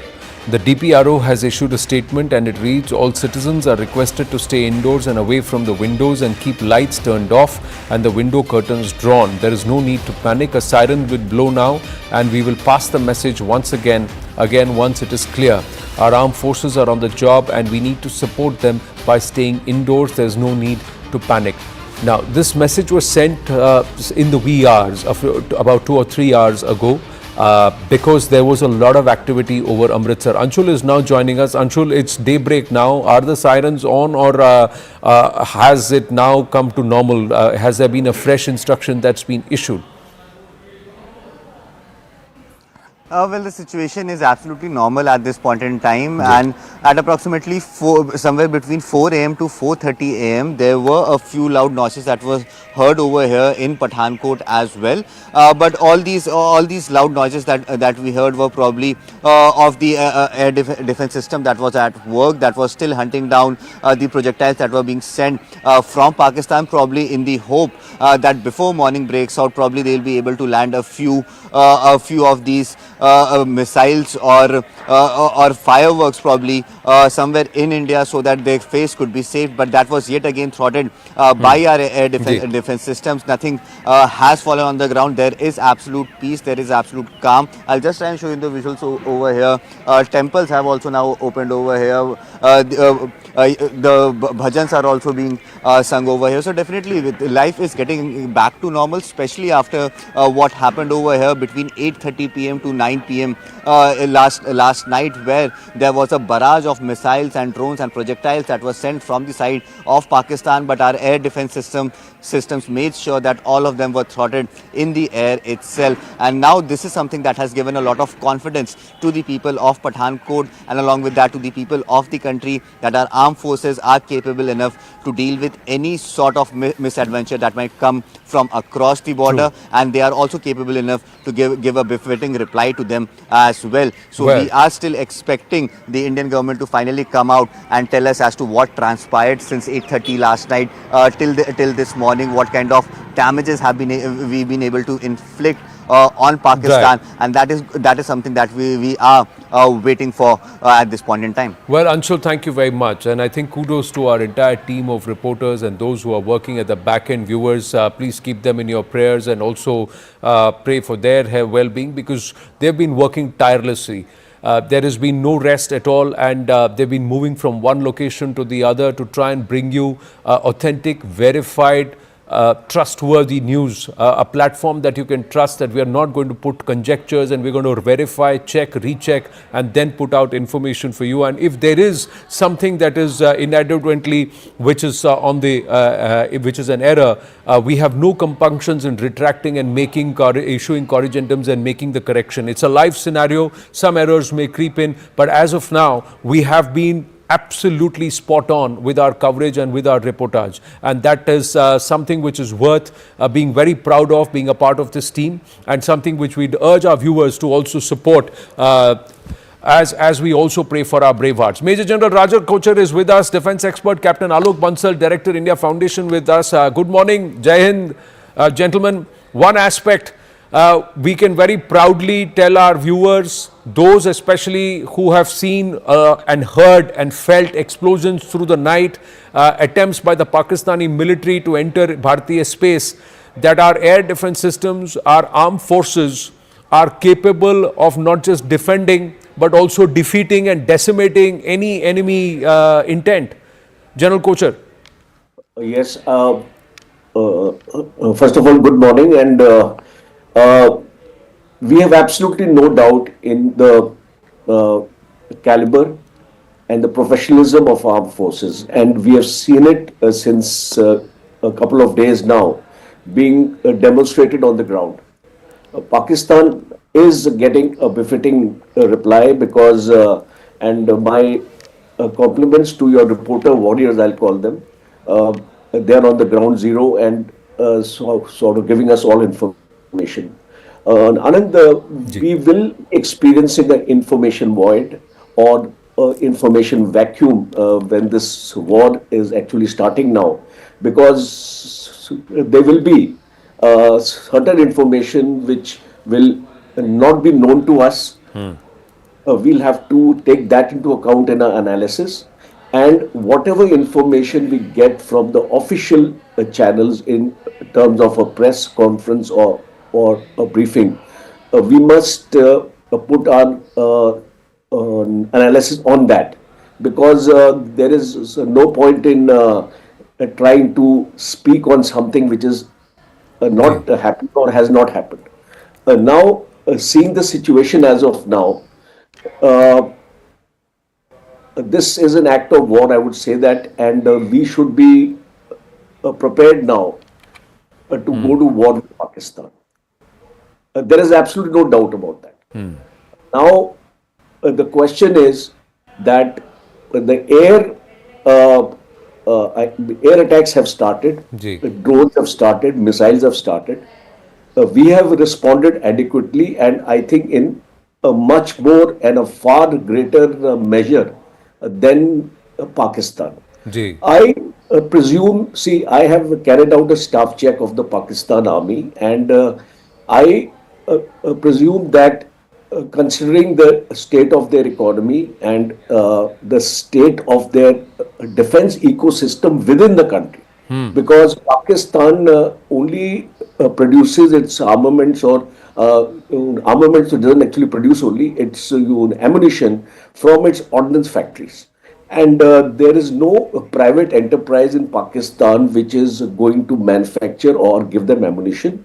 Whatever replenishments they are going to get from either China or Turkey. And when the war has commenced like this, that will also be difficult because you need things in a very fast time frame.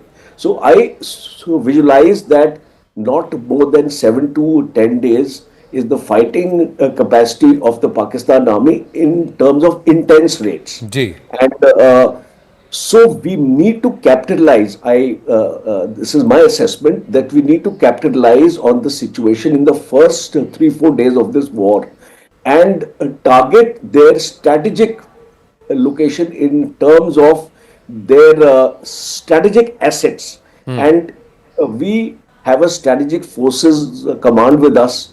We have those kind of missiles. We can go very deep into Pakistan. As a matter of fact, it can cover all parts of Pakistan. So I think the first endeavor will be, and I see it happening already, the targeting of the Karachi port, the targeting of their ammunition infrastructure, like their ammunition dumps, their ammunition depots, their FOL depots. See, Pakistan gets their fuel, oil, and lubricants, everything from outside. And it does not have the storage capacity within its own country to store more than 7 to 10 days of its requirement. And if Pakistan is dreaming of carrying out an offensive into India, it will need sufficient reserves. So I think before this battle enjoys itself, we need to target all its these command and communication centers. And last important sort of aspect is that Pakistan may try, or there may be a US intervention into it, because we are already seeing since yesterday some diplomatic activities taking place between India and the United States, and the United States and Pakistan. So in case there is a pressure on us or whatever kind of this thing, we should be in a position. Well, the official statement of JD Vance has come in, General Kocher. The official statement of JD Vance is that हम नहीं पढ़ रहे इसमें. आप लोगों की लड़ाई है, आप लोग पढ़ो, हमको नहीं पढ़ना. And the other thing they've told Pakistan is you de-escalate. That's the second message. JD Vance is very clear. America is not getting into it. We are not getting involved, and we are not even coming in the middle. But they've said that 2 nuclear established states hai. We are very clear. आप de-escalate करो. This is the message that's gone to the Pakistanis. Because Bharat's position has been very clear, sir. If we wanted to target their military establishment, Bahawalpur में उसके मरकज सुबहान अल्लाह के 4 kilometre दूर तो इनका airbase है और इनका ये है, 5 किलोमीटर दूर इनका मिलिट्री है, ये तो वहाँ ठोक सकते थे हम. We have not done it. So Bharat's position is very clear. Whatever you do, we will respond in equal measure and we will show how it is done. And last 3 nights, that's what the first night was also terror infrastructure. It was a response to Pahalgam. We should not forget that we are not warmongering here. Bharat is only saying you dismantle terror infrastructures and if you cannot do it, we will do it for you. पर ये जिहादियों के जनाजे में ये general पहुंच रहे हैं. They are there. You have seen the pictures, and that's exactly what's being shown to the world. that this general is as much as a jihadi thinks he's a general. That there is no difference. They've blurred the lines. The Pakistan army today has blurred the lines between the terror tanzeems and the military. That's what they have done. And that's the message we are taking to the world. And the world is seeing what is happening. But the other aspect, Captain Alok Bansal, is we've just got more news. We'll go through this and then I'll come back to you, Captain Bansal.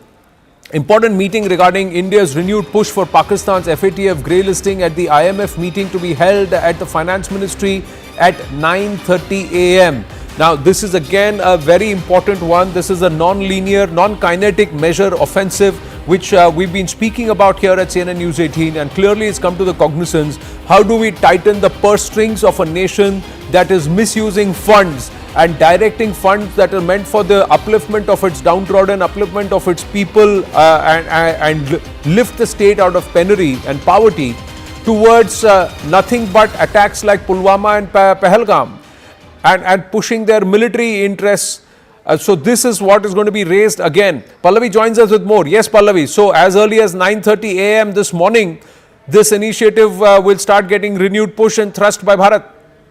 That's right. So it's basically going to be an assessment and stock taking, because remember when we last spoke, Anand, I was talking about the fact that India has been pushing the case of putting Pakistan on the grey list, and also off any kind of aid coming in from any of the world's multilateral developing banks, as they are called. On 20th June, for example, the ADB board meeting is going to take place. So India is going to push for that as well. So what India is doing is, apart from the military attack, economically cripple it from any possibility of any aid from any part of the country. So what we are going to do at the Finance Ministry, we already know and reported about the verbal communication which has been given, but now they're going to send a renewed communication on the basis of the kind 24 to 48 hours of renewed military action against Pakistan, how it was unprovoked, how India has not escalated, and how even a paise of money, which is going to be given to Pakistan, is not going to be used for its own people. There's hard evidence to show, one, there's money laundering, and second, that there is terror financing.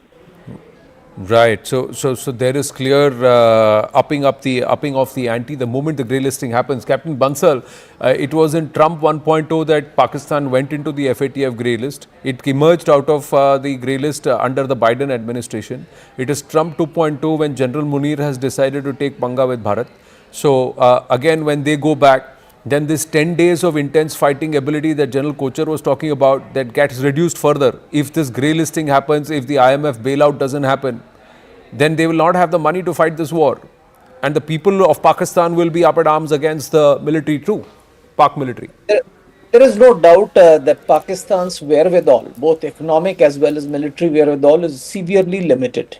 Now, if US wants, again, that's if, there is a big if, because J.D. Vance's statement is very clear that India-Pakistan conflict is none of our business. We are not mediating, it is not, we are no way involved.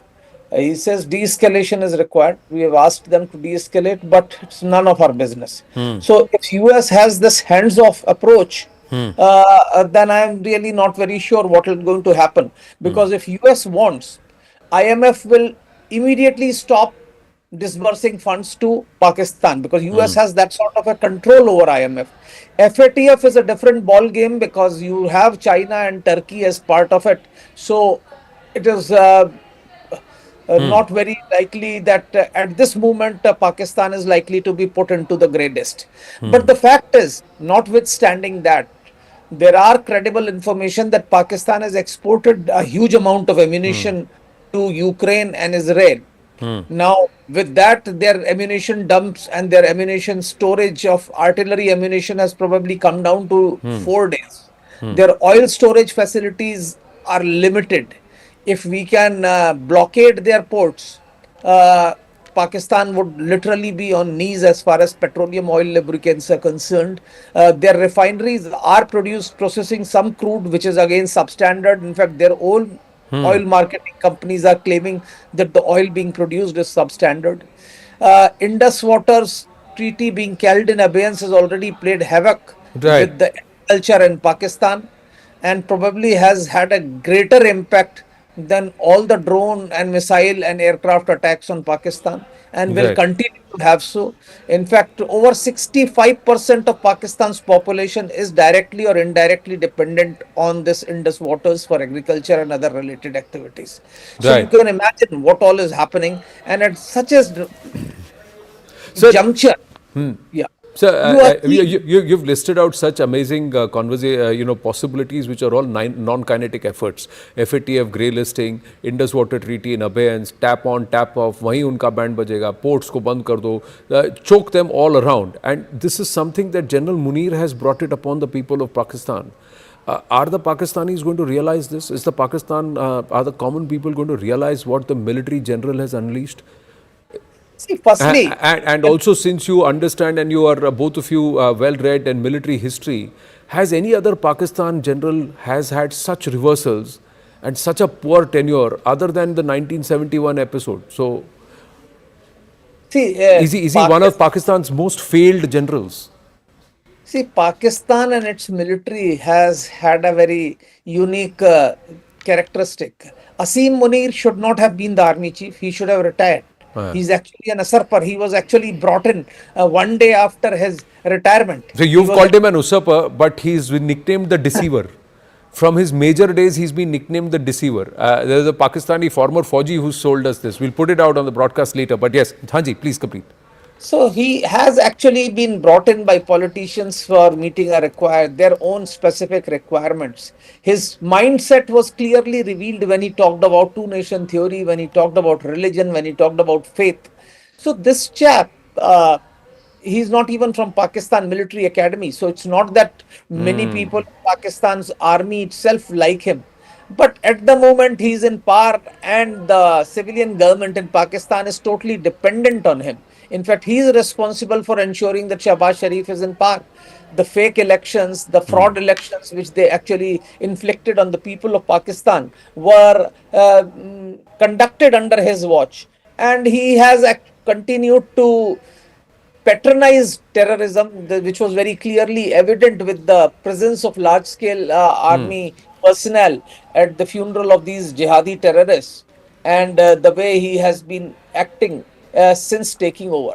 He has not only been indulging in random acts of violence, he has been making statements against Afghanistan, against Pakistan. He is not only that, he has actually gone on to sack some of the lieutenant generals and senior officers in Pakistan Army who were slightly more rational. So there are dissensions within Pakistan Army, and of course that's been made very clear by the successes which Baloch Liberation Army has actually achieved. That's why I said, is he one of the most failed generals of Pakistan? One, the most popular leader was incarcerated, wahi unpopular ho gaya. He didn't deserve to be army chief, he became army chief, he usurped somebody's position. Third, the Baloch have bajawed them, the Pakistani military. The Jafar Express is the biggest embarrassment. Usse pehle November last year also they had this when they took over an entire city for 3 days. Then the Afghans, they are upset with him. The Sindhi, the Cholistan project has rendered him very, very unpopular again. That's his pet project, and he's accused of perhaps even siphoning of billions from that, making money off it. And now currently with what he's inflicted upon Pakistan. So, and 3 nights of reversals. एक तो आपने कहा हम तैयार है, आ जाओ, कोशिश करो, हमने 9 जगह ठोक दिया उनको, सारे टेरर इंफ्रास्ट्रक्चर ध्वस्त कर दिए. देन बोला हम आएंगे, जवाबी कार्रवाई करेंगे, सब फेल हो गए. फिर हमने उनके ADSs को we've demolished in Pindi, in Lahore, in Karachi, in Sialkot. Then last night they tried again. And nothing has worked there. Nothing has worked. And we've countered there, and there is a huge amount of pummeling. We are waiting for the official briefing, but we are given to understand Pakistan has suffered huge reversals last night in the retaliation from Bharat based on the equal measure retaliation. उन्होंने 15 location choose किए हैं, हमने भी 15 location में उनको काफी मारा है. They are not coming out and saying it, but we will claim, and perhaps there will be a briefing today for more details on what's happened last night. But right now, some more news coming through before we go back to General Kochar. We are learning from defense sources. At least 45 drones were taken down by the Army Air Defense itself. And this is between Ladakh to Bhuj. So military infrastructure in Leh was also targeted last night by Pakistan. No success from the length and breadth of such a long area, geographical space they've tried to cover. Akash joining us with more. Yes, Akash. Anand, first of all, it is largely peaceful in the morning hours, so no need to panic. It is for the general public that, armed forces are very much there to ensure our safety. And, it is all peaceful till now. Even last night, no attack was successful. And all of these attacks, the drones, missiles, and in fact the rockets that were coming from the other side, in fact, were destroyed.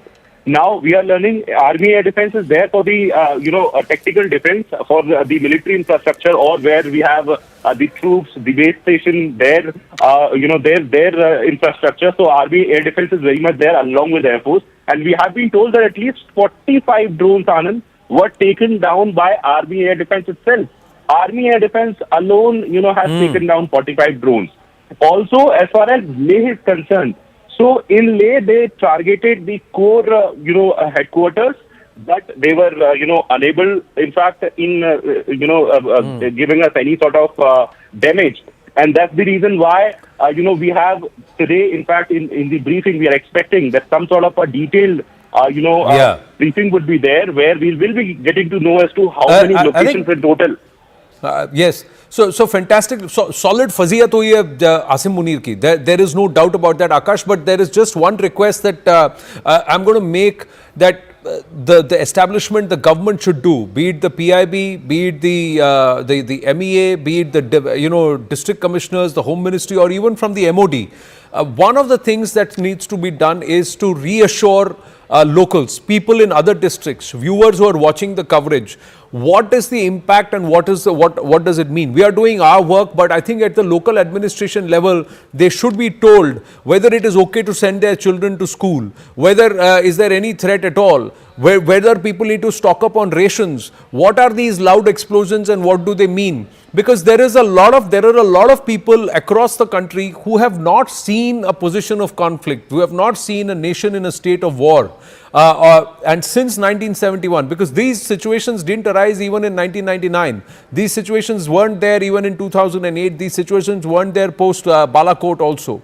So that is something which everybody needs some advisory on, and perhaps the district commissioners, perhaps the local administration can be a little more proactive in trying to update on these measures, because that's something which is happening all around.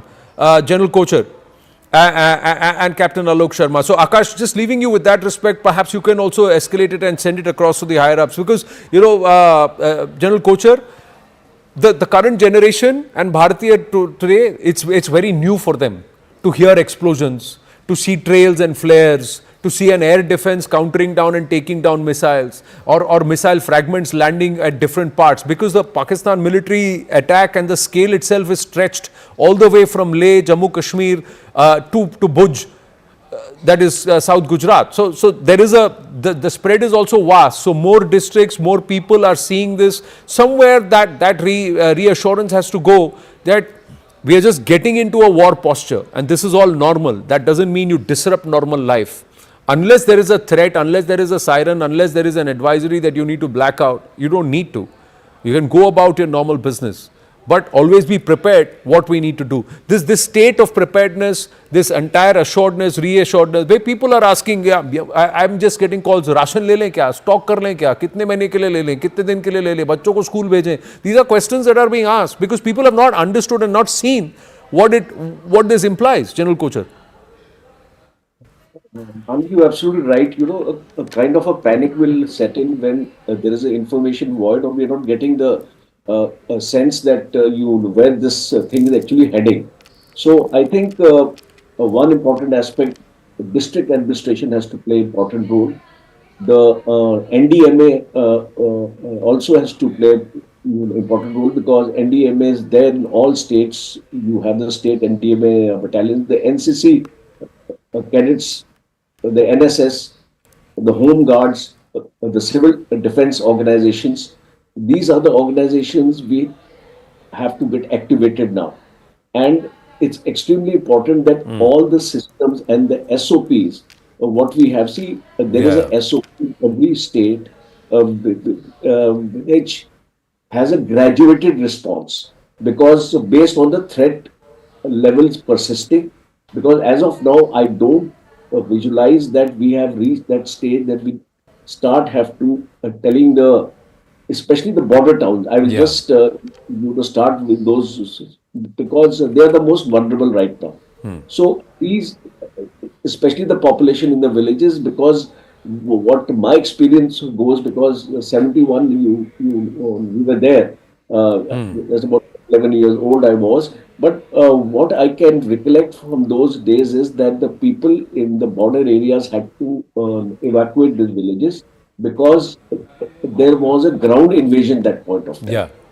Uh, Unless there is a probability of ground invasion, I don't think the evacuation in the villages should take place. But there is one danger, because right now we have seen the kind of arty shelling Yes. in Poonch and Rajouri areas. So this may get enlarged to Rajasthan and Gujarat borders. They may resort to arty shelling. So far, it has not been done. But they are moving their gun positions nearer the border because they'll have to do their mobilization, and they'll have to stage ahead, a stage forward, because once we have that information that they are staging forward, the battle has to be taken to the enemy now. You see, we don't Yeah. have to be reactive all the time. Whenever we are able to spot some movements of their convoys which are moving near the border, they would need to be interdicted. Right. So, here, Air Force would play a very important role, and now there is Yeah. no sanctity of the international border. See, these are things that I think there is a civilian point of view and there is a military point of view, there's a government point of view. I'm just understanding from a civilian point of view, and to our viewers who are watching the broadcast, good morning. The first and foremost is that if you see any troop movement, if you see anything that is happening, first exercise restraint and don't take pictures. Second, even if you take those pictures, don't put it out on social media or declare it. Because you would be compromising national security. You could be compromising the safety and security of our brave hearts. You could be compromising their ability to defend us. So that is something which is sacrosanct. Don't post anything, any troop movement, anything that you see, don't post anything. Don't put it out on social media. Don't take pictures. Don't take selfies. Be very careful when you're taking selfies. Are you catching any person in uniform around you? These are not things that which should be done. The other thing is that a state of preparedness does not mean a state of panic. There is a difference. And perhaps, Captain Alok Bansal, that should be underlined. District administration, the local administration has to go back and say this, that if we are asking you to put your towers on blackout state or not to put out the street lights or something like that, it's just a state of preparedness. That doesn't mean you don't go to work. That doesn't mean you don't step out for groceries. That doesn't mean you don't send children to school, especially not in the border areas, but in in areas like Delhi, NCR, like Chandigarh. These are not places where you're supposed to say, "अरे घर पे बैठ जाते हैं, यहाँ missile गिर गया तो." That's not how you think about a nation in a state of war. The other thing is the confidence. उनका एक भी मिसाइल नहीं गिरा है. They've tried across 40 locations. कुछ नहीं गिरा उनका. That's what I'm trying to say, that apart from Jammu and Kashmir, rest of country has not seen war. And I think that has led to some amount of complacency, especially in the civil administration. Our bureaucrats actually are not well versed with how to deal with a warlike situation. And I think, again, this is a long-term solution, that some amount of exposure to these bureaucrats of army and border areas may be made mandatory in subsequently. But having said that, I think there is a need that people need to be aware that they need to be prepared, but there is no need for panic. Now, what prepared? They need to know what precautions to take if there is a siren. What are they supposed to do? Because many houses now have not been built in a manner where there can be the blackout can be easily enforced. Please understand. Over the years, the houses have been constructed with glass facades, etc., where you glow a little light, it will show from outside. So you have to educate the people if required, how they need to cover their houses, how glasses have to be covered, what has to be done. Because like in 71, if you remember, people used to come and tell how, people used to come and inspect your houses, how actually you're performing during the blackouts, etc. Right. So those processes used to be there. That is not there. And people must be told that Indian armed forces are taking care. Not a single projectile has successfully reached its target. We have engaged all of them. Yeah. And across the whole length of the border, right from J&K to Bhuj, so many of them have been targeted. No, and I think that's where we must credit our forces, trust our brave hearts, salute them, keep them in our prayers, and also pray for the safety of those who are in the border areas along the line of control, in the immediate line of artillery shelling that's happening from the Pakistanis. That's where it is. And perhaps netas need to step out. Netas need to go across and travel by road and be there to be in person. So it's a huge reassurance. We are confident. Bharat is a very, very strong nation, a very, very capable nation. Our defense capabilities are far more amped up than just about a decade and a half ago. And that is credit to the current leadership that they have focused on that and they have done it so that a situation like this does not catch us unawares. Look at Jammu and Kashmir Chief Minister Omar Abdullah. He's actually driving down to Jammu. He's on the road, he's on the NH. He's heading to Jammu to say, let's take stock of the situation. He's just put it out on social media that he's heading to Jammu to go and see what's happened there overnight and how are things. And he's driving to Jammu. So after the failed Pakistani drone attack directed at Jammu city and other parts of that entire Jammu division, he's on road and he should reach there in the next 2 hours. That's the convoy that's going on the road. He's shared some pictures saying that I'm on the road, I'm going out to see what's going on. And perhaps that's the biggest reassurance to people in that region, that the leaders, the political leadership, the political class, the administrative class is out there communicating regularly with them, letting people know. Yes, Ishan. Well, yes, that's what the Chief Minister does, to go and check on his people, how people are, how things have been during the overnight. We're sure that he knows that what transpired during the night time because there was a swamp of drones which are headed towards not only Kashmir but also to Jammu, and the sort of damage that has been inflicted particularly towards the line of control on the civilian population is something which is worrying because a lady has died, 3 others are injured, and there could be possibility of more structures having caught fire in Uri and Kupwara. There were some horrific images that we are able to receive last night. We showed some houses in flame in Kupwara, even in Uri there were certain shells which landed. But the sort of situation that's unfolded in Jammu is unprecedented. Several decades people haven't seen such kind of action being undertaken by Pakistan, particularly in the Jammu region, and the sort of heightened air activity that they witness of drones being brought down by the India's air defense system is something which is unprecedented. People will remember this, they will never forget this, and something where civilians were in the harm's way. The attempt was made to inflict damage to the crucial infrastructure, military infrastructure, civilian infrastructure, to cut off, basically attempt seems to have been to cut off the defense forces from the ground, from the air, and to hit those vital installations. But successfully for our armed forces, they have been able to defend it, be it the Srinagar airport, be it the Jammu, be it any other place that the air defense system, let me tell you, during the night time, they were all active and charged. In case of any activity that could have taken place over them, they would have hit them instantly and brought them down. Well, the air defense systems are around the clock, and somewhere it looks like our forces, the think tank, the people, our strategists had anticipated this and they were at the ready. The other point is to all those who have lost their loved ones, even in this cowardly artillery shelling along the line of control, even the cross-firing on the international border. Please, our condolences, our prayers, but Bharat, be rest assured, for every one person they hurt, for every one goli coming from Pakistan, one gola coming from Pakistan, one life lost here, the punishment to the other side, that's the assurance that we are getting. The punishment to the other side is 10x of that. And they will be made to pay very, very dearly. So retribution will be hard. Retribution will be the cost for engaging with Bharat and escalating matters with Bharat is going to be huge on Pakistan. It's going to be very, very huge, and especially on the military establishment there. Meanwhile, closer home, more news and positive developments. Electricity has been restored in Baramulla and Pathankot. Ishan is with us. Anshul is also with us. Anshul is joining us from Pathankot. So Baramulla, Pathankot, who were in the line of Pakistani military attempts, failed attempts. Let's keep saying failed attempts of the Pakistani military. As precaution, there was blackout, total blackout. It must have been a bit of a tough night for the residents of Baramulla and Pathankot. But electricity has been restored and things are normal on a Friday morning.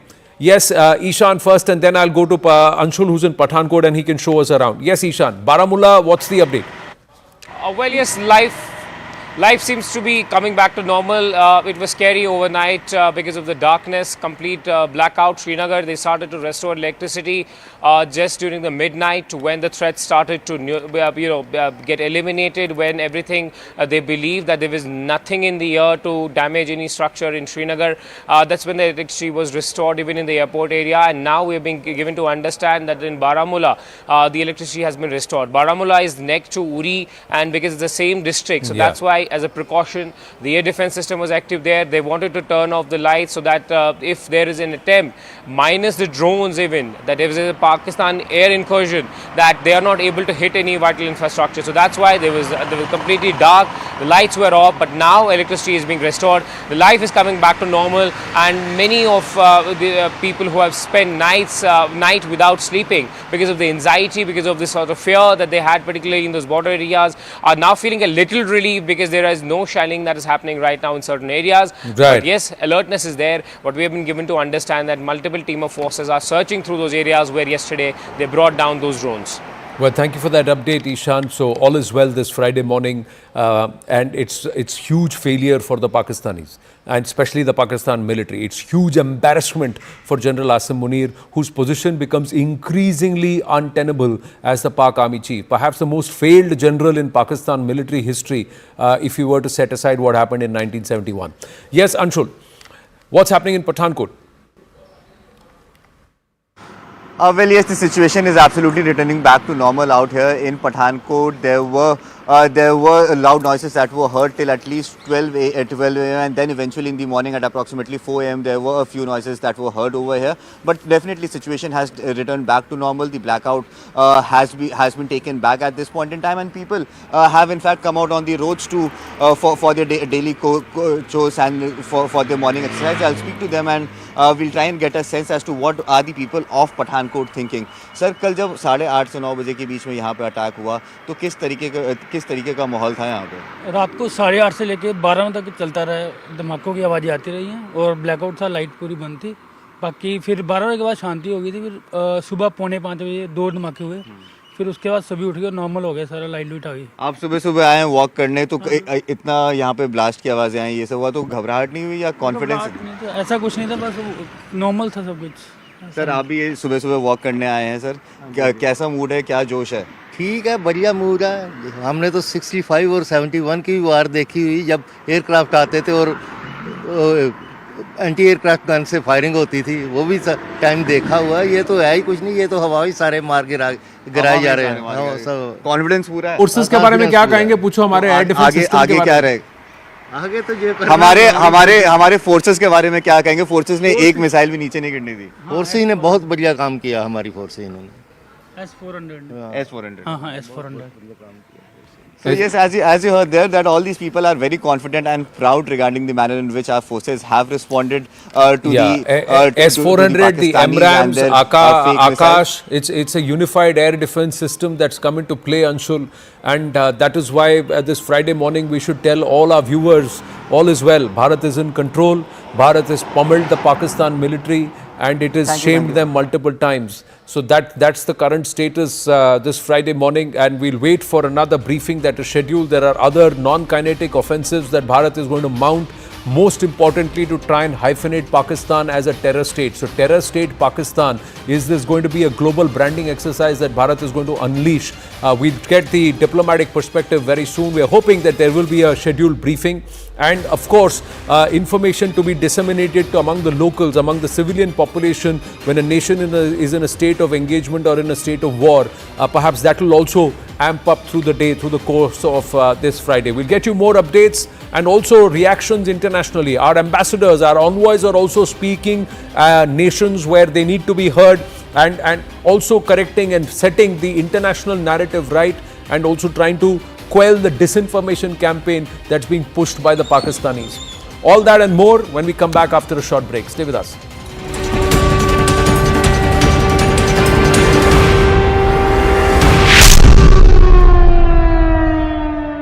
What smart is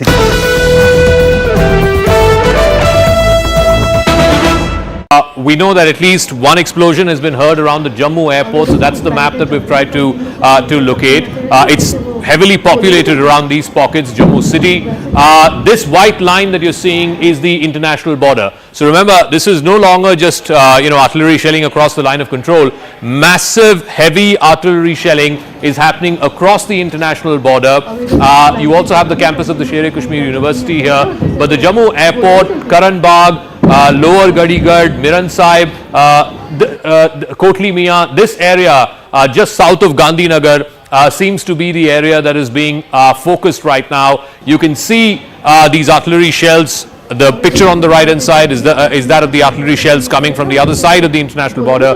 They have been targeting the Jammu, Poonch, Rajouri sector over the last 24 hours in the aftermath of Operation Sindoor. It's not just LC violations, it's not just violations in Kupwara and Baramulla across the line of control, but it is also significantly massive artillery shelling across the international border here in Jammu as well. So this is around the area where the attacks are happening right now. We know that one of the locations happens to be the Jammu airport. There have been a couple of locations in Jammu city as well which have been targeted. Again, like I said, we don't know if this has been intercepted. We don't know if this has actually hit the ground and what kind of fatalities or casualties there are because of this incessant shelling. But I also want to go across and show you the video from our big wall.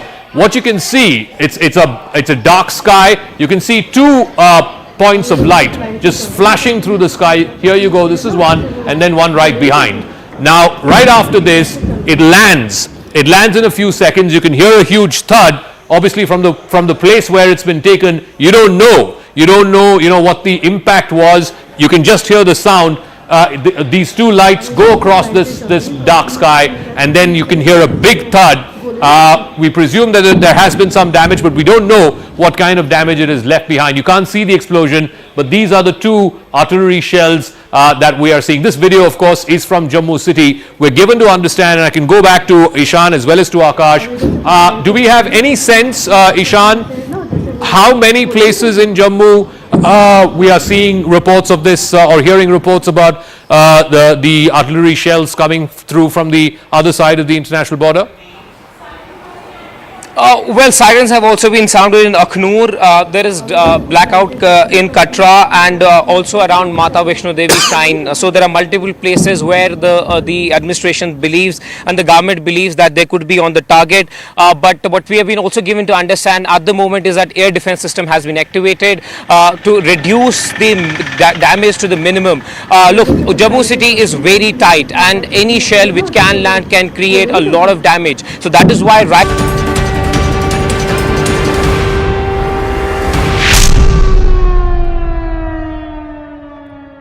Pakistan started the conflict with its support for terrorism. Indians were the victim of terrorism. While I was initially critical that Prime Minister Modi had taken so long to respond, in hindsight, it's clear that the Indian military was carefully planning, and the Indian military has shown itself to be far more capable. Pakistan is thrashing about, looking for a way to save face. But Asim Munir should understand that the first rule of hole digging is when you're in a hole, stop digging. The fact of the matter now, looking forward, there can only be one metric by which we look at the diplomatic solution to this issue. Pakistan has to be designated by the United States to be a state sponsor of terror.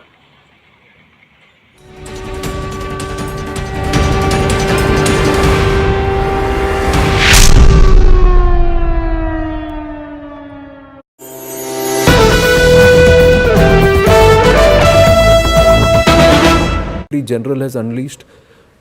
See, firstly, And also, since you understand and you are both of you well read in military history, has any other Pakistan general has had such reversals and such a poor tenure other than the 1971 episode? So, see, is he one of Pakistan's most failed generals?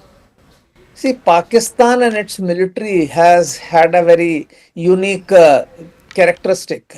Asim Munir should not have been the army chief. He should have retired. He's actually an usurper. He was actually brought in one day after his retirement. So you've called him an usurper, but he's been nicknamed the deceiver. From his major days, he's been nicknamed the deceiver. There's a Pakistani former Fauji who sold us this. We'll put it out on the broadcast later. But yes, Hanji, please complete. So he has actually been brought in by politicians for meeting their own specific requirements. His mindset was clearly revealed when he talked about two-nation theory, when he talked about religion, when he talked about faith. So this chap, he's not even from Pakistan Military Academy. So it's not that many people in Pakistan's army itself like him. But at the moment he's in power and the civilian government in Pakistan is totally dependent on him. In fact, he is responsible for ensuring that Shahbaz Sharif is in power. The fake elections, the fraud elections which they actually inflicted on the people of Pakistan were conducted under his watch. And he has continued to patronize terrorism, which was very clearly evident with the presence of large-scale army personnel at the funeral of these jihadi terrorists, and the way he has been acting since taking over. He has not only been indulging in random acts of violence, he has been making statements against Afghanistan, against Pakistan. He is not only that, he has actually gone on to sack some of the lieutenant generals and senior officers in Pakistan army who were slightly more rational. So there are dissensions within Pakistan army, and of course that's been made very clear by the successes which Baloch Liberation Army has actually achieved. That's why I said, is he one of the most failed generals of Pakistan? One, the most popular leader was incarcerated, wahi unpopular ho gaya. He didn't deserve to be army chief, he became army chief, he usurped somebody's position. Third, the Baloch have bajawed them, the Pakistani military. The Jafar Express is the biggest embarrassment. Usse pehle November last year also they had this when they took over an entire city for 3 days. Then the Afghans, they are upset with him. The Sindhi, the Cholistan project has rendered him very, very unpopular again. That's his pet project, and he's accused of perhaps even siphoning off billions from that, making money off it. And now currently with what he's inflicted upon Pakistan. So, and 3 nights of reversals. एक तो आपने कहा हम तैयार है, आ जाओ, कोशिश करो, हमने 9 जगह ठोक दिया उनको, सारे टेरर इंफ्रास्ट्रक्चर ध्वस्त कर दिए. देन बोला हम आएंगे, जवाबी कार्रवाई करेंगे, सब फेल हो गए. फिर हमने उनके ADSs को we've demolished in Pindi, in Lahore, in Karachi, in Sialkot. Then last night they tried again. And nothing has worked there. Nothing has worked. And we've countered there, and there is a huge amount of pummeling. We are waiting for the official briefing, but we are given to understand Pakistan has suffered huge reversals last night in the retaliation from Bharat based on the equal measure retaliation. उन्होंने 15 location choose किए हैं, हमने भी 15 location में उनको काफी मारा है. They are not coming out and saying it, but we will claim, and perhaps there will be a briefing today for more details on what's happened last night. But right now, some more news coming through before we go back to General Kochhar. We are learning from defense sources. At least 45 drones were taken down by the Army Air Defense itself. And this is between Ladakh to Bhuj. So military infrastructure in Leh was also targeted last night by Pakistan. No success from the length and breadth of such a long area, geographical space they've tried to cover. Akash joining us with more. Yes, Akash. Anand, first of all, it is largely peaceful in the morning hours, so no need to panic. It is for the general public.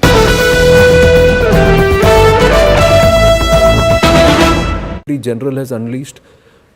See, firstly, and also, since you understand and you are both of you well read in military history, has any other Pakistan general has had such reversals and such a poor tenure other than the...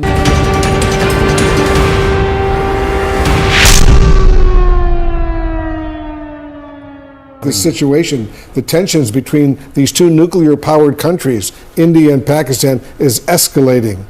Is that true? Well, first of all, thank you so much for having me on the CNN. When you talk of tensions and when you talk of escalation, what I would say is that the original escalation or the original breakout of tension happened on 22nd of April, when you had 4 terrorists backed by Pakistan carried out killings, brutal killings, subhuman, monstrous kind of killings of 26 civilians. Indian civilians. 25 of them Indian nationals, 1 of them Nepali national. And the brutality of the killings, they essentially kill them in front of their innocent wives, in front of their innocent children. They gave them headshots, and they did so on the basis of religion. So they killed all non-Muslims who were there in the group. They identified their religion, and then they went on, they proceeded to kill them. So what we did day before yesterday was essentially our response to terror, our response to these subhuman. When you say what you did yesterday, meaning the escalation in the military response. As I said, the original escalation was on 22nd of April, and when that happened, we had clearly said that we are a responsible country. We will have a very measured, calibrated, proportionate, responsible response, and that's what we did day before yesterday. What we did was we took out the terror factories at 9 locations in Pakistan and in Pakistan-occupied Kashmir. Took them out where they trained them, they equipped them, they armed them, they organized them. Those are the facilities which we took out. We were very careful in excluding the military establishment, the social structures, and economic infrastructure. We were very, very cautious, careful in keeping our targets only to those people and their backers who carried out these dastardly killings on the 22nd. What can you tell us, Mr. Ambassador, about these explosions that are now being heard in the Indian-administered parts of Kashmir? Yeah. First of all, I'm sorry, but let me correct you that the entire Jammu and Kashmir is a integral and inalienable part of India, and I think the only issue to be resolved there is the return of the Pakistan-occupied Kashmir, which is there. We have been hearing reports of some activity of this kind. We don't have the operational details relating to that. But again, what these show is that what it shows the world, what it shows us, what it shows everybody is that Pakistan has again decided to stand with the terrorist. Rather than take action against them, they are essentially lending them support. We wouldn't be surprised if they are themselves involved in this, but that's what is the message which they are telling the world, that we are with terrorists, we are not with the rest of the civilized world, rest of the humanity, and our belief lies, and Pakistan's belief lies in perpetrating these proxies of terror killing, brutal killings of the innocent civilians. And as you know, Pakistan has denied involvement. We will have the Pakistani ambassador later on today on CNN. But just bottom line, how would you describe the situation right now with Pakistan? Of course, India and Pakistan are 2 nuclear powers. Are you at war right now? To your first point about Pakistan's denial, that has always been the first part of Pakistani strategy, denial and obfuscation. They have this unique characteristic where they assume responsibility of their past actions in future, not in the present moment. 9/11, where was Osama bin Laden found? World Trade Center bombings of 93, the perpetrator of that. Where was the killer of Daniel Pearl found? 26/11 Mumbai attacks, where American nationals also died. Where were those perpetrators found? And this is not me telling you this. This is a few days ago, the Defense Minister of Pakistan openly admitted this on the Sky News network, that we have been supporting terrorism for the last 30 years. Terror state Pakistan. That's the diplomatic push now, or the diplomatic offensive that Bharat seems to be unleashing across the world. Be it the Indian ambassador to the United States, Vinay Mohan Kwatra, be it Vikram Doraiswamy, the Indian ambassador to the United Kingdom, be it the Foreign Secretary Vikram Misri in his briefing. This seems to be the diplomatic push As we say good morning to our viewers this Friday, we'd like to tell our viewers in Bharat, all across Bharat, all is well. Our forces, the air defense systems, the leadership, the collective will has been able to foil yet another cowardly attempt across multiple cities of Bharat over the intervening night of 8th and 9th of May by the Pakistan military. It's a hat-trick of failures for General Asim Munir, perhaps the most shamed general or failed general in Pakistan military history if we set aside the 1971 episode. What Pakistan wants to do with its failed military general and its failing military is up to Pakistan. But what Bharat is going to do is to continue to mount the offensive, kinetic and non-kinetic. We'll tell you all that and more. But this Friday morning, Bharat wakes up confident, Bharat wakes up positive, Bharat wakes up strong, and Bharat wakes up resilient, because not a single missile, projectile, drone intent, nefarious intent of the Pakistan military on Bharatiya soil has succeeded. They have all been foiled. We'll tell you all about that and more in the headlines. Loud sounds were heard in Jammu after Pakistan launched drones towards Bharat. CNN News 18 has accessed visuals of the moment when loud explosions were captured on camera, and these were explosions of our air defense systems negating, neutralizing the Pakistani drones and projectiles. Amritsar DPRO has issued a statement advising citizens to stay indoors. The statement reads, all citizens are requested to stay indoors and away from the windows. The Amritsar DPRO has also advised citizens to avoid panic and backed the armed forces. After heavy unprovoked firing, Pakistan claimed civilian lives. Electricity has been restored in Baramulla. Situation continues to remain tense, with citizens advised to remain indoors largely, especially in the border areas and also areas along the line of control. Important meeting regarding India's renewed push for Pakistan's FATF grey listing is scheduled. The IMF meeting to be held at the Finance Ministry at 9:30 a.m. this Friday.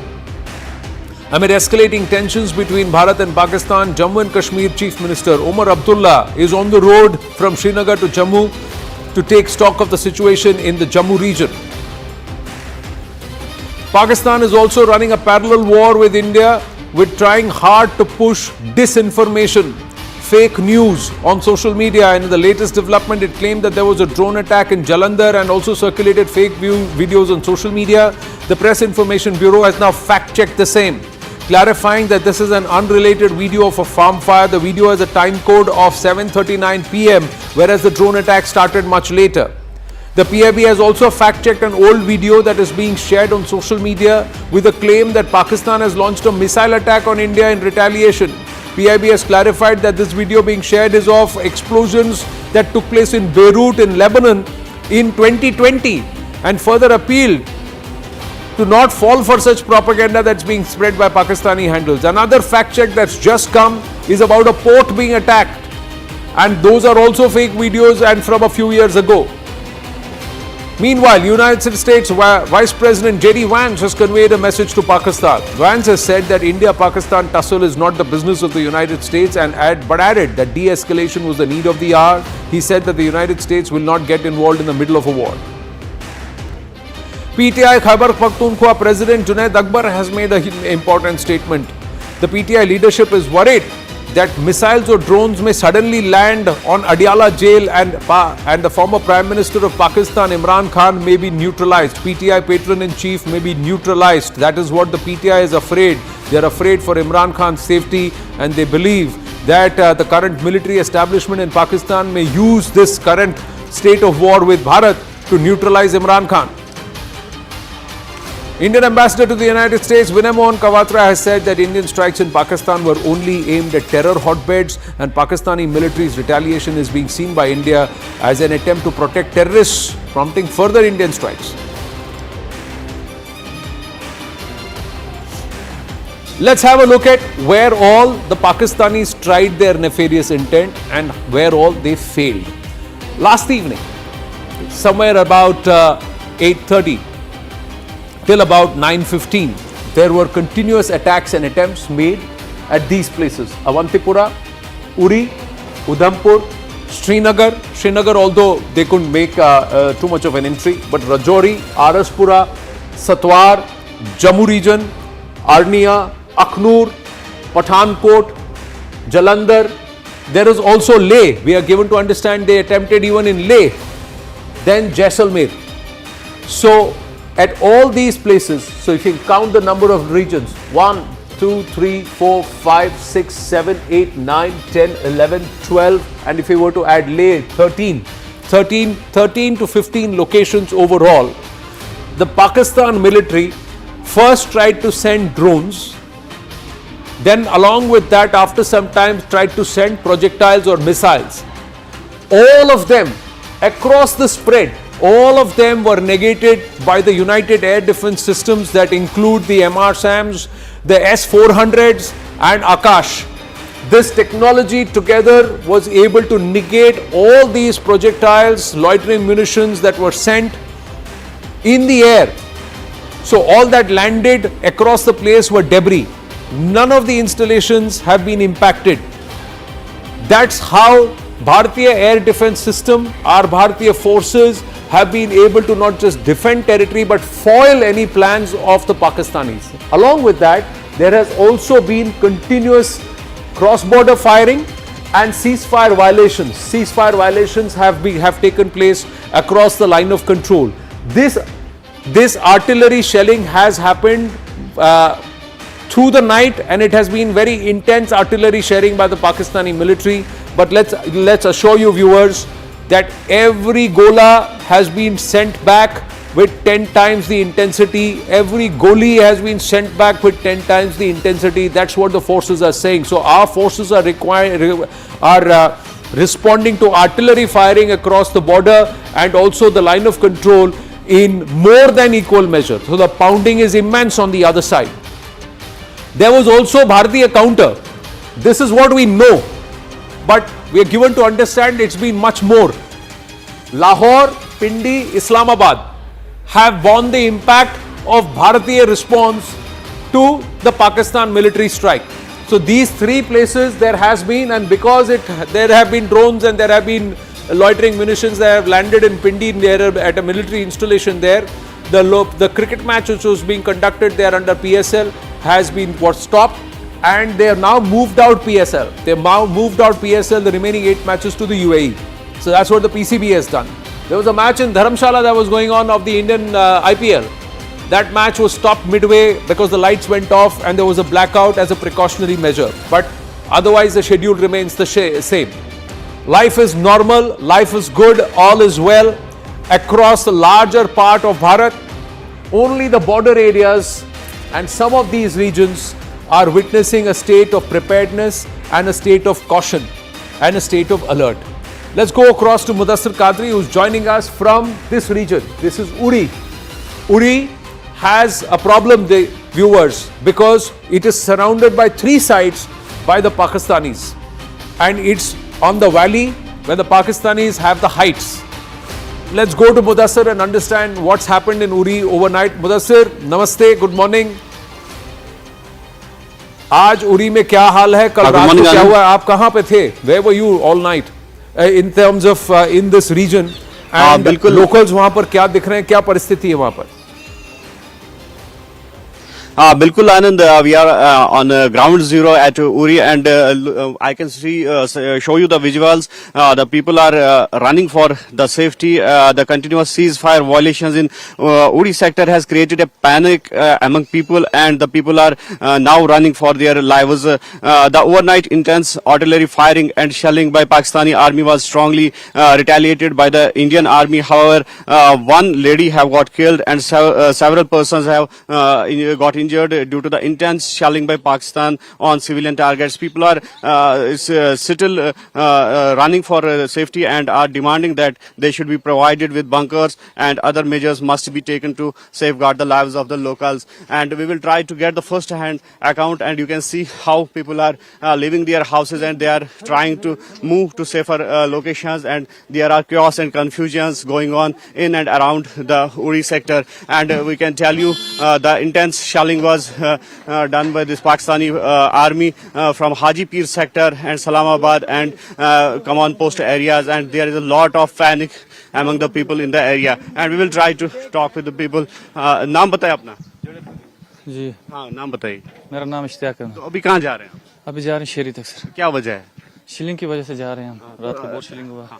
तो रात भर जिस तरह से हमने देखा कि काफी शेलिंग हुई है पाकिस्तान की तरफ से और सिविलियन आबादी को हिट किया गया है, तो क्या समझते हैं आप कितना बड़ा ये सीज फायर वाले? डर की वजह से, खौफ की वजह से जा रहे हैं लोग बेचारे शेरी. क्या करेंगे इधर, मुश्किल में पड़ गए सब बेचारे. ये देखो आपके सामने भाग रहे हैं, क्या करें. तो बंकर्स वगैरह कुछ नहीं, कुछ फैसिलिटी नहीं है इधर, कुछ फैसिलिटी यहाँ पे कोई नहीं हमारे लिए. तो जिस तरह से पाकिस्तान लगातार सिविलियन आबादी को हिट कर रहा है, तो क्या समझते हैं आप कितनी ये कायराना हरकत? बहुत कायराना हरकत है. देखो ना सिविल पे अटैक कर रहे हैं. कहाँ जाएंगे सिविल बेचारे अपना माल मवेशी घर बार छोड़ के. जिनको जगह है बेचारे जाएंगे, जिनको नहीं है ऐसे ही पड़े हुए हैं, क्या करेंगे. बस आप बताइए. अलीमान भट्ट. अलीमान भट्ट साहब, अभी कहाँ जा रहे हैं? हम बारामूला जा रहे हैं. बारामूला जा रहे हैं. क्या वजह है, आप अभी जल्दी में है? अभी आप शीलिंग हो रही है रात को, क्या करें. शीलिंग हुई, रात भर सोए नहीं, पूरी रात जागते रहे हम. तो ये बता रहे हैं कि 1998 में इसी तरह की शेलिंग हुई या इससे ज्यादा? आज ज्यादा हुई इससे. आज बहुत ज्यादा हुई शीलिंग. आज रात को हम 9 बजे से नहीं सोए अभी तक. पूरी रात ये भी मारते रहे, वो भी मारते रहे. पूरी रात शीलिंग. बैंकर नहीं है, कोई फैसिलिटी नहीं है. तो एक ही घर हमारा बचा था. अब हम भी जा रहे हैं बारामूला. तो अभी हमने देखा रात को कि कुछ आग भी लगी थी उन एरियाज में. तो जी उसकी कोई लगाव में आग लगी थी. लगाव में उधर कोई गोला पड़ा था, लगाव में आग लगी थी. तो नुकसान भी हुए, काफी लोग नुकसान भी हो गए. अब देखते हैं अल्लाह ही क्या करता है. तो ये बताइए अभी गवर्नमेंट से क्या डिमांड कर रहे हैं आप? गवर्नमेंट से ये डिमांड करते हैं बैंकर शैकर मिल जाए हमें. बैंकर की सबसे जरूरत है इस टाइम, क्योंकि बैंकर के बगैर यहाँ रहने का कोई मतलब ही नहीं है. क्योंकि बैंकर के बगैर यहाँ तो हर जगह छड़े पड़ते हैं, खिड़कियों के छड़े पड़ते हैं. Thank you, sir. So, Anand, this is the ground situation. Almost half of the population have already vacated to safer places. Mudassar, and you can see Mudassar, they people, said something. Can you? We're going to stay with Mudassar. He's not there with us for a long time because he's going across to the other network platforms also. But Mudassar, उन्होंने कहा 1998 से ज़्यादा shelling हुई है.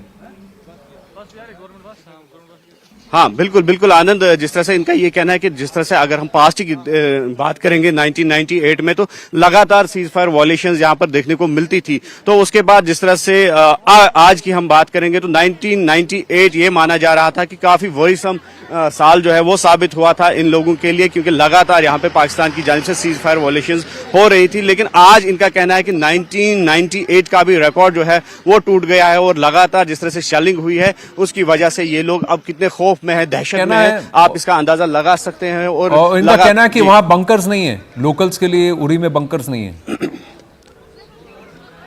हाँ, बिल्कुल. जिस तरह से 1998 में बंकर जो है वो प्रोवाइड किए गए थे इनके लिए, लेकिन उसके बाद जिस तरह से एक सीज फायर जो मुआहदा किया गया था, तो उसके बाद यहाँ पर शांति थी, तो अमन थी. हालांकि एक दुके वाक़यात जो है वो होते रहे बीच में, या टेरर इंसिडेंट्स वो होते रहे बीच में, लेकिन इस तरह की सीज फायर वॉयलेशन 1998 के बाद पहली बार हो रही है. और यही वजह है कि यहाँ के लोग जो थे वो चैन में थे, सुकून में थे. लेकिन अचानक जिस तरह से सीज फायर वॉयलेशन होती है, फिर सिविलियन टारगेट्स को हिट किया जाता है, तो ऐसे में इनको अब जो है बैंकर्स की डिमांड जो है वो बढ़ रही है और ये चाहते हैं कि बंकर्स जो है वो इनको प्रोवाइड किए जाए. और साथ ही साथ जिस तरह से ये लोग अब ये भी चाहते हैं कि गवर्नमेंट जो है इनकी लाइव्स जो है उनको सेफगार्ड, इनकी सेफ्टी के लिए और भी जो स्टेप्स हैं, मेजर्स हैं वो उठाए, ताकि इनकी जो जानें हैं वो बचाई जा thank you and stay safe. You and your VJ, great job done on ground, and I think the district administration will be mindful of this. Uri is like we said, I've been there. It's actually surrounded by Pakistani posts because they have the heights, and Bharat is at the lower areas. So this is where the surgical strikes happened post the Uri attacks, where where the terrorists had come from the heights, entered into the army camps, and they had used the advantage because they have the oversight. They've got the heights to see and down, and they are bearing down on the civilians. So that's why the guns are also firing from a distance, but they know exactly where to pinpoint. And the civilian establishments come right in the middle of all the crossfire and the shelling. So the locals there moving to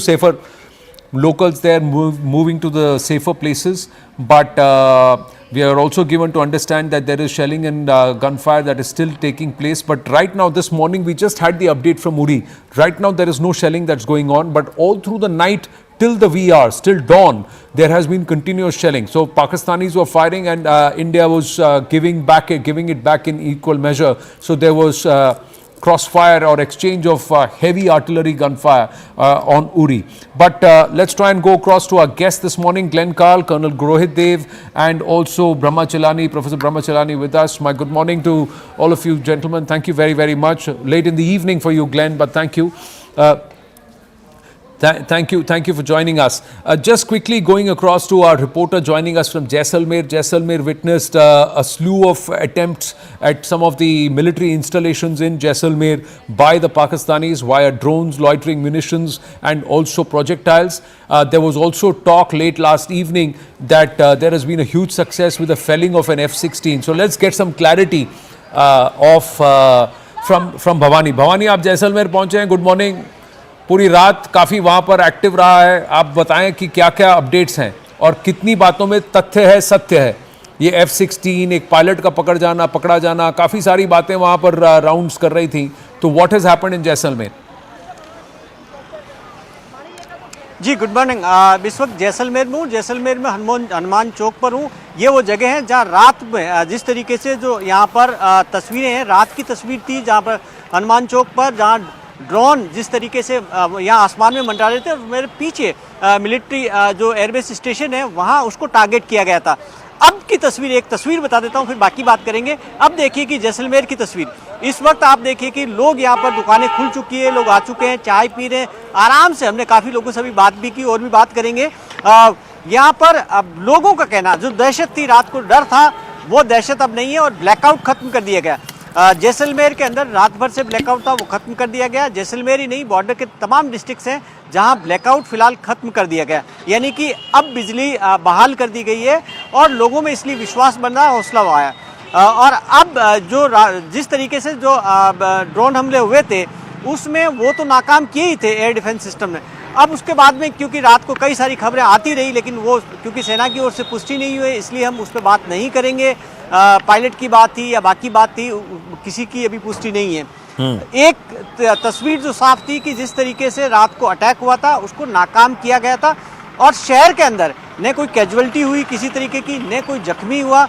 और जो हवा के अंदर drone को गिराया गया है वो हमारे एयर डिफेंस सिस्टम की ताकत थी जिसको गिरा दिया गया. उसी की वजह से लोगों के अंदर एक विश्वास बंधा और लोगों में भरोसा बंधा. हम लोगों से बात भी कर लेते हैं.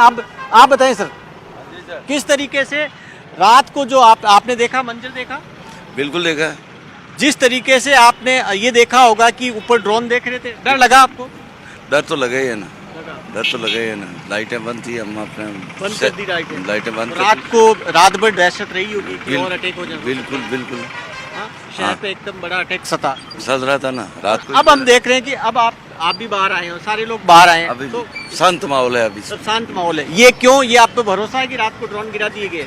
बिल्कुल गिरा दिए ना. किस पे? सेना पे भरोसा है? सेना पे भरोसा है ना. है ना. पूरा जैसलमेर अपनी इस वक्त बाहर नजर आ रहा है. आप बताएं क्या कहेंगे?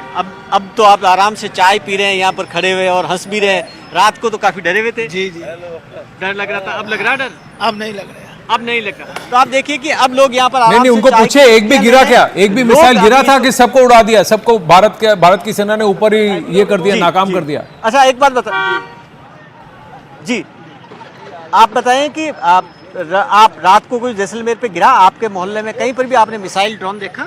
नीचे गिरा? नीचे कहीं नहीं. नीचे नहीं गिरा, ऊपर हवा में मार दिया गया. हवा में मार दिया. तो ये ताकत है नहीं है कि जैसलमेर में अगर गिर जाता तो क्या होता? बहुत बुरे हाल होते.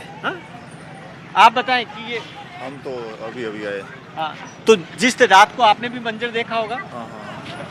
गिरा तो नहीं, ड्रोन गिरे नहीं? नहीं गिरे नहीं, गिरने नहीं दिया. हमारी फौज ने गिरने नहीं दिया. फौज ने गिरने नहीं दिया. मजबूत फौज. एयर डिफेंस बहुत अच्छा है, उसने ऊपर नाकाम कर दिया. पाकिस्तान ने जो नाकाम हरकत की थी उसको फौज ने हमारे नाकाम कर दिया. ये हमारी फौज की ताकत है. हमारी फौज की ताकत है. Air defence system, air defence और फौज की ताकत है. और अगर वो गिर जाते तो जैसलमेर में क्या होता? एक बार जो से ऊपर देखा था, एक बार बहुत लोग डर गए थे. डर का माहौल बन गया था. हमने घर के अंदर चले गए थे, पूरा माहौल. डर है? अब नहीं. नहीं डर कोई नहीं. हमारे फौज पे हमारे आर्मी होते हैं, हमारे कोई डर है. आपको आर्मी में भरोसा है, पूरा भरोसा है. हिंदुस्तान आर्मी में भरोसा है. तो देखिए कि ये लोगों के अंदर भरोसा आया. भरोसा इसलिए आया कि रात को जिस तरीके से ड्रोन गिराए गए उसके बाद में लोगों को लगता है कि सेना पर भरोसा है, उनको लगता है कि पाकिस्तान कोई भी हिमाकत करेगा तो उसका माकूल जवाब दे पाकिस्तान दिया की जाएगा। प्लेन गिरा दी तो गई, ये अब काफी बात स्थिति- हुई थी, इसमें कोई सत्यता है? वहां जैसलमेर में ऐसा कुछ हुआ था? जी नहीं, क्योंकि अभी ने सेना की ओर से पुष्टि की गई है, ने लोकल एडमिनिस्ट्रेशन की ओर से पुष्टि की गई है जी। यहाँ पर आसपास में गिराने को लेकर हमने बात भी की है, तो इसकी पुष्टि नहीं है। दूसरी बात यह है कि राजस्थान में सरकारी कर्मचारियों की छुट्टियां रद्द कर दी गई है। जैसलमेर के अंदर भी यहाँ जो अस्पताल है वहाँ रात को इमरजेंसी घोषित की गई थी। यहाँ पर डॉक्टरों को खास तौर पर इमरजेंसी के अंदर डेप्यूट किया गया था जी। कि इसी तरीके की इमरजेंसी हालात हो तो उससे कैसे निपटा जाए। जो स्वास्थ्य कर्मचारी हैं उनको अलर्ट रहने के लिए किया गया। तो तैयारी एक तरह से पूरी है और जैसलमेर और बॉर्डर इलाकों में। और आज दिन में स्कूल खुले हैं कि सब कि लोगों को सब बंद कर दिया है? स्कूल ऑफिस सब चल रहा है, सामान्य रूप से चल रहा है? देखिए स्कूल कॉलेजेस बंद है, स्कूल कॉलेजेस जैसलमेर में भी बंद है और इसके अलावा बॉर्डर इलाके हैं वहाँ पर भी बंद है अभी, क्योंकि सरकार की ओर से आज फैसला लिया जा सकता है कि क्या वो ओपन करेंगे या नहीं करेंगे। वो स्कूल कॉलेजेस को ही बंद रखा गया, बाकी जो सरकारी दफ्तर हैं, बाकी संस्थान हैं वो सब खुले रहेंगे।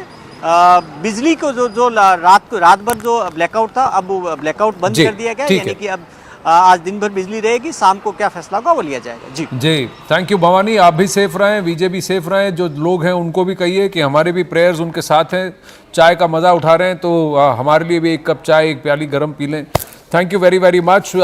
With big update, our guests are there with us. Just want to let our viewers know and our guests know that there is going to be an MEA briefing. So we are expecting an MEA briefing. We'll try and get Siddhant on the phone line to understand at what time. But now I think the government has decided that there is going to be a daily briefing and it's going to be to give all the updates as things have happened. It's been quite an eventful last night, the intervening night of the 8th and 9th of May. Glenn Carl, so that's the MEA briefing. What time it is today, we'll try and get an update on that. The government is actually assessing the current situation and based on that, there will be a briefing. There could be developments over the next 2 or 3 hours. There are still reports of certain amount of cross-border firing and some shelling that is happening, attempts that are happening in Jammu and Kashmir and some regions there. We'll try and get you those updates too.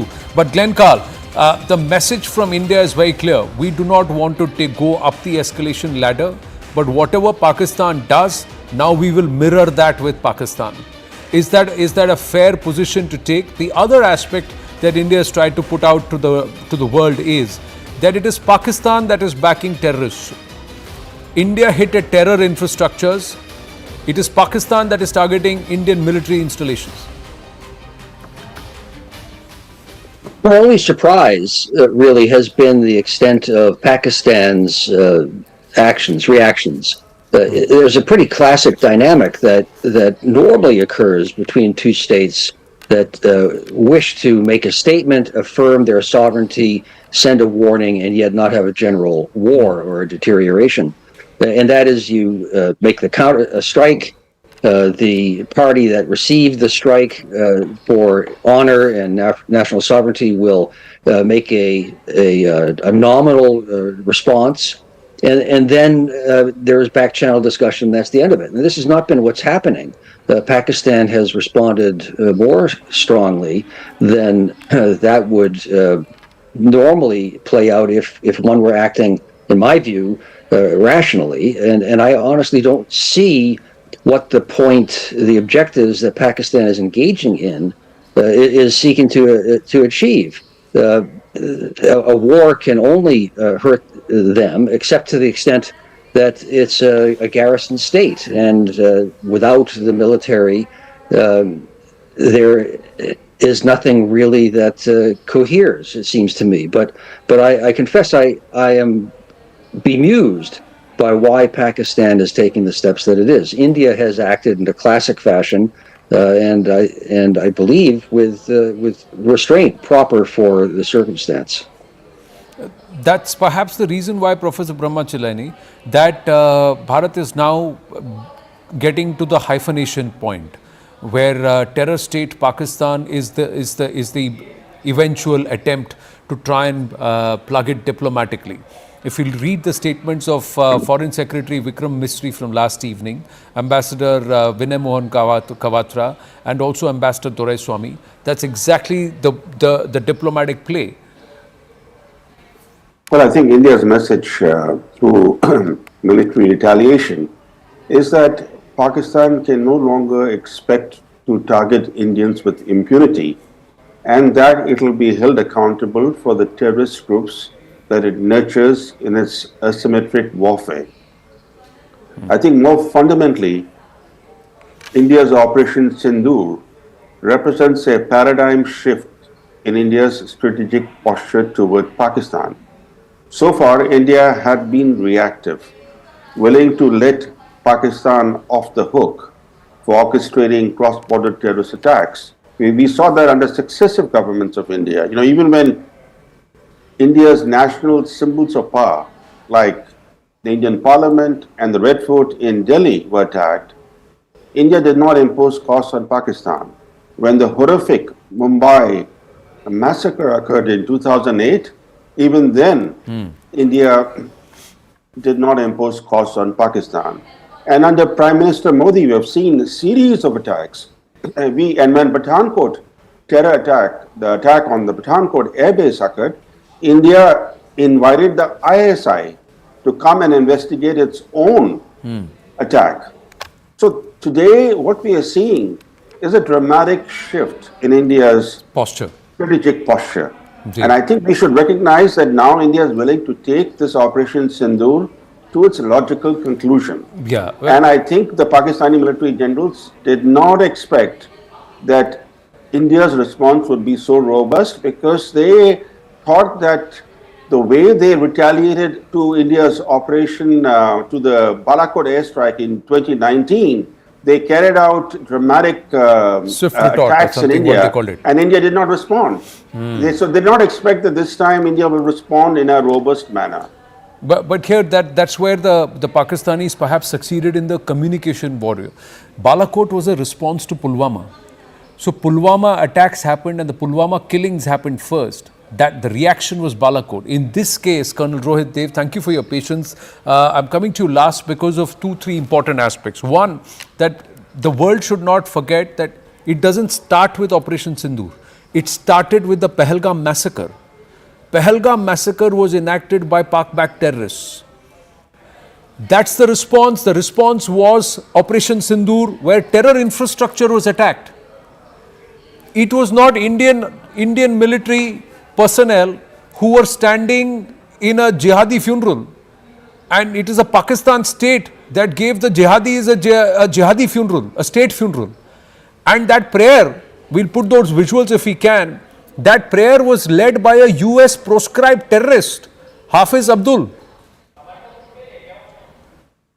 That is what India is now highlighting, saying Pakistan's military response is in support of jihadis, who they are also mourning as soldiers. Who do you give a state funeral? Someone who accord as someone who served the country as a soldier. So you are saying that these jihadis are mujahideen. They are officially entities of the state. That's the bigger story that is now panning out from the India point of view, along with, of course, retaliation in equal measure. Your thoughts, please. Thank you. Right. So I think you see, there is always a raison d'etre, and call it casus belli, which was provided to India by hitting our civilians in Pahalgam. So we had an appropriate response, and for the first time in our brief as well, we said two things: non-escalatory and non-military targeting. So I think that was the reason to tell and reiterate to Pakistan that this is a punitive action for what you have done. And I'm not too sure if Pakistan was wise thereafter to target the civilian areas of India. And that is where they have given the second reason that we should also, ensue with our punitive actions, and we have done. I'm not going to go where we are going to go today or tomorrow, but coming to the funeral part, I must clarify. Pakistan mobilized 2 weeks ago when they carried out the strike, and when we said that we will strike back, they mobilized. And in traditional way, POK was hit for sure, but the Pakistani side of Sialkot, Muridke, Chakamru and Bahawalpur were also, targeted by us in terms of terror network headquarters. Why the headquarters are important is because at the time of mobilization, Pakistani Army and ISI officers are also found in this headquarters as a plan to strategize how to do a small subsector war. So I believe the Pakistani military was there. They were also hit. And that is the reason, there are two reasons. Firstly, the state is governed by the terror network, run by the army itself. So obviously the army had to be at the funeral. But my guess is that some army folks also, conked off in that strike. And that is why it was shown the way it was shown, to give a befitting kind of a funeral from their sense to both their terrorist and the creator there, the army and ISI, together being, put in the coffins. So I think sir, you may make that assessment, and you're fair to make that assessment, but why would you allow a US proscribed terrorist in Hafiz Abdul Rauf, a Lashkar terrorist, to lead the prayers? And the they entire don't care. Anand, they don't care. It's not a just war with Pakistan. It's more of an ideological war. It emanates from the time they used to have a lot of money coming from, the Middle East for Islamic Caliphate and all that, buzz that created that time. That's waned away. I won't be surprised even after that, ear ringing by the Secretary of State of the US. They still go and make some abstract decisions today and tomorrow, and then they pay heavily for it. So I think the messaging from our friends in US has been clear to Pakistan. Obviously, any responsible state will call out and say that we want peace to be restored and de-escalation to happen. That's a normal term. No, but it's something like that. They are trying to. The US is trying to tell the Pakistanis, it's up to you after this. No, and we are not supporting you. So support is went out. Isn't from a strategic point of view, diplomatic point of view, nation point of view, and even as a military point of view, Glenn Carl, isn't General Hassan Munir making a mockery of himself? Isn't he made himself a global laughing stock, because he has, in this one move, that entire hyphenation is erased. The Pakistan military always said we have got nothing to do with non-state actors. But here the Pakistan military is giving, according a state funeral to jihadis. Isn't this the biggest parallel drawn? Well, I'm a bad one to ask to make the brief for Pakistan. I agree with what you're saying. Yes, no, I'm just understanding your assessment as a neutral. Even some. Yeah, no, I agree. I think your assessment anybody would not want to do this as an optics if you're trying to use a certain narrative. Hasn't he in that created the biggest hierarchy, and also 3 successful reversals, 3 consecutive reversals for a military general?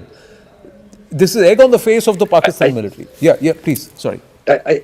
Yes, I think that's correct. And the only way I can make sense of what they're doing is that, as you know better than I think, for the past 50 years, there has been a progressive transformation in the nature of the Pakistani military and the Pakistani leadership and society. 50 years ago, officers were educated at Sandhurst or in the United States. And progressively, that was viewed as neocolonial and so on. And they have been educated in a much more Islamist paradigm. And I think that clearly has, and I know this from firsthand experience, penetrated deeply into and shaped the Pakistani intelligence service, the ISI. So I think that they probably are being sincere progressively in making statements and taking actions that we find abhorrent and that isolate them. But they're, in a sense, being true to the ideology that has come, or theology, that has come to dominate the ISI, thus the state and Pakistani society. That's very alarming, but that's the only way to make, quote, sense, unquote, for me, to why they would take these positions. But how do you see the US position in this? J.D. Vance's statement is out, and how would you read what J.D. Vance is saying? Do you believe US is going to remain neutral, or is this the message to the Pakistanis that you're not getting any help from us? I'm just going to read out this, Glenn. He says, what we can do, and I'm quoting J.D. Vance here, what we can do is try to encourage these folks to de-escalate a little bit, but we're not going to get involved in the middle of the war. That's fundamentally none of our business and has got nothing to do with America's ability to control it. You know, America can't tell Indians to lay down their arms. We can't tell the Pakistanis to lay down their arms. And so we are going to continue to pursue this thing through diplomatic channels. Our hope and expectation is that this is not going to spiral into a broader regional war or, God forbid, a nuclear conflict. Right now, we don't think that's going to happen. How would you read this? I think you put your finger on what is, in my view, also a shift in the American position. Pakistan is has less of a hold on the United States and is less important to the United States than it has been for 50 years. The United States is no longer in Afghanistan, and we don't have this bizarre contradictory relationship where we need their help and try to oppose them or stop them from supporting the terrorists that we're talking about now. That's no longer the case. So the ostensibly neutral position of the United States is a shift, really, and saying that Pakistan has the sleep in the bed that it's made now. I think that is true. And of course, there are both bromides and yet sincere statements also that the Vice President made, that no one wants a generalized war. Certainly nobody wants a nuclear exchange. That's bad for both parties and bad for the whole world. But that at present and for the foreseeable future, the United States is not going to do anything to take anyone's chestnuts out of the fire. Fair point. We've just got more news coming through closer home. Pakistan has violated ceasefire again in Karna sector of Kupwara district. So this is along the line of control. Several areas have also been hit by Pak shelling in Kupwara. Akash joins us with more details. Yes, Akash. Kupwara is in Kashmir, Anand, and is very much sharing a boundary. In fact, the line of control with Pakistan. Pakistan is once again, violating ceasefire. In fact, in the morning hours, they have been violating ceasefire. They are firing the artillery shells, and in fact, it is being retaliated as of now. What we have been given to understand, in fact, is that Indian Army, is very much there to retaliate, and their air defense units are very much protecting their critical and important infrastructure, not just in the hinterland but also in the border areas. Anand, we have been reporting that how at least 45 to 50, drones were downed by Army Air Defense Corps. And now we are learning that since, early morning hours were quite peaceful, but once again, they have started violation, specifically in the Kupwara and Uri. We have been learning of these gunfires and in fact the short arms fire as well, and in fact the artillery as well. So this is what we have been learning. But there will also be equal measure or perhaps a far more calibrated, higher in ratio response from the forces. That's what the Indian forces. There's more news. Akash, stay on with us on the phone line. Now on Thursday night, when Pakistan failed attempts and Pakistan's attempts were thwarted, this was when they tried to send drone swarms all across various places along the line of control and the international border and through multiple states and union territories of Bharat. Over 45 to 50 drones were successfully neutralized during a large-scale counter-drone operation conducted by the Indian Army Air Defense units in areas of Udhampur, Samba, Jammu, Akhnur, Nagrota and Pathankot areas. The engagement involved extensive use of L-70 guns, Zu-23mm, the Shurka systems and other advanced counter-UAS equipment, demonstrating the Army's robust capability to counter aerial threats. Akash, so when we look at the UAS or the air defense systems, do they all come under the Army, or is it split between the Army and the Air Force depending upon which installation is being guarded?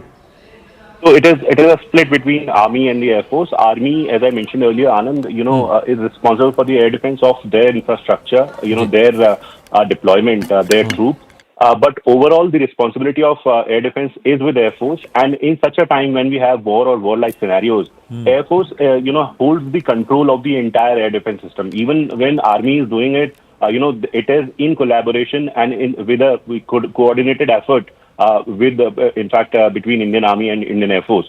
The point that you have, just read out, the guns, the Zu-23 and L-70, these are anti-aircraft gun, Anand, and, were very much used. In fact, when we talk about Zu-23, so it's a twin-barrel 23mm gun, that has got a caliber of 23 and 152mm and was very much used. It has got high explosives. and was used against these drones that were sent, to multiple locations, including the military infrastructure. And all of these attempts were thwarted, Anand. Right. So we'll try and put out those images of the L-70, Zu-23 and also the Shilka systems in the coming hour. But we've got more news. Akash, stay on. The Indian Army has now released a statement on what's happened on the intervening night of 8th and 9th of May. It reads, and I quote, Pakistan Armed Forces launched multiple attacks using drones and other munitions along the entire western border on the intervening night of 8th and 9th of May 2025. Pak troops also resorted to numerous ceasefire violations along the line of control in Jammu and Kashmir. The drone attacks were effectively repulsed and befitting reply was given to the ceasefire violations. So CFVs are ceasefire violations. Indian Army remains committed to safeguarding the sovereignty and territorial integrity of the nation. All nefarious designs will be responded with force. So again, Akash, the tone is the same. Tone is maintained that we will respond. When I say we, the Indian Armed Forces and India as a nation will respond to the kinetic escalation in equal measure. What Pakistan Army attempts, Indian Army will first repulse that and then respond in equal measure. Right, Anand, I want to stress on a very important point here, the Operation Sindoor. It is very much mentioned in the top of the particular tweet. And, it is somewhere a message that the operation still continues. You must be remembering the time where Rajnath Singh said that operation is not yet over. We had several sort of inputs that how Pakistan, is trying to retaliate and will retaliate. And that's the reason why we had, the air defense, in fact, the operational readiness was at all-time high. And now, Indian Army is coming out with an official tweet saying that how, in the western border and in fact, in Jammu and Kashmir, violations happened. And in fact, Pakistan tried to attack, Indian infrastructures using drones. And all of these drone attacks were effectively repulsed and a befitting reply was given on CFB. In fact, the ceasefire violation. So we have been talking about it, Anand, that how in the entire Kashmir region and also in Jammu region, we know about Rajouri, Poonch, Samba, Mendhar, and in fact, Kathua as well, where, incidents happened. But then in Kashmir as well, we have these, ceasefire violations, artillery, in fact, coming to our side. Our villages are, impacted, and we have had a word with locals, and they are saying the intensity is double and triple of what we saw yesterday and day before yesterday on the initial day when the Operation Sindoor was launched. So somewhere the frustration, but Pakistani army is unable to give a dent, and Indian armed forces are very much there with the air defense and all the capabilities. Well, big shout out to our bravehearts, the defense forces, for what they've been able to do, and to all our viewers, barring the border regions and the LOC, especially along the line of control. Uri, we've lost another lady, an old lady. There are 2-3 people who are injured. There are people who are having to flee their homes because of this continuous pounding of the Pak artillery. This will last for a few days till the enemy is brought to its knees or brought to a crawl. But other than that, largely, we should trust our forces, trust our air defense systems, trust our mechanisms to be able to defend Bharatiya soil and Bharatiya sovereignty. Not a single missile or projectile has landed. That's a big success of the Indian Armed Forces. So let's salute them, let's keep them in our prayers, and always remember our brave hearts are there to do the job. And Operation Sindoor continues. Till this war on terror is done, till the terrorists are decimated, their backers, their Akas are decimated, Operation Sindoor continues. The message is very clear. It's an all-out offensive from the whole of government approach. There is a diplomatic offensive, there are non-kinetic offensives. Everything is being done to ensure that this Pak military establishment under General Asif Munir is taught a lesson that they will never forget. We'll take a short break and join you with more.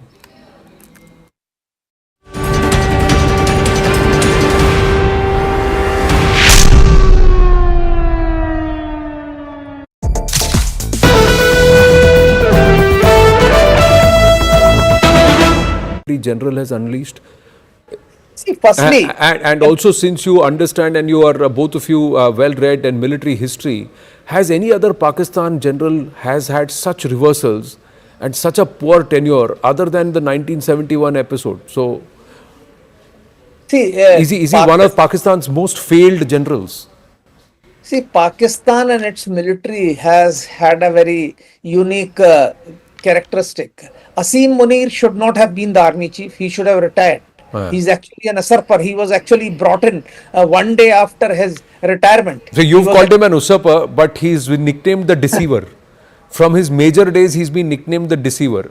There's a Pakistani former Fauji who sold us this. We'll put it out on the broadcast later. But yes, Hanji, please complete.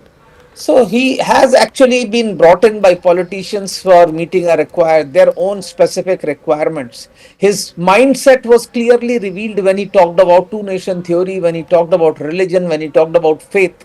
So this chap, he's not even from Pakistan Military Academy. So it's not that many people in Pakistan's army itself like him. But at the moment he's in power and the civilian government in Pakistan is totally dependent on him. In fact, he is responsible for ensuring that Shahbaz Sharif is in power. The fake elections, the fraud elections which they actually inflicted on the people of Pakistan were conducted under his watch. And he has continued to patronize terrorism, which was very clearly evident with the presence of large-scale army personnel at the funeral of these jihadi terrorists, and the way he has been acting since taking over. He has not only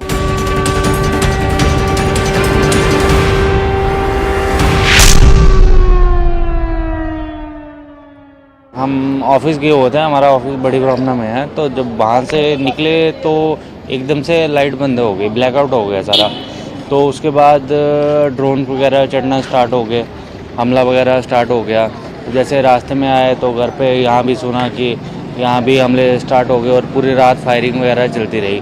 सुबह तक यहाँ से जोर से गोलाबारी चलती रही। तो उसका हमारी जो डिफेंस है वो अच्छे से मुँह तोड़ जवाब दे रही है। तो हमें मोदी जी पे भी विश्वास है और अपनी डिफेंस पे भी विश्वास है। उन्होंने अपने ड्रोन वगैरह चढ़ाए हुए थे, तो हमारे जो एयरक्राफ्ट वगैरह हैं उन्होंने अपने एयर की मदद से वो सारे ड्रोन वगैरह डिफ्यूज़ कर दिए। एक्चुअली बॉर्डर वाली साइड है, बाकी एरिया सेफ है, ऐसा कुछ नहीं है कि हाँ अफड़ा दफड़ी है।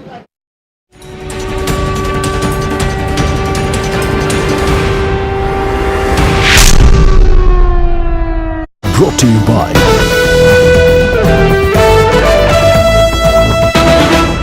General has unleashed.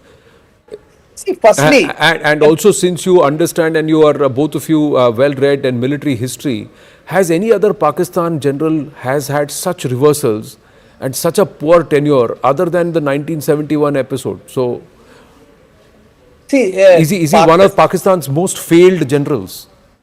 See, Pakistan and its military has had a very unique characteristic. Asim Munir should not have been the army chief. He should have retired.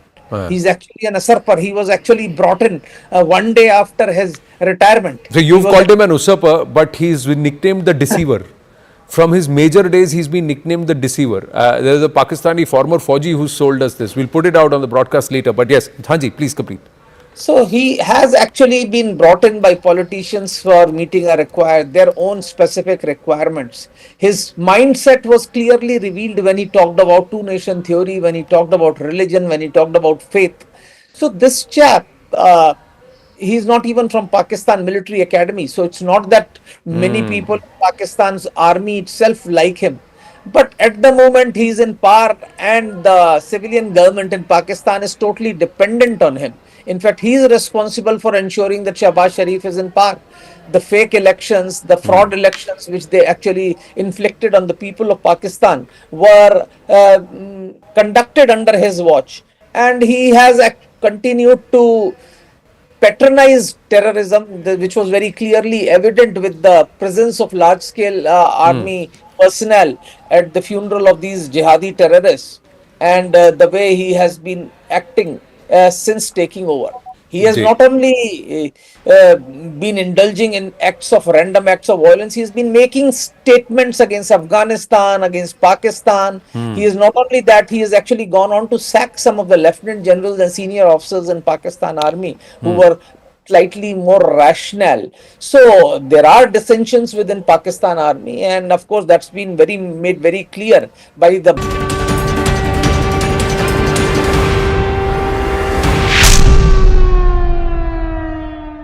Pakistan started the conflict with its support for terrorism.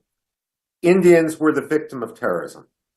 While I was initially critical that Prime Minister Modi had taken so long to respond, in hindsight, it's clear that the Indian military was carefully planning, and the Indian military has shown itself to be far more capable. Pakistan is thrashing about, looking for a way to save face. But Asim Munir should understand that the first rule of hole digging is when you're in a hole, stop digging. The fact of the matter now, looking forward, there can only be one metric by which we look at the diplomatic solution to this issue. Pakistan has to be designated by the United States to be a state sponsor of terror.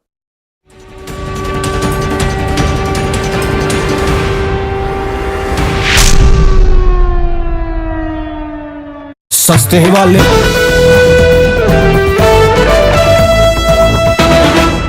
General has unleashed. See, firstly, and also, since you understand and you are both of you well read in military history, has any other Pakistan general has had such reversals and such a poor tenure other than the 1971 episode? So, see, is he one of Pakistan's most failed generals?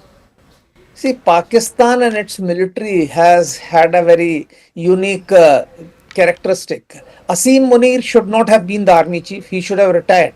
He's actually an usurper. He was actually brought in one day after his retirement. So you've called him an usurper, but he's been nicknamed the deceiver.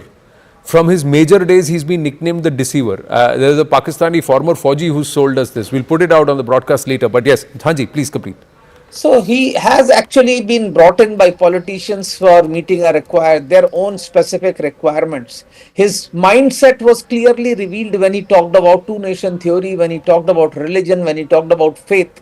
So this chap, he's not even from Pakistan Military Academy. So it's not that many people in Pakistan's army itself like him.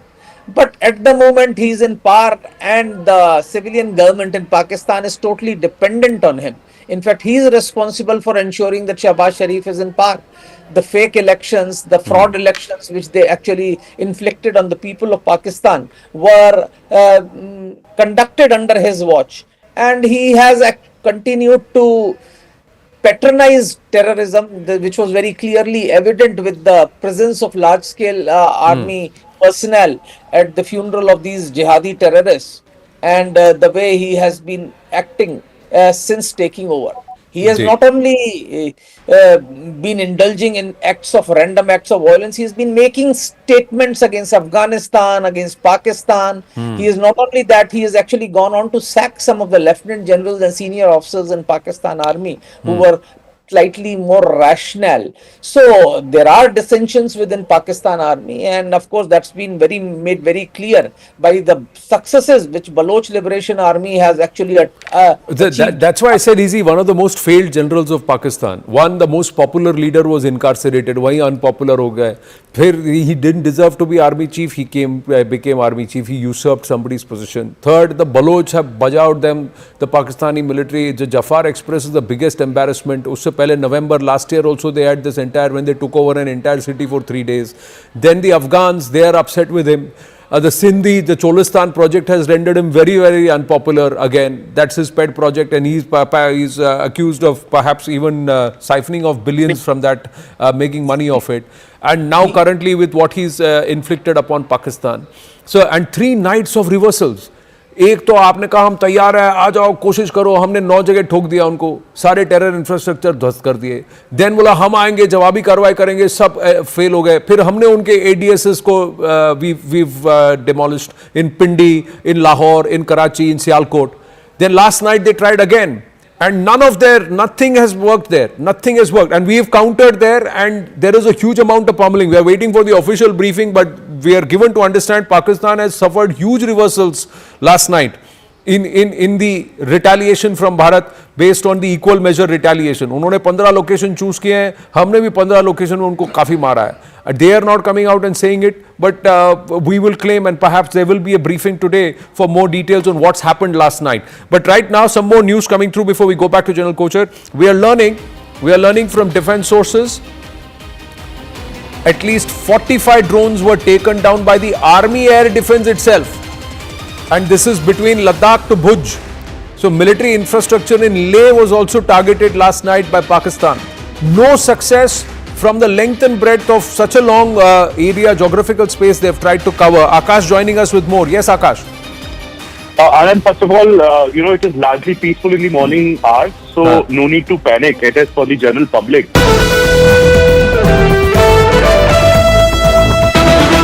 The general has unleashed. See, firstly, and also, since you understand and you are both of you well read in military history, has any other Pakistan general has had such reversals and such a poor tenure other than the 1971 episode? So, see, is he one of Pakistan's most failed generals? See, Pakistan and its military has had a very unique characteristic. Asim Munir should not have been the army chief. He should have retired. He's actually an usurper. He was actually brought in one day after his retirement. So you've called him an usurper, but he's been nicknamed the deceiver. From his major days, he's been nicknamed the deceiver. There's a Pakistani former Fauji who sold us this. We'll put it out on the broadcast later. But yes, Hanji, please complete. So he...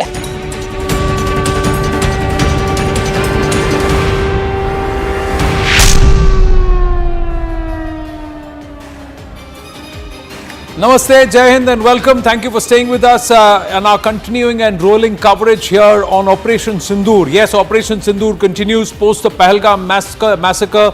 Bharat declared a war on terror. The promise by Prime Minister Narendra Modi was to identify, track, punish, and Bharat continues to work on that line.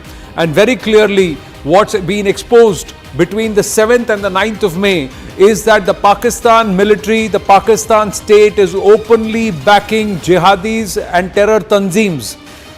So Pakistan is a terror state. Terror state Pakistan is the hyphenation that Bharat is now going to draw on the international fora diplomatically and offensive very clearly, and using that, given the fact that Pakistan military personnel were present at the funeral of jihadis and Pakistan military has responded to what Bharat very clearly said was a non-escalatory counter-terror move, is evidence that Bharat is going to use to the world to also push for putting Pakistan back into the FATF grey list. But there is another war that we will start this morning, Friday 8 a.m. with the info war, the disinformation war, which Bharat is now very actively working. The Press Information Bureau is working really fast to try and counter all the falsitudes being peddled, the canards, the lies being peddled by Pakistani-backed social media handles. The first question, the first claim, the lie that Pakistan has destroyed a brigade, Indian brigade headquarters, that was immediately quelled. The claim that the brigade headquarters have been attacked by Pakistan is fake this whole thing was unleashed and said that there is no brigade headquarters. This footage is an old one. This is a dated footage which belongs to somewhere else, some other entity altogether, and it was countered by the PIB immediately. The second lie was that Pakistan has attacked an Indian airbase in Srinagar. Now this was the video shared by several pro-Pakistan handles. It was falsely claimed that Pakistan Air Force has targeted the Srinagar airbase, and this has been fact-checked again, that there is nothing that happened at the Srinagar airbase. These were all pictures, dated videos more than a year and a half ago, some even more than 5 years ago, which are being used by the Pakistanis. Is old, is not from India. The video is from sectarian clashes that took place in 2024 in Khyber Pakhtunkhwa in Pakistan. The third lie, that Pakistan shot down a Rafale jet near Bahawalpur. This is an old image showing a crashed aircraft that was being circulated with a claim that Pakistan recently shot down an Indian Rafale jet near Bahawalpur during the ongoing Operation Sindoor. In fact, the PIB fact check is that this image is from an earlier incident involving a MiG-21 fighter jet that crashed in Moga in Punjab in 2021. So this is an old one. The other thing, lie number 4, Pakistan shot down Indian fighter jets. This has also been caught out. These are old videos, dated videos from 2021, 2022, 2023. Different time zones. They picked up random images which has got nothing to do, and these are not even Indian aircraft. The Indian Army raised a white flag to recover remains of soldiers. This is another lie that has been shot down. Lie number 5. Army raised a white flag to recover remains of soldiers. This is again fake. This is not true. This was in fact the Pakistanis who had done it a few years ago, and that was being those pictures were being used. Lie number 6. A military base in Amritsar has been struck. A social media post notoriously claimed that Indian military base used the Ambala Air Base to attack Amritsar and its own citizens. This is what was claimed. PIB found the claim to be completely baseless and part of a concerted misinformation campaign, and in response PIB provided a detailed press release of the Ministry of Defence and exposed the real picture. This was very dangerous. It was nefarious, and we will talk about line number 6 in detail in a bit. But let's go to line number 7. Indian drone intercepted in Pakistan. Now this is also in Gujranwala that a drone was intercepted, and these pictures, this is not even a Indian drone, so these are all fake pictures, and the PIB calling this out. Did we hit Gujranwala? Yes. Did our drones land at the Gujranwala air base? Yes.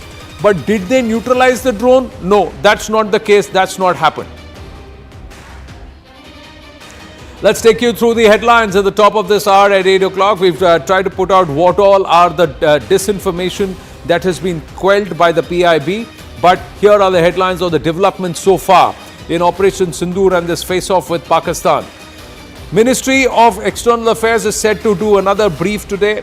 This is the third press briefing by the government within 3 days as tensions escalate between India and Pakistan. The government is assessing the situation at present and is currently monitoring the situation. What time will the press briefing be has not yet been outlined. We should know in a couple of hours. Headline number 2, in the aftermath of the Pakistan unprovoked firing attempt at attacking military installations, there is also cross-border firing and ceasefire violations. Residents of Jammu and Kashmir border areas continue to struggle.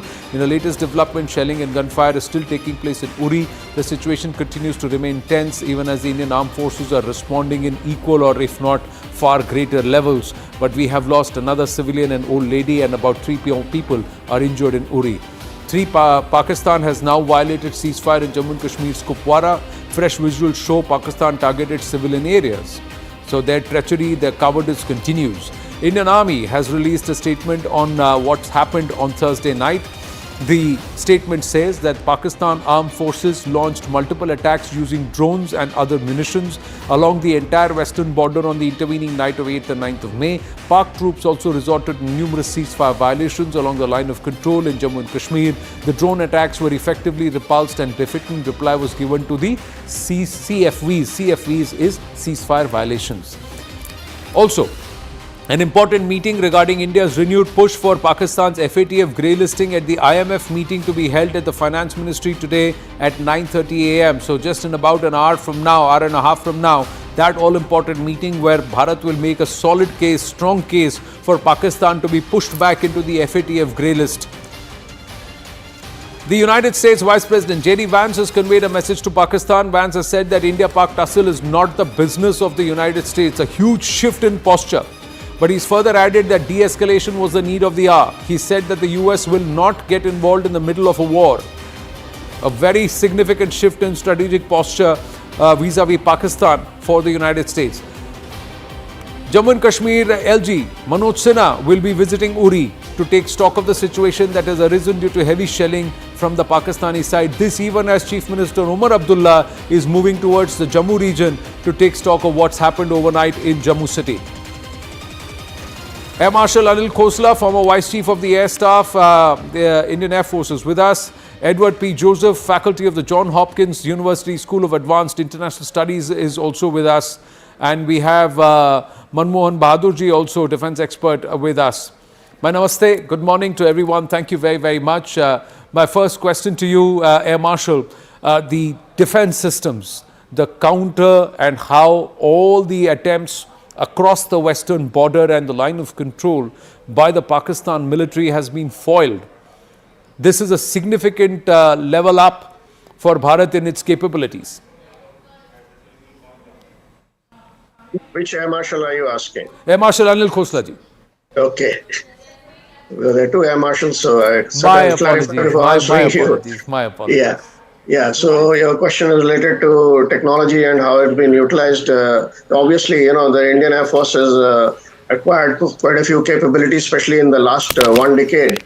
And these capabilities have given them a lot of operational flexibility and security. So in this case also, if you see all the capabilities which has been acquired in the last a decade or so have been used very, very effectively, and especially in safeguarding our interests, and all the offensive actions by the Pakistan military have been foiled and successfully, and there's no damage reported on the ground as such. I think that is frustrating the Pakistan military even more and more. But Edward Joseph, if I may ask you, US's position, how would you reflect on the US position this time? Is it a significant shift in the strategic position of the US vis-a-vis Pakistan and India? First of all, very good to be with you and your guests and, of course, your viewers at this very unsettled and dangerous time. The answer to the question is, I don't know that we could call this a shift. I don't know that there was really a pronounced U.S. position. President Trump reacted first in the administration, of course, and he is the president, and his voice is the one that matters and matters the most. And he reacted with concern, and I think that concern remains in the Trump administration, regardless of who is speaking at the moment, whether it's first it was Secretary of State Rubio following President Trump, and then, as you just quoted, Vice President Vance.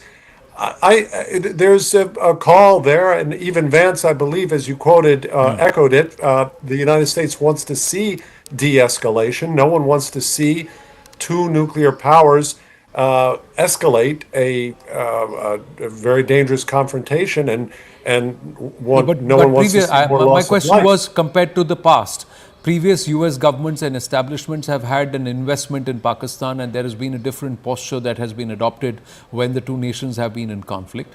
Compared to that, the current Trump administration and the current position, does that not signal a shift? I understand your question. It's a very fair question. I would say this: the United States has a very strong investment in India. And I think this was made abundantly clear in the previous administration, in the Biden administration, the state visit of Prime Minister Modi, and I think that continues in the Trump administration. The United States sees India as a very significant, a major international power, and the U.S. has keen interests in Pakistan as well, although I would say less so, because our troops are out of Afghanistan, and we no longer have that big operation, civilian operation in Afghanistan. And ironically, let me close here and say this, is that we see that Pakistan, ironically, has suffered major increase in terrorist attacks within Pakistan over 2024, almost a doubling, or I should say about a 50% increase. And the attacks are coming from Afghanistan. Whereas before, when the United States and its troops and its allies were in Afghanistan, the attacks were based from Taliban in Pakistan. But now Pakistan has suffered its own terrorist attacks, quite significant increase, that are believed to be sourced in Afghanistan. But for the United States, again, India remains an extremely important international partner for Well, if that's the United case, States of America. let's hope the Americans take cognizance of a U.S. proscribed terrorist and Hafiz Abdul Rauf leading the funeral prayers for the jihadis who were neutralized by the during Operation Sindoor, and with a whole posse of Pakistan military standing there right behind them to be led by a U.S. proscribed terrorist. That picture says it all, Air Marshal Bahadur. And should not Bharat escalate that very picture to the world and say, now tell me what you want to do. This is for whom the Pakistan military stands for. That's right. First, thank you for getting me on your program. You see, it's like this. There is a lot of verbal exchanges that will continue to happen from the leadership of the Western powers. We cannot and should not depend on the posture shift of any country. We are on our own feet because this is our war. Having said that, it's important that we have the international opinion with us. But the international opinion changes with the strategic outlook of a country. The Americans, as the previous speaker said, have got a lot of investment with India, and we are good friends. But I think it would be wrong to say that the Americans have sort of pulled out or reduced their interaction with the Pakistanis. Please do remember, just I think 3-4 days back, it was President Trump who said, "I'm friendly with both countries. I'm friends with both the leadership." While we carry on with our diplomatic effort and showing the world what exactly the perfidy is happening on the other side, we need to be on guard to ensure that our interests are not affected. True, but that said, yeah, go ahead. Please complete. Yeah, that said, I think we are on a strong footing with the Americans. Let's be clear on that, as also with other Western powers. But it's our war, and we'll fight it. The battle is Bharat's to fight. Nobody is going to fight the battle for us as a nation. We as a nation have to stand up and we have to underline our position. But Air Marshal Khosla, in the past, there has been this entire jihadi aspect of Pakistan has been... Pakistan is a failed state. That assumption has been made by nations. They have looked the other way when they have openly backed these jihadis and these terror tanzeems. This time around, can Bharat make can hyphenate Pakistan as a terror state? Is that possible? There's a reason why I ask you this. Please pause. We've just got another video. This is far more devious, and this is how devious the Pakistanis can turn out to be. There's a larger angle to what is happening around Amritsar. There's a video of Pakistan shelling that has emerged in and around Amritsar. This is from near Amritsar. This is shelling by the Pakistanis. Akash is joining us with more. Akash, this video is the fact. And there were Pakistani handles, there were Khalistani handles. They were trying to push a thought process or a theory that India itself will choreograph an attack on the Golden Temple in Amritsar. Yes, the narrative is going on since yesterday, Anand, and this video is somewhere showing that how, the air defense systems, in fact, the AD guns that have played a major role, in fact, were in play. You can see the targets being logged and then destroyed. And, the similar pictures were there available on the internet from Israel, Gaza and Russia, Ukraine. You must be remembering, Anand. And this time we are seeing it here in India, and it is all because of Pakistan. They, in fact, tried to disturb the peace and harmony initially in Jammu and Kashmir, and then when Indian forces in fact carried out the sort of strikes that were very much required because of the terrorists present on their soil. Now they are doing all these things where they are targeting the civilian population in some cases, and then the military infrastructure and other establishment. This video is of course from area near Amritsar, and there were theories that how they want to create a religious divide, Anand, because there are some sort of theories floating related to Sikh soldiers and other soldiers. We have in Indian Army we have soldiers from different communities, and all of them live together, and this is one fact. And this is the reason why, in fact, they are, trying some locations in Punjab. This one in Amritsar, where, air defense is successfully destroying all the drones that are coming towards Amritsar. No, I'm just going to see. It's early morning, Akash. Thank you for your thoughts. I'm going to see if we can get Tushar Gupta of Swarajya or Abhijit Iyer Mitra on the phone line, or can they get them to join us live? But because Air Marshal Khosla, yesterday there was this tweet at 2:13 a.m. India time. There is a tweet that's posted by a known Khalistani sympathizer who says, "Attention Sikhs, brace yourselves. India might target a Sikh Punjab city with missiles and pin the blame on Pakistan." And soon after, there are missiles that are flying over Amritsar which have been neutralized by our air defense systems. Look how devious these Pakistanis can get, that they wanted to attack perhaps the religious, symbol of Amritsar, the Golden Temple, Harmandir Sahib, and then turn it around and say, oh, see, India has used this opportunity to down a Gurdwara and fuel yet another disinformation campaign. It was in Punch that a Gurdwara was targeted and Panthis were targeted by the Pakistanis. On the same day, they were attempting this, Air Marshal Khosla. How devious can they get? Yeah, so this information warfare and the hybrid warfare is the talk of the day. I mean, any conflict, these are used effectively by both all the conflicting sides. And Pakistan is known for doing, information warfare. Only thing is, they don't know how to do it intelligently. There's so many examples in the previous, even in Balakot, even now also, the top ministers, going on TV and making some statements and, a few hours later retracting on them and, making stupid statements and, pardon my using that word, but I mean, you say, when you do something, you need intelligence to do it also. Even if you're cheating, you need to do it intelligently so that you don't get caught. So in my mind, they're doing it in such a way that people can look through it. And also, in this digital era, the digital disinformation, misinformation, which you mentioned above, spreads very fast and very easy. In these, but the gullible people, they get carried away with it. With this AI coming in, you don't know whether the videos circulating are fake or real. But the technology is available, and people needs to be educated.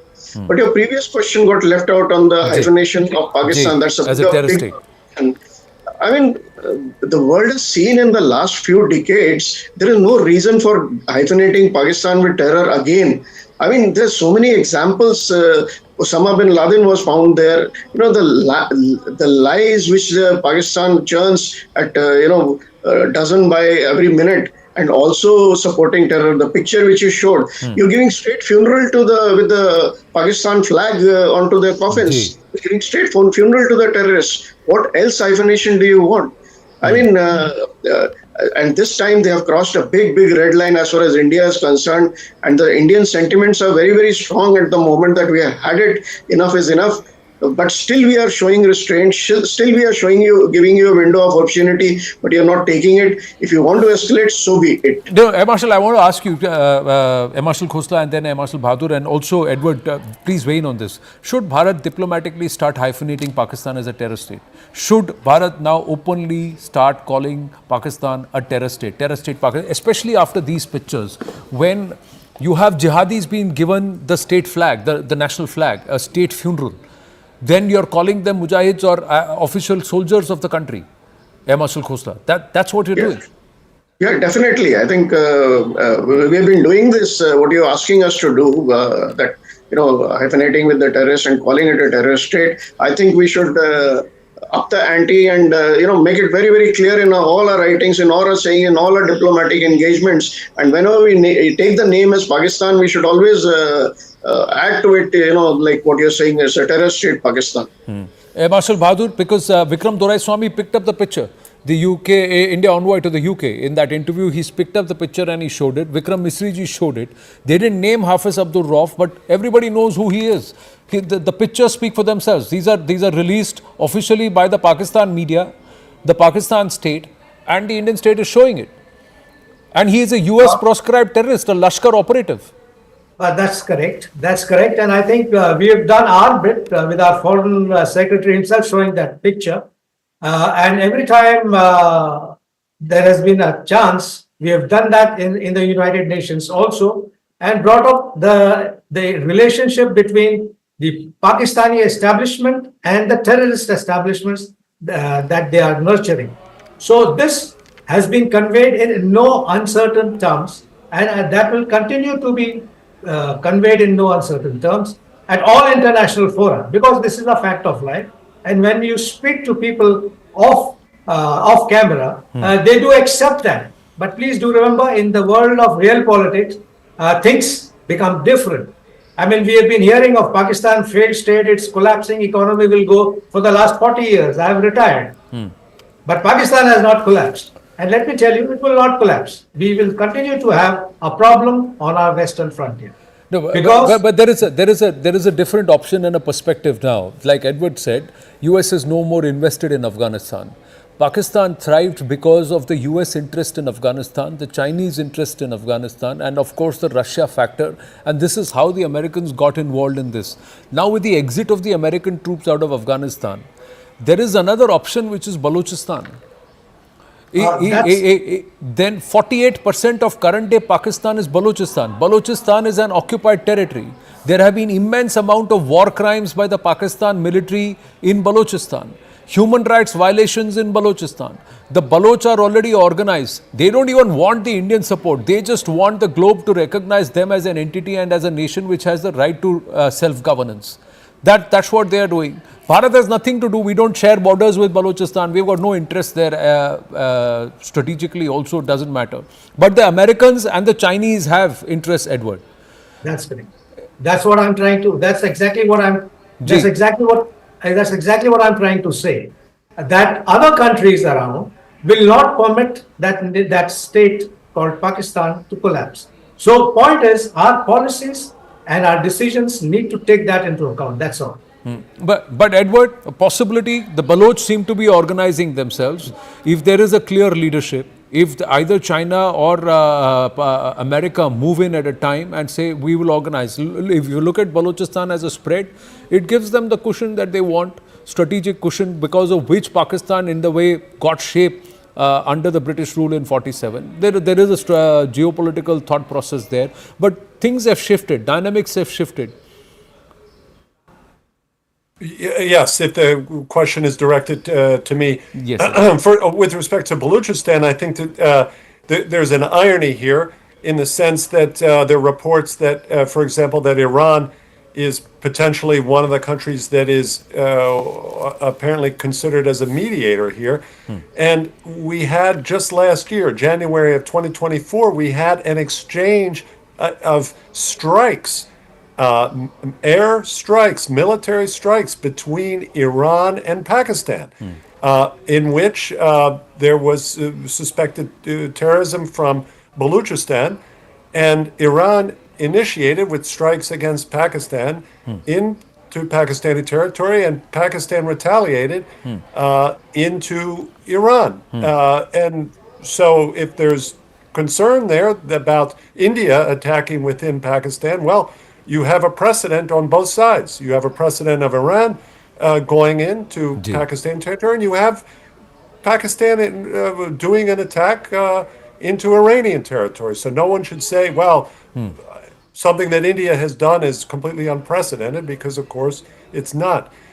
So on that aspect, that's the interesting facet of the Balochistan story. But the main point here that I can share to you and your esteemed guests here, the air marshals and your viewers, is no one in India should for a moment doubt the respect and the importance with which the United States holds India. And let me emphasize that, is if you look at the United States, put yourself in our shoes and the perspective of the Trump administration and the Biden administration before it, what was their number one concern in the world globally? It's China.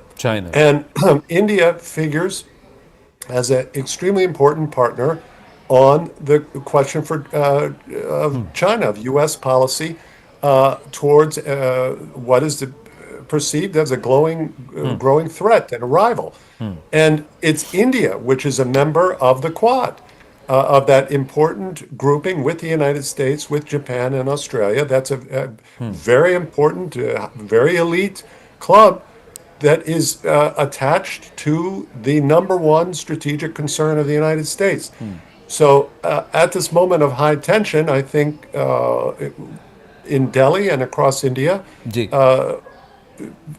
citizens should take reassurance that no one in Washington doubts from moment. We've spoken about the US. We've spoken about the US. We'll talk about China. This is the big elephant in the room that we should all acknowledge, and there is a lot strategically also that the Chinese would have used to their advantage, given had this escalation gone to the levels where perhaps the Chinese thought the Pakistanis were capable, or General Asim Munir was capable of taking it too. We'll talk about that dimension. I just have news coming through. Let's just go across to that quickly. Chief Minister Omar Abdullah, Chief Minister of Jammu and Kashmir, is also likely to visit Poonch and Rajouri too. En route Jammu, he may also go to Poonch and Rajouri to take stock of the situation that's arisen due to the continued Pak shelling. Ishan Wani with us. So Omar Abdullah is on the road and he's on the move. Even as the LG heads towards Uri, Omar Abdullah heading downwards into the Jammu region. Poonch, Rajouri also going to be covered. Well, absolutely right. The civilian lives are a priority to save, particularly in those areas where there have been maximum shelling of the civilian population. Look, what we're given to understand is that in Poonch, where the shelling had taken place, around 70% of the people and the population living there has already moved out. And some of them are still living there, but to take stock of the situation, to see that how hospitals are running, how things are on the ground, and how things can turn more ugly, how the response of the state administration will be, and that's what Omar would like to see. That's why he's rushing into Jammu, where he will chair a meeting and then also head towards these areas. We are also given to understand that Lieutenant Governor Manoj Sinha will likely visit, Uri to take stock of the situation, and he is also in charge of the law and order and paramilitary in Kashmir. So that is where his role also gets important key in those areas where ceasefire violation has taken place. So we believe that in a couple of hours from now, you'll see images flashing in from both Rajouri, Poonch, Jammu, and also from Uri, where all of these, top officials are there. But during even the night time, we can assure you that every person in the administration of the base was taking calls and was gearing up for anything that could have happened during the night time. We're talking about Uri. LG Manoj Sinha is going to go. The locals are saying they don't have enough bunkers there. Mudassar Kazri of News 18 was on ground, and people were actually fleeing their homes, leaving their homes to perhaps a little deeper into the main parts of Jammu and Kashmir, closer to where their relatives were, because all through the night they've not been able to get even a wink of sleep, because there's been continuous shelling and also counters or the response from the Indian side. Pakistan's been resorting to heavy shelling in Uri. Uri is similar to Tangdar. Uri, where the Pakistanis sit at a height, and the Indian side is towards the valley area or the lower reaches. Tangdar is also like a bowl, surrounded from three sides. But Uri is also similar. There has been fresh shelling on the civilian areas in Uri. Clearly, our forces are responding in equal measure, but the civilians are now stuck in the crossfire. Yes, Ishan. Well, absolutely right. They're stuck in ceasefire, the fire that is coming in from Pakistan. Many of the families have been moved to safer locations, and particularly locations which are underground, but there aren't adequate bunkers. Look, in 2020, when the ceasefire between both the countries were adhered to by both of the militaries, when the DGMO spoke, that's when India got a crucial time to build bunkers, but not adequate. A lot of people are struggling to stay there because of the lack of mobility inside. So how long can you survive there when there is shelling happening outside? Then people also panic. They have children, they have cattle to take care of, so there's a lot of problems that these border villages face. But the government is trying to ensure that all of the help is provided to them. There's a whole of a government approach to ensure that the civilians are kept out of the harm's way, and we are given to understand that all those areas where there is a possibility of further escalation, people will be taken out of those areas, and civilians face the first brunt. But let me tell you, yesterday I spoke to several people. They are saying that take out our children and take them to safer place, and women, we are ready to fight. We are ready to join the Indian Army if there is any aggression that takes place further, because they have lost their loved ones. They have also suffered heavily in the terms of infrastructure on these border areas. Right. Look, Tangdar, Keran, every place has been lit throughout the night. There are massive shelling that has taken place, but Indian Army has responded visitingly at every place wherever the ceasefire violation has taken place. Yes, as much as these pictures, visuals of damage to locals, poor people largely living in, look at this, tin sheds and these are all some of the impoverished areas along the line of control, largely hand-to-mouth existence. They are also contract farmers working on the fields as labor, etc. These are the people whose lives have been disrupted by incessant Pakistani shelling into the civilian areas. But be rest assured, viewers, our forces are responding in far greater measure, and the damage on the other side, especially to the Pakistan military, is huge. There is a lot of cost that the Pakistan military will have to bear for inflicting this pain upon our civilians and our people. And that's the assurance. I'm going to request our guest to please stay on with us. We're compelled to take a short break. It's 8:32 on the clock. In just about an hour is that all-important meeting where the non-kinetic offensive will start taking shape of trying to push Pakistan back into the FATF grey list. We'll talk about that, and we'll also talk about the China factor when we come back. Stay with us.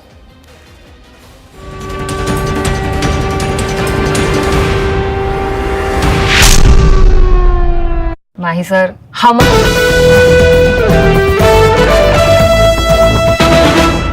General has unleashed.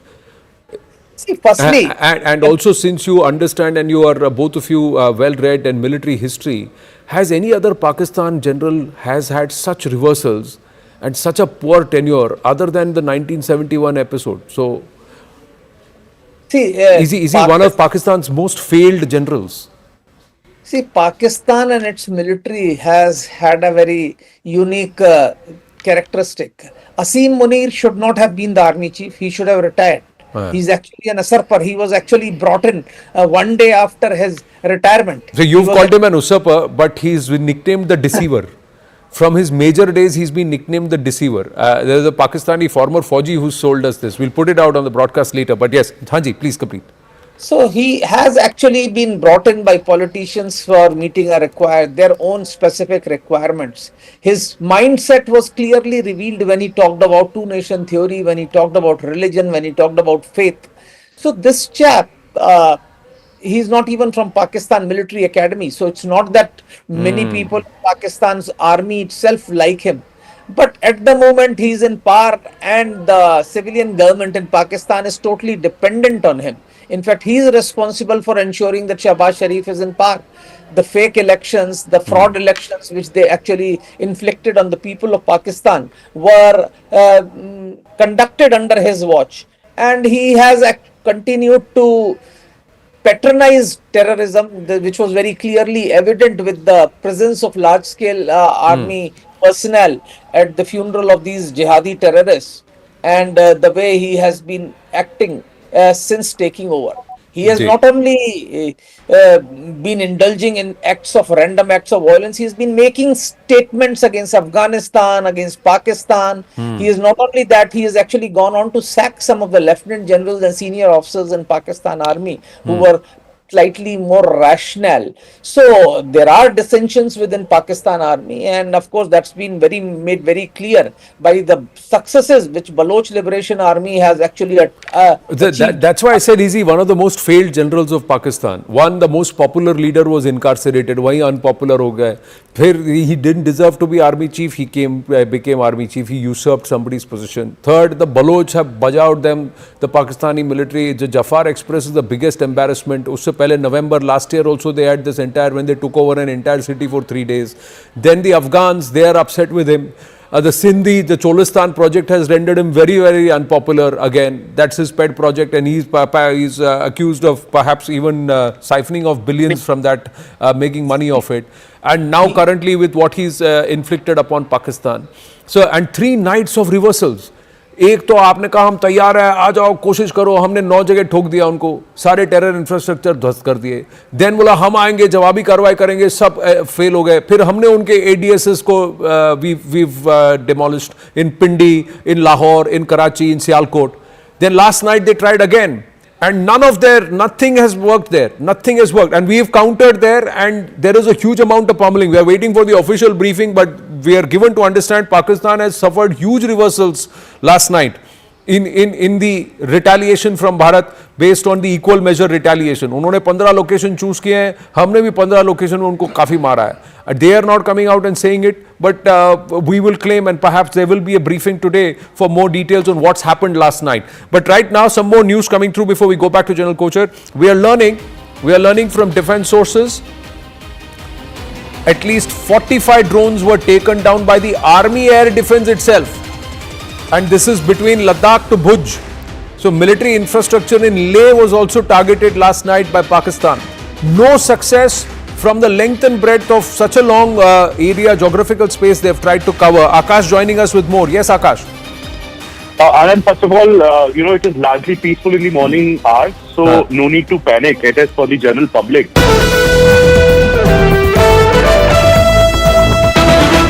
The general has unleashed.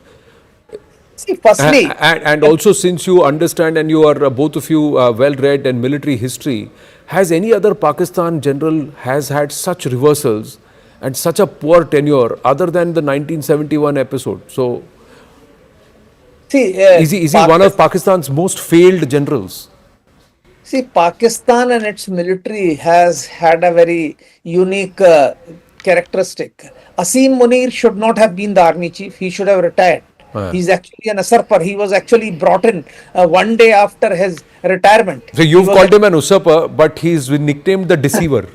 From his major days, he's been nicknamed the deceiver. There's a Pakistani former Fauji who sold us this. We'll put it out on the broadcast later. But yes, Hanji, please complete.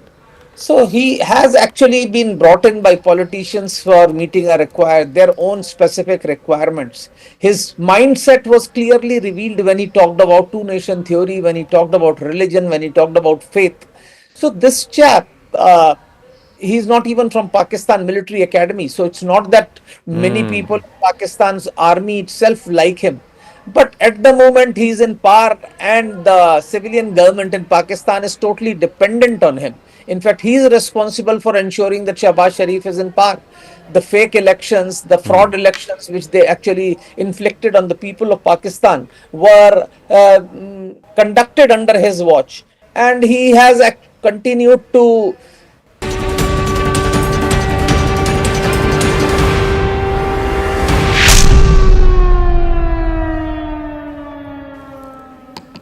Thank you for staying with us. Continuous coverage here, live and rolling on Operation Sindoor, which is still not over. Still not over. Till the time this war on terror is won, till the time all terror emanating from Pakistan is finished, Bharat is not going to rest. And till the time General Asim Munir and his ilk don't learn a lesson, Pakistan will be tormented, troubled, and brought to book and brought to account for all that they have inflicted upon us via this proxy war. The fact that the Pakistan state officially backs its terror tanzeems and uses them as their own instruments of a proxy warfare with the intent to bleed Bharat with 1,000 cuts is demonstrated in that one picture. It's not for nothing they say that pictures speak 1,000 words. A proscribed, US proscribed terrorist of the Lashkar-e-Taiba leading the funeral prayers for jihadis who are getting a state funeral attended by politicians and also military. That picture is enough to show that Pakistan is a terror state. Will Bharat officially start hyphenating Pakistan as a terror state? Till the time Pakistan withdraws all actions of terror against Bharat, that's the big question, and perhaps that offensive will continue till then. We've got our guests with us. Air Marshal Anil Khosla is with us. We've got Air Marshal Manmohan Bahadur and also Edward Joseph with us. Thank you for staying on. The question on China. The one entity that will be watching what's going on and will also take note of 3 successive nights of reversals for the Pakistan military, Air Marshal Manmohan Bahadur, is China. When will they let go of the Pakistan military and the Pakistan military establishment and say you're on your own? Has that time come now? Because their HQ-9s have also failed, their J-17s have also failed. So in military parlance and on the military complex, industrial complex, Chinese equipment is not performing against French, Russian and American equipment. Sir, please. A professional answer to that is the Chinese will not let go of Pakistan. That's for sure. And because the investment in Pakistan, besides the CPEC, is an adversary on our western border. Imagine if Pakistan was friendly with India. then you don't have to worry about one full border on your western border. So it's a leverage that they have, the Chinese have. Besides, as I said, the huge amount of investment in CPEC and Gwadar port that they have done. So I don't think the Chinese will ever let go. I mean, we are children of the 60s, and we have seen them from 1960s. Pakistan has been their friend since then, and I see no reason why they will let go. We have to take this into account in all our plans. So, despite what the media says, the fact remains that there is an existential type of threat to us on our western border, which will not go away. That's a fact. Okay, so we need to plan for that, and we will continue to plan for that. It's much more because when you talk of diplomacy, if it's India in quad against sort of the United States, well, it's China having its own proxies also opposing the quad. So this is a game that two sides play, which is factored in by the political establishment as well as the diplomatic establishment. They do their jobs. We as people in uniform do ours and follow orders. But Air Marshal Khosla, the changing scenarios, 200 billion plus sunk in this BRI and CPEC, CPEC going nowhere for the last 3-4 years, the Gwadar port actually in Balochistan, not Pakistan.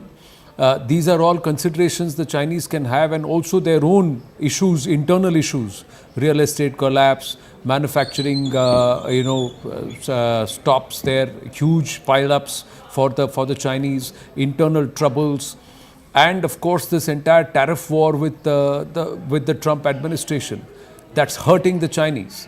Everybody is looking at China plus one. So there are other dynamics too. Things are different from where they were in the 90s and 2000s to when they are after post-2020s and especially post-COVID, Marshal Khosla. So do these shifting dynamics, shifting sands also help Bharat somewhere, or do they force China's hands? Definitely, what you brought out is China is having its own problems, its own troubles. China's troubles and China's stature and China's economic development as well as military power, I think he'll be able to deal with them much better as compared to Pakistan. The Pakistan problems which they have, and they don't have any backup to deal with those situations economically, militarily, or diplomatically.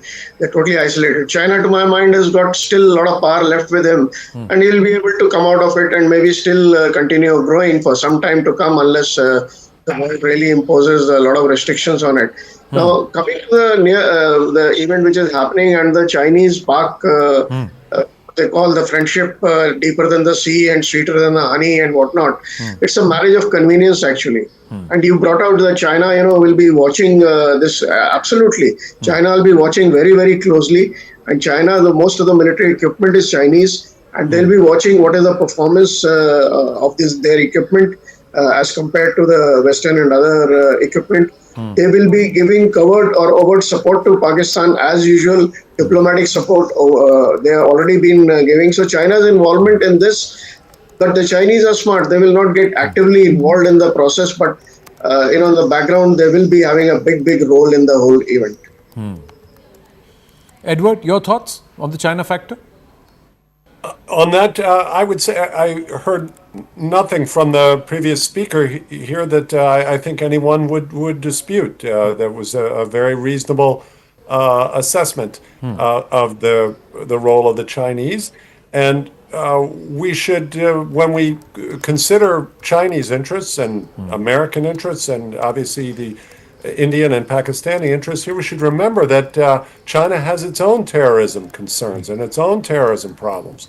So China has to also weigh that in here. And what I pointed out here before, and soon, if you'll permit me, sir, I'm going to wish you all a good night. It's nighttime here in the United States. But what I mentioned before, that ironically here, Pakistan is a very significant victim of terrorism. They're having a dramatic increase in over 2024. Over 1,000 fatalities in Pakistan from terrorism. This is an increase of almost 50% from the year before. So, and this is a very serious and dangerous problem. We, of course, experience this in the United States. We see this elsewhere in the world, this phenomenon. It's extremely dangerous. And of course, this conflict is extremely dangerous with both countries having nuclear weapons. And I would just say this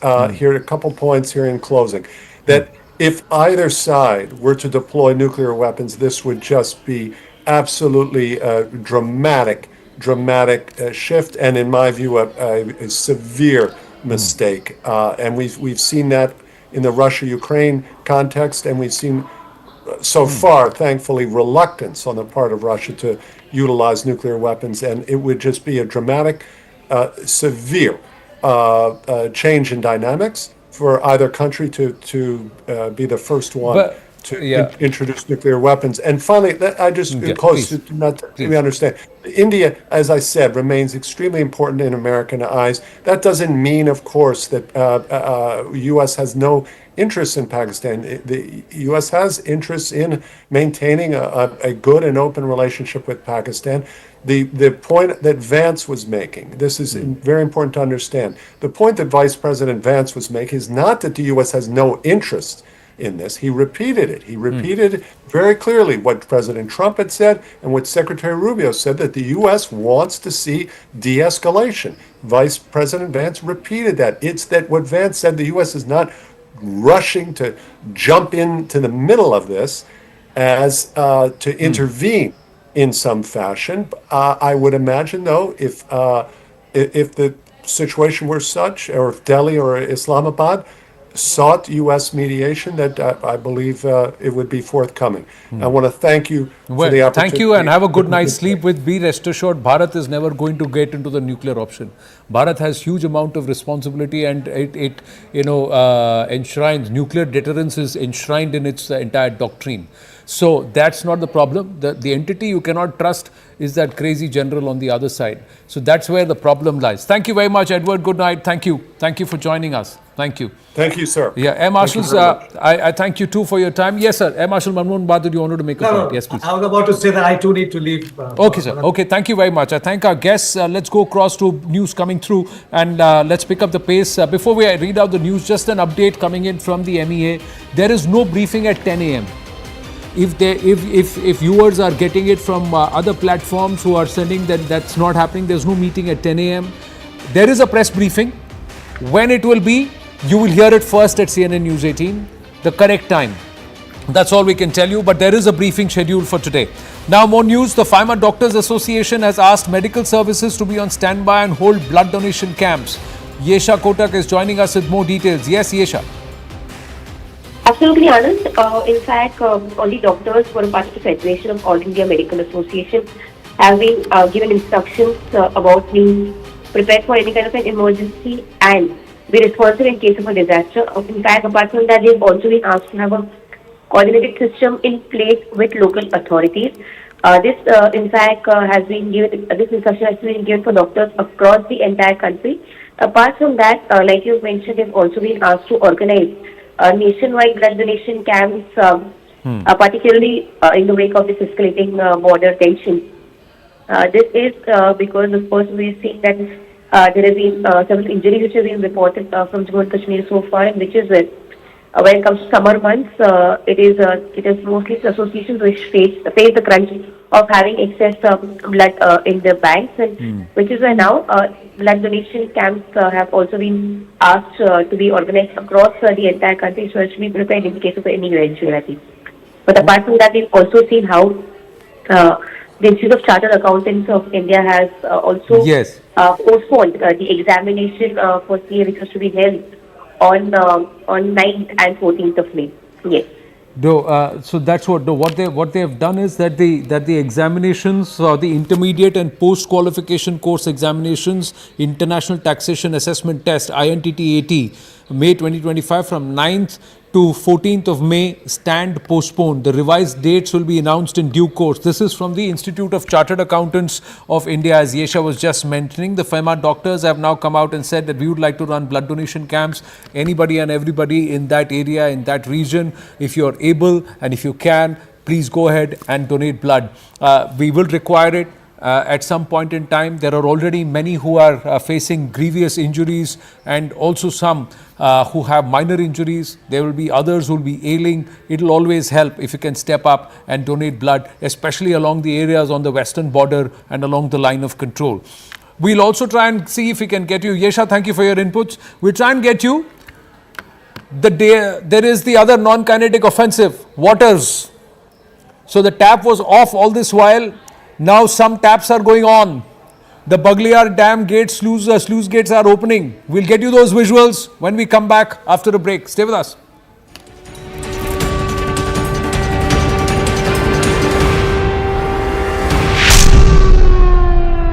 उस film में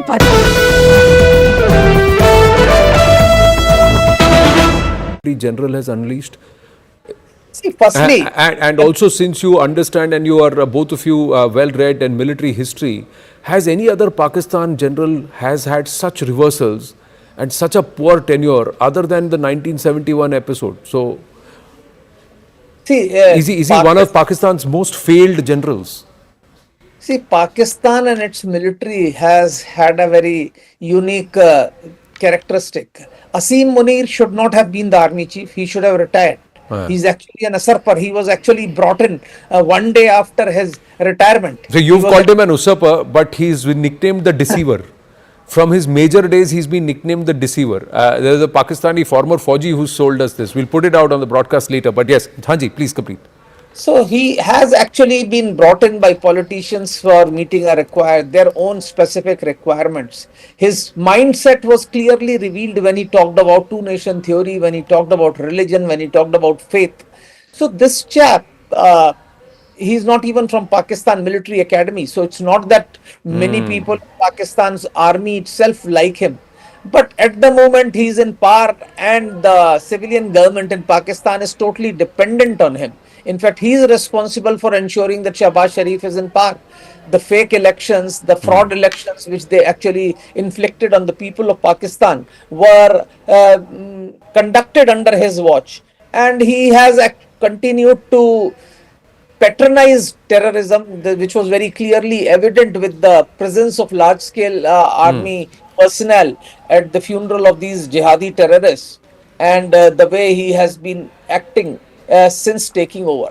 He has not only been indulging in random acts of violence, he has been making statements against Afghanistan, against Pakistan. He is not only that, he has actually gone on to sack some of the lieutenant generals and senior officers in Pakistan Army who were slightly...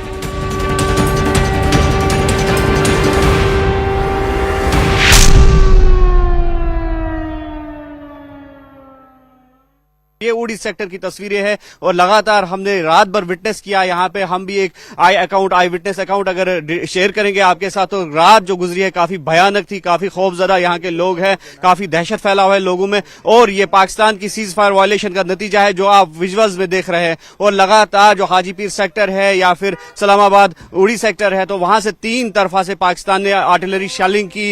यहाँ तक ये भी कहा जा रहा है sources की snipers को भी यूज किया गया, और जिसके नतीजे में जो कल तक ये लगामा गांव जहां पर हम मौजूद है, ये हंसता खेलता गांव हमें कल तक नजर आ रहा था, लेकिन इस वक्त रातों रात ये तबाही का मंजर जो है बयान कर रहा है। और ये दुकानें हैं, ये मकान है जो डैमेज हो चुके हैं, और आप देख सकते हैं कि किस कदर शेलिंग भयानक थी। और इन तस्वीरों से अंदाजा लगाया जा सकता है ये टीन जो है, टीन के जो रूफ शीट्स है, टीन शीट्स, और देख सकते हैं आप कि किस तरह की हालत हुई है और किस तरह से शेलिंग जो है इसकी शिद्दत क्या थी। और यहाँ के लोगों की अगर बात करेंगे तो उनसे हमारी बात हुई लगातार, तो उनका ये कहना है कि 1998 में जो सीज फायर वायलेशंस हुआ करती थी उसकी वजह से लोग जो है काफी परेशान थे, और वो आज तक यहाँ के लोग नहीं भूले हैं। लेकिन आज जो शेलिंग हुई है, आज जो आर्टिलरी फायरिंग की गई है पाकिस्तान की तरफ से, 1998 का भी रिकॉर्ड जो है वो टूट गया है। और लगातार हम देख रहे हैं कि किस तरह ग्राउंड सिचुएशन जो है, किस तरह तबाही के मनाजिर जो है वो बयान कर रहे हैं, और इसकी वजह से काफी लोग जो है वो जख्मी हुए हैं।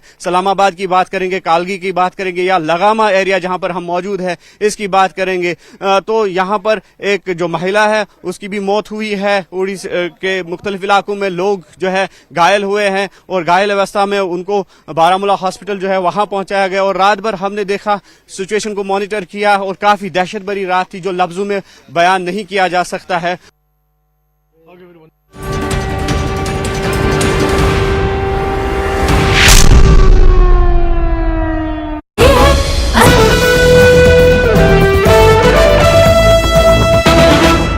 General has unleashed. See, firstly, and also, since you understand and you are both of you well read in military history, has any other Pakistan general has had such reversals and such a poor tenure other than the 1971 episode? So, see, is he one of Pakistan's most failed generals?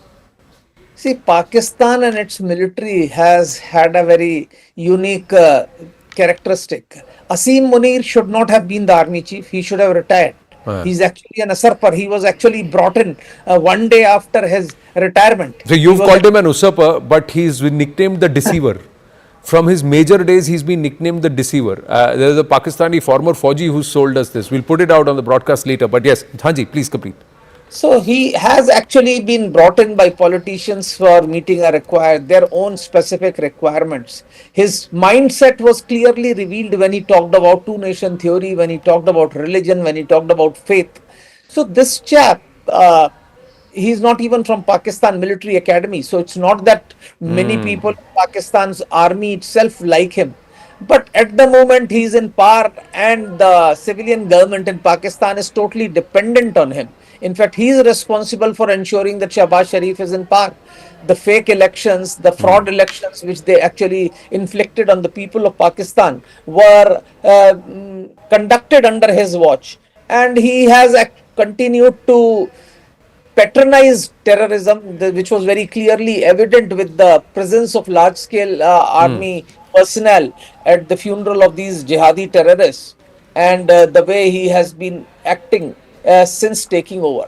He has not only been indulging in random acts of violence, he has been making statements against Afghanistan, against Pakistan. He is not only that, he has actually gone on to sack some of the lieutenant generals and senior officers in Pakistan Army who were slightly more rational. So there are dissensions within Pakistan Army, and of course that's been made very clear by the successes which Baloch Liberation Army has actually achieved. That's why I said, is he one of the most failed generals of Pakistan? One, the most popular leader was incarcerated, wahi unpopular ho gaya. He didn't deserve to be army chief, he became army chief, he usurped somebody's position. Third, the Baloch have bajawed them, the Pakistani military. The Jafar Express is the biggest embarrassment. Usse pehle November last year also they had this when they took over an entire city for 3 days. Then the Afghans, they are upset with him. The Sindhi, the Cholistan project has rendered him very, very unpopular again. That's his pet project, and he's accused of perhaps even...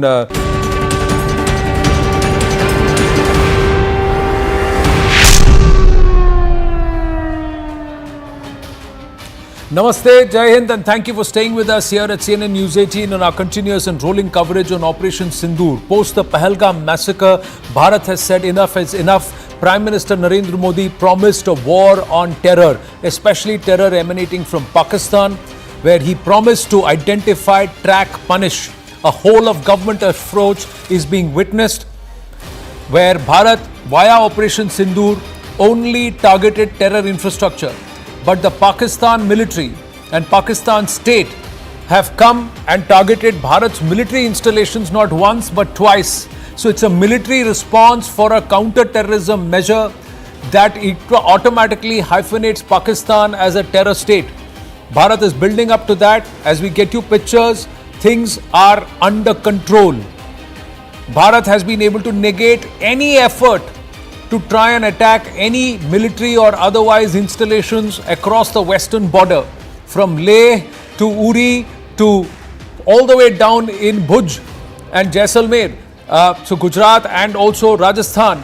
There have been multiple attempts across 15 to 17 locations which have been thwarted ably by the defense systems that we put in place. Our armed forces are on the vigil, our forces are awake, our forces are not just guarding the territory but also the skies, and doing it in such a way that not a single projectile or loitering munition fired by the Pak military has been able to find its target.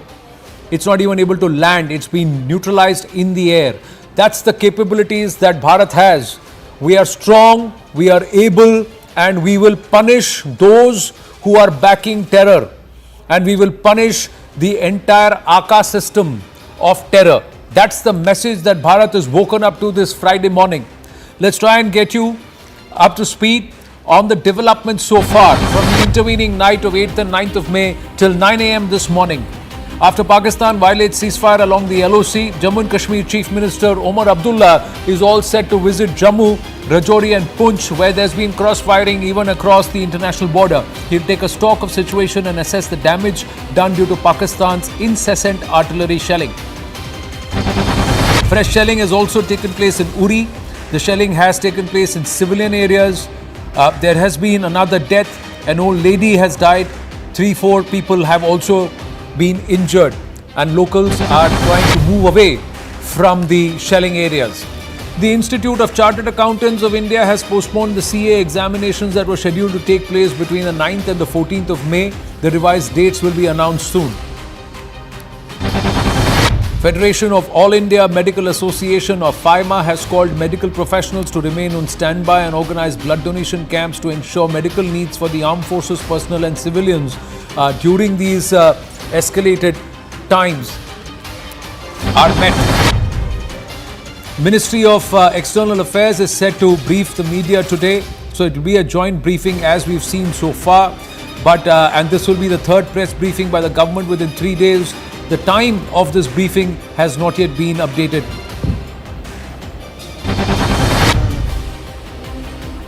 The Indian Army has released a statement on last night's strikes. The statement says that the Pakistan Armed Forces launched multiple attacks using drones and other munitions along the entire western border on the intervening night of 8th and 9th of May. Pak troops also resorted to numerous ceasefire violations along the line of control in Jammu and Kashmir. The drone attacks were effectively repulsed and befitting reply was given to the ceasefire violations. Jammu and Kashmir LG Manoj Sinha will be visiting Uri to take stock of the situation that has arisen due to heavy Pak shelling from the Pak side. Locals say since 1998 they have not seen such kind of shelling. But Bharatiya forces are responding in equal and far more punitive measure. Let's go across to our guests. Before that, let's go across to our reporters. Our reporters are on ground. The News 18 network team of reporters has been working tirelessly to get our viewers correct, verified and reliable news. And we are proud of the coverage that we've been able to bring to you because we've been able to keep it factual. Thanks to our entire team of reporters and, of course, those working tirelessly at the back end. Let's go across first to Arunima with the latest on what's happening in the South Block. Arunima, you have an update that the 3 service chiefs are there to brief the Raksha Mantri. Yes, we are told that tentatively around 9:30, the tri-service chiefs, along with the CDS, they're going to brief the Raksha Mantri about the overnight situation. They have been obviously keeping the line going all over last night because situation was quite tense. Yesterday afternoon also, India responded effectively in Lahore, in Rawalpindi, in Karachi, and then Pakistan's misadventure started overnight. They were all foiled. There were at least 8 missiles that were taken down. There are unconfirmed reports about Pakistani aircrafts also. But amidst all of this, the tri-service chiefs are going to meet Raksha Mantri. Operation Sindoor is very much on. We're also being told that Home Minister is likely to meet, the DGs of all border guarding paramilitary forces. He had a call last night with BSF DG and CISF DG. He's also been keeping the line going with the DGPs of all the border states because situation is quite tense after what happened in Jaisalmer in Rajasthan, Bhuj in Kutch of Gujarat, Punjab, Pathankot, we know Jammu and Srinagar were on fire. The entire LOC and international border was on fire. So what is it being done to keep the civilians safe? That's the mandate that the Home Minister is keeping, while Raksha Mantri and the tri-service chiefs are ensuring that the military has a free hand in taking on Pakistan. I think we are also possibly looking at, even though I'm waiting for that confirmation, but Right. possibly after Raksha Mantri's briefing, Raksha Mantri, NSA and Home Minister could meet the PM again. So there could be another round of meeting at the highest levels of government, Arunima. That's what you're telling us. We'll come back to you in a bit. Akash is also with us. Ishan is also with us. Our reporters on the move, both Akash and Ishan, trying to cover the length and breadth of Jammu and Kashmir and those regions along the international border and the line of control. Anshul is also there. He is in Pathankot. Akash, so the Raksha Mantri is going to take stock. There is going to be a joint briefing, so the MOD has to now calibrate what's happened through the night of 8th and 9th. So all reporters are on screen, but yes, Akash, you're on the move. So where are you heading to and what do you see around you? And take us through what's expected from the MOD aspect or the defense aspect. Right. So Anand, I'm moving towards Jammu. It is all peaceful here, and thanks to our armed forces that all of those attempts were thwarted last night. It's all peaceful. Rajesh Bhardwaj will in fact show you the road. There you have normal vehicular movement as well. So there is no panic, and thankfully, people are continuing their, work as per their routine. Also, as far as this meeting is concerned, as Raksha Mantri is all set to, meet 3 service chiefs and also CDS, Anand, what I have been told is that IDS has taken a command. We still don't have theatre commands, here in the country. We know that how integrated efforts are there. We know our armed forces are working. But now IDS has also taken command, and that's the reason why the role of CDS would become very important. In terms of can you coordination, explain to our viewers the sort of CDS is the Chief of Defence Staff, but what is IDS? Can you explain the contours in a bit of detail for our viewers? Right. Yeah. So IDS is Integrated Defence Staff. When we talk about IDS, so the whole idea is to have an integrated effort, by the armed forces in any sort of contingency.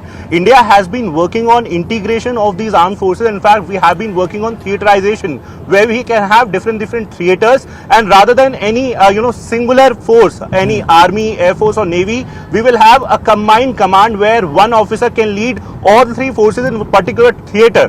Though we don't have any operational theater as of now as far as these borders are concerned, but these efforts are somewhere showing that forces are already working in an integrated manner, because we have seen that how both Indian Army and Air Force have thwarted the attempts.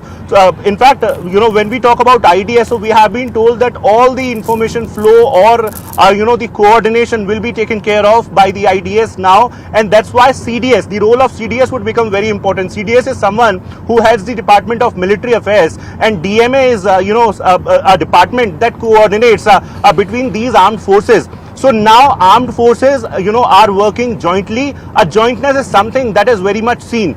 Now coming to the aspects of different weapons and the sort of attack that was seen last night. No, we'll come from to that. Leh Ladakh I'll come to the breakup of what was used to defend our skies and what kind of defense systems in a bit.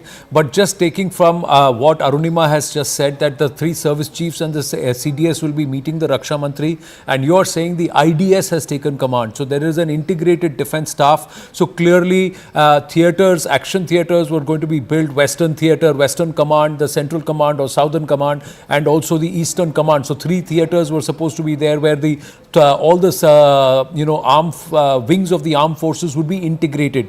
But there is an integrated defense staff that's already taking shape, is what Akash is telling us, and he explained the contours. Just going to Ishan, and then I'll come back to you, Arunima and Akash, and we'll try and talk about how we defended the skies.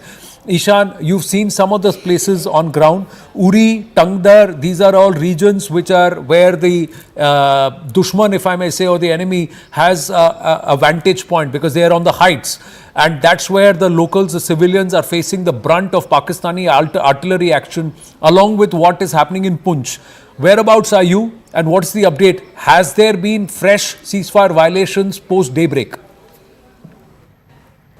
Well, absolutely. There has been fresh ceasefire violation, at least in Uri, where gunfire and artillery shelling can be heard. Locals are still reporting that there is shelling going on in those locations along the line of control, and civilian areas have been badly hit. When I say badly, Anand, it means that houses have been hit, residential houses have been hit, not only in Uri but also in Kupwara, where Tangdar, we're getting images and pictures of houses being damaged, heavily damaged, and a lot of people have now started even to move out of those areas. Though the government had already moved some families, had kept arrangements for them, but now people are seriously thinking, considering the fact that what happened last night, some of them are telling us they haven't seen it in last 2 to 3 decades. The sort of shelling that took place, the sort of intensity at which the shelling was coming is unprecedented. There have been vehicles who have also been damaged. Even in Poonch and Rajouri, there was an intense shelling that took place during the night time. There was heightened activity that took place, particularly towards the air, and there was a lot of commotion that we witnessed. There was dark at night, blackout in Srinagar, in Jammu. Every place was like that. We're heading into Uri to see for ourselves the sort of damage that has been inflicted by Pakistan shelling, particularly towards the civilian areas. The army has given a befitting response. Chief Minister is going on the ground. The Lieutenant Governor will also be in Uri to assess the damage and the situation and how things are panning out in terms of the medical aid, in terms of the facilities, in terms of the vehicles kept there for the movement of those civilians who feel trapped in the middle of the shelling. Right. Try and see if you can go up to Salamabad in the Uri district, because that's closer to the LOC, and there's been huge amount of damage that's been inflicted by the Pakistan guns. And those pictures, viewers, is the result of the Pakistan artillery, incessant artillery. It's about just taking and aiming and firing randomly without any care that it's landing on civilian homes, on innocents, which is again a war crime. It's a trespassing of the basic guidelines or principles of conflict or war. Going back to Arunima and Akash, on the IDS aspect, how do the para come in? Because Arunima, you track the para.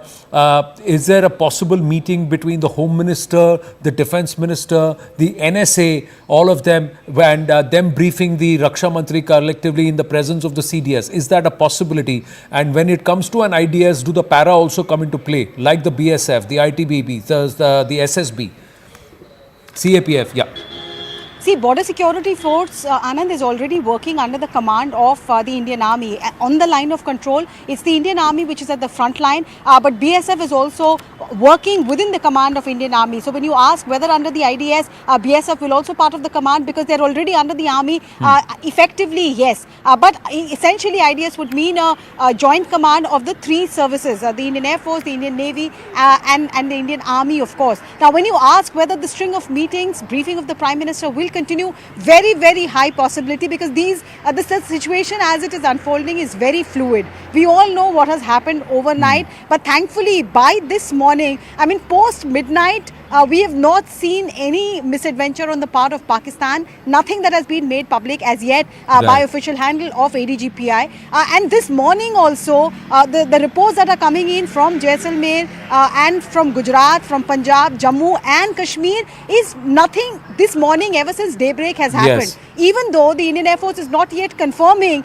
I must tell you that Jaisalmer's district administration is giving us an indication about a possible pilot from Pakistan. If indeed this is true, then there's also that leverage that India has. And that I would just like to tell you, Arunima, we had Bhavani joining us from Jaisalmer, and Bhavani was very clear that there is no confirmation of the same so far from the forces or from the local command there. Whether there has been an F-16 downed or whether a Pakistani pilot has been captured alive, there has been no confirmation of the same. So we're going to stay with that because Bhavani is on ground. So we'll stick with that till there is any confirmation otherwise. So that's what we will do because the rest then becomes conjecture. But like you said, that this is a situation that's fluid, and clearly the Pak military and Pak establishment has decided to escalate the situation. They are not wanting to tone down the entire bluster. So clearly Bharat will have to recalibrate and be ready for perhaps taking it a notch up and telling them that you can keep raising the decibels, we'll only hit you back harder and louder. Akash, the fact that it was all firecrackers in the sky, it was unnerving for the people. A lot of explosions through the night. A lot of people watching on TV also got a little worried. But the most important aspect is not a single projectile landed on the intended target. They were all neutralized in the skies itself. How did that happen? We talked about the MR-SAMs, we talked about the Akash, and we also talked about S-400 all through the 8th. But on the 9th, there are some new dynamics also that have come into play. Right. So, Anand, air defense, is one crucial aspect of any sort of war, especially in the current times. We have seen Russia-Ukraine, where air defense is playing a major role, and we have seen the Israel-Gaza as well. Though the nature of both the conflicts or the war, is different. But in Indian context, this is very important given the fact that this is not a full-fledged war, and it started, with, India in fact, avenging what happened on 22nd of April in Pahalgam, then Pakistan retaliating to it, and then, India giving it back. We have categorically mentioned that we don't want any escalation. In all those two press conferences, and in fact the communication that is there on social media, it has been categorically mentioned. Our External Affairs Minister, is in fact, talking to the international community and in fact the heads of the states that how we don't want any escalation. But if, they will try to attack us, then we'll give a befitting reply. Last night when, the attempt to destroy our air defense was thwarted, yesterday morning, we in fact destroyed their air defenses, and in fact, as Arunima was pointing out, there are different cities were hit. No civilian target, but yes, the air defense and the air radars. Now, when they tried, our air defense was in play, and in any war-like situation, Anand, I was mentioning it earlier. Air Force is the force that takes command of the air defense, the entire air defense. Indian Army has got one AAD unit, that is Army Air Defense Corps. We have officers, we have got weapons for it, we have AD weapons, we have in fact MRSAMs for that. But Indian Army is responsible for their their infrastructure, their units, and in fact they are there for the tactical deployment as far as air defense is concerned. In this particular case, what we saw was an integrated effort, where in fact in Lev, where I was told that in fact the Corps headquarter there in Lev was targeted, a drone was sent there. The L-70 guns in fact played a major role. These are the guns that were integrated with anti-drone systems and the technologies just a few years back, if I'm not wrong. These guns were upgraded, and then we had these multiple air defense guns for Indian Army. Akash is of course with Army as well, and there is an integrated command with Air Force that was in fact taking a call as far as Akash Air Defense, Akash Tir, which is, and also S-400 is concerned. Right. For drones, Akash played an important role because it was able to in fact detect and engage the targets before before these drones are hitting the actual target. So it was a success for Indian Armed Forces. And they were able to thwart all of these attempts. We don't have even a single report, Anand, where we are learning about any sort of destruction, damage, or the claims that Pakistani social media handles are making. At this point in time, we know about the sort of action that Indian Armed Forces have taken, in reply to what happened last night at around 8 p.m. starting from Jammu airport and the nearby areas.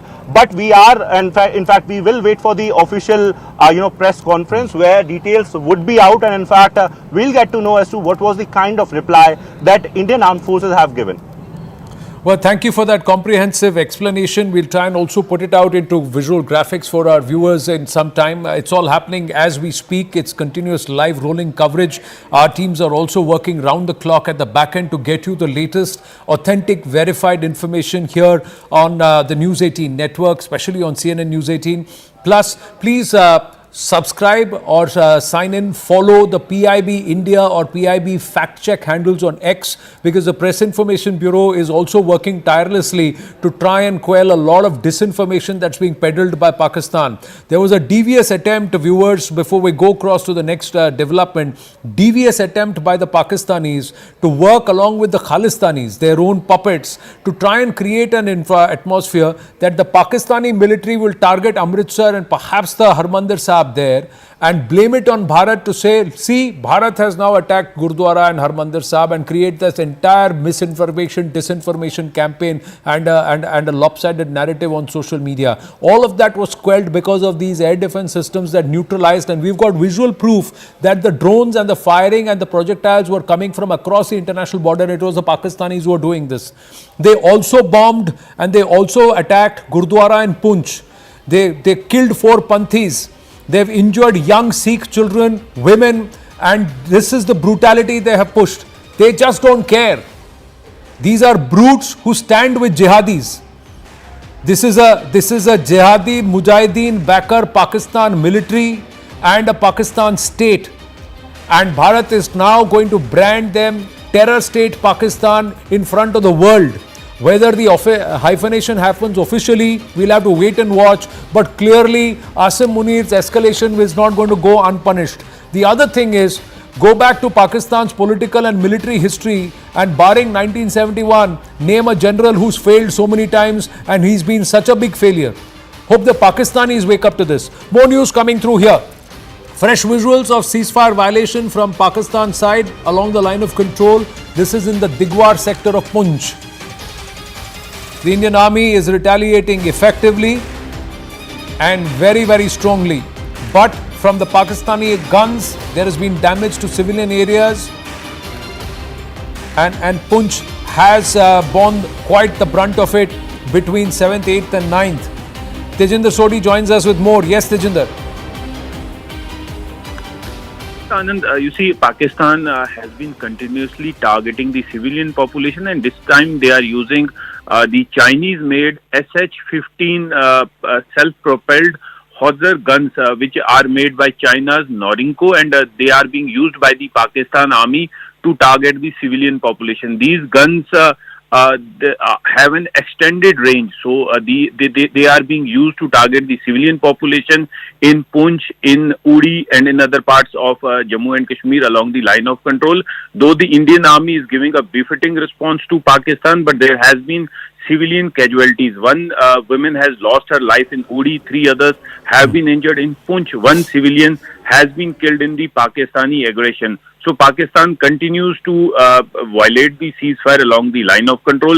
There was another incident of cross-border firing in the Samba sector, wherein the border security force foiled a major infiltration bid from across the border.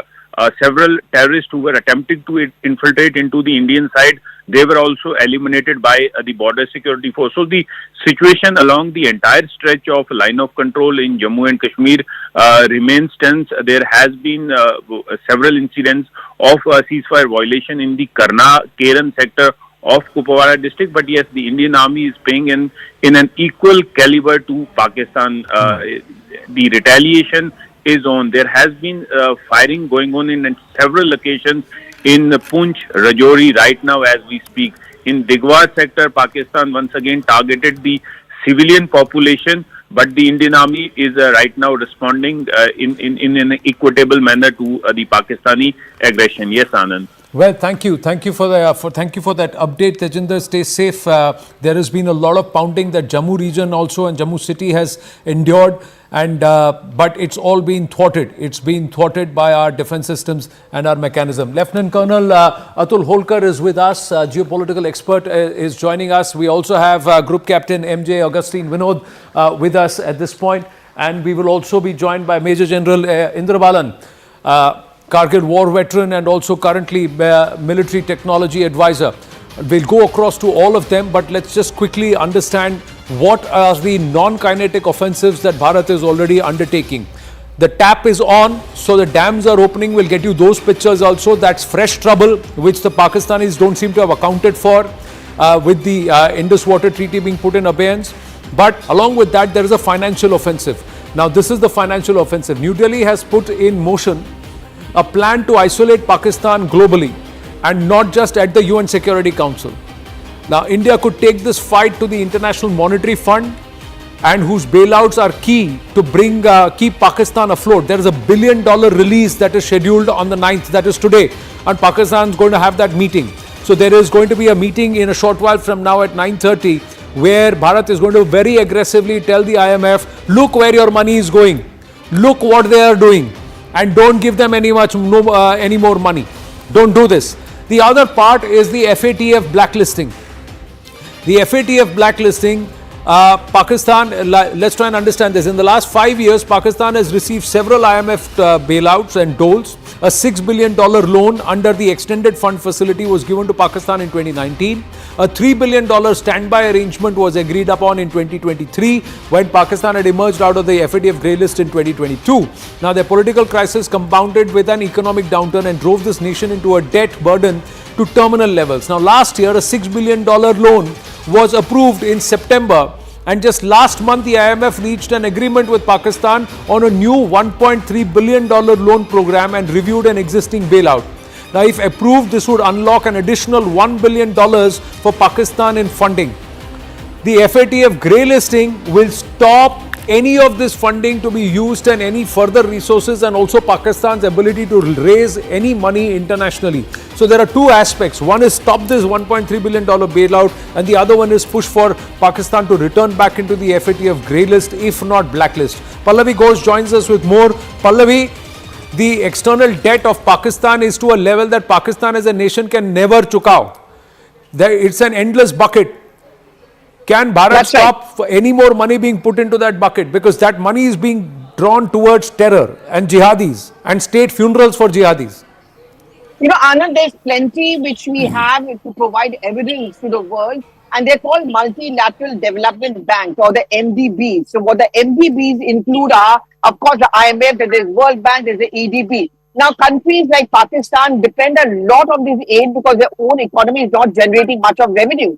And, you know, they say that we have, for example, road infrastructure, colleges, hospitals, you know, those kind of infrastructural developments does require money coming in from these MGBs. And that is what India has been offering evidence to show that this is the money you're giving them, supposedly for infrastructural development. But what is really happening is that money is now being diverted to fund that school of terror. And what India has been saying, and which I think they're going to say it once again today, is that, mind you, the school of terror is not limited just to India.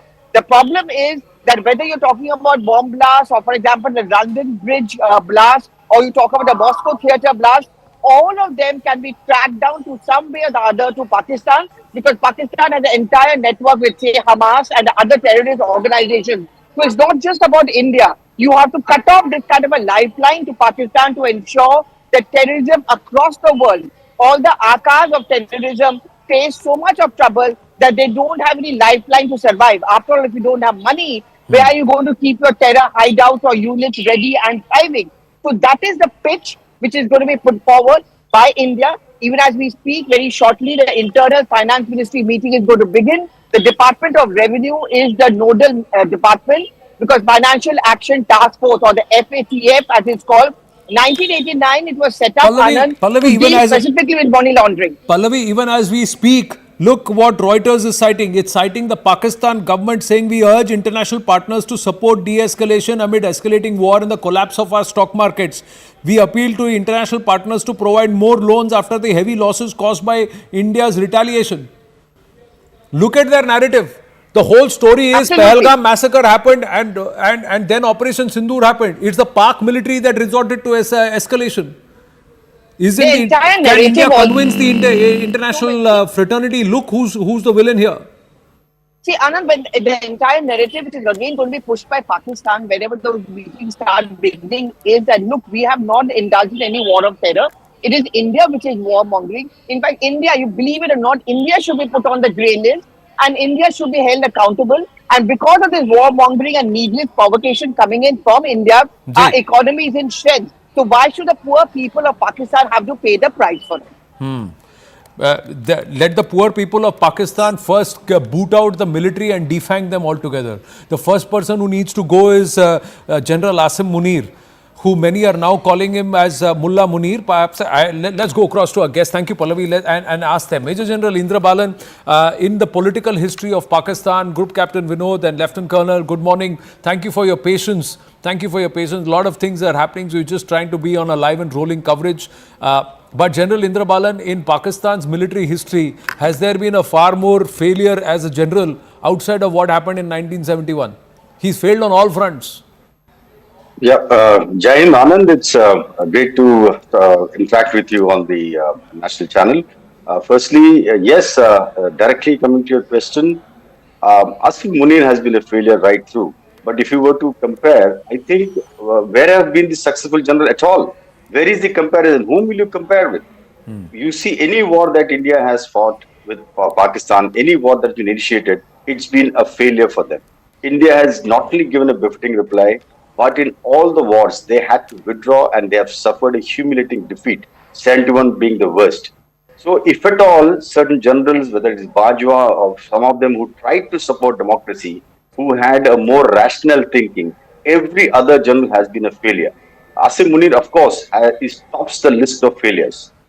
All said and done, his provocative speak, anti-India speak, anti-Hindu speech, and also talking of how Pakistan is going to, retake Kashmir, the jugular vein concept, all this ripping up of passions.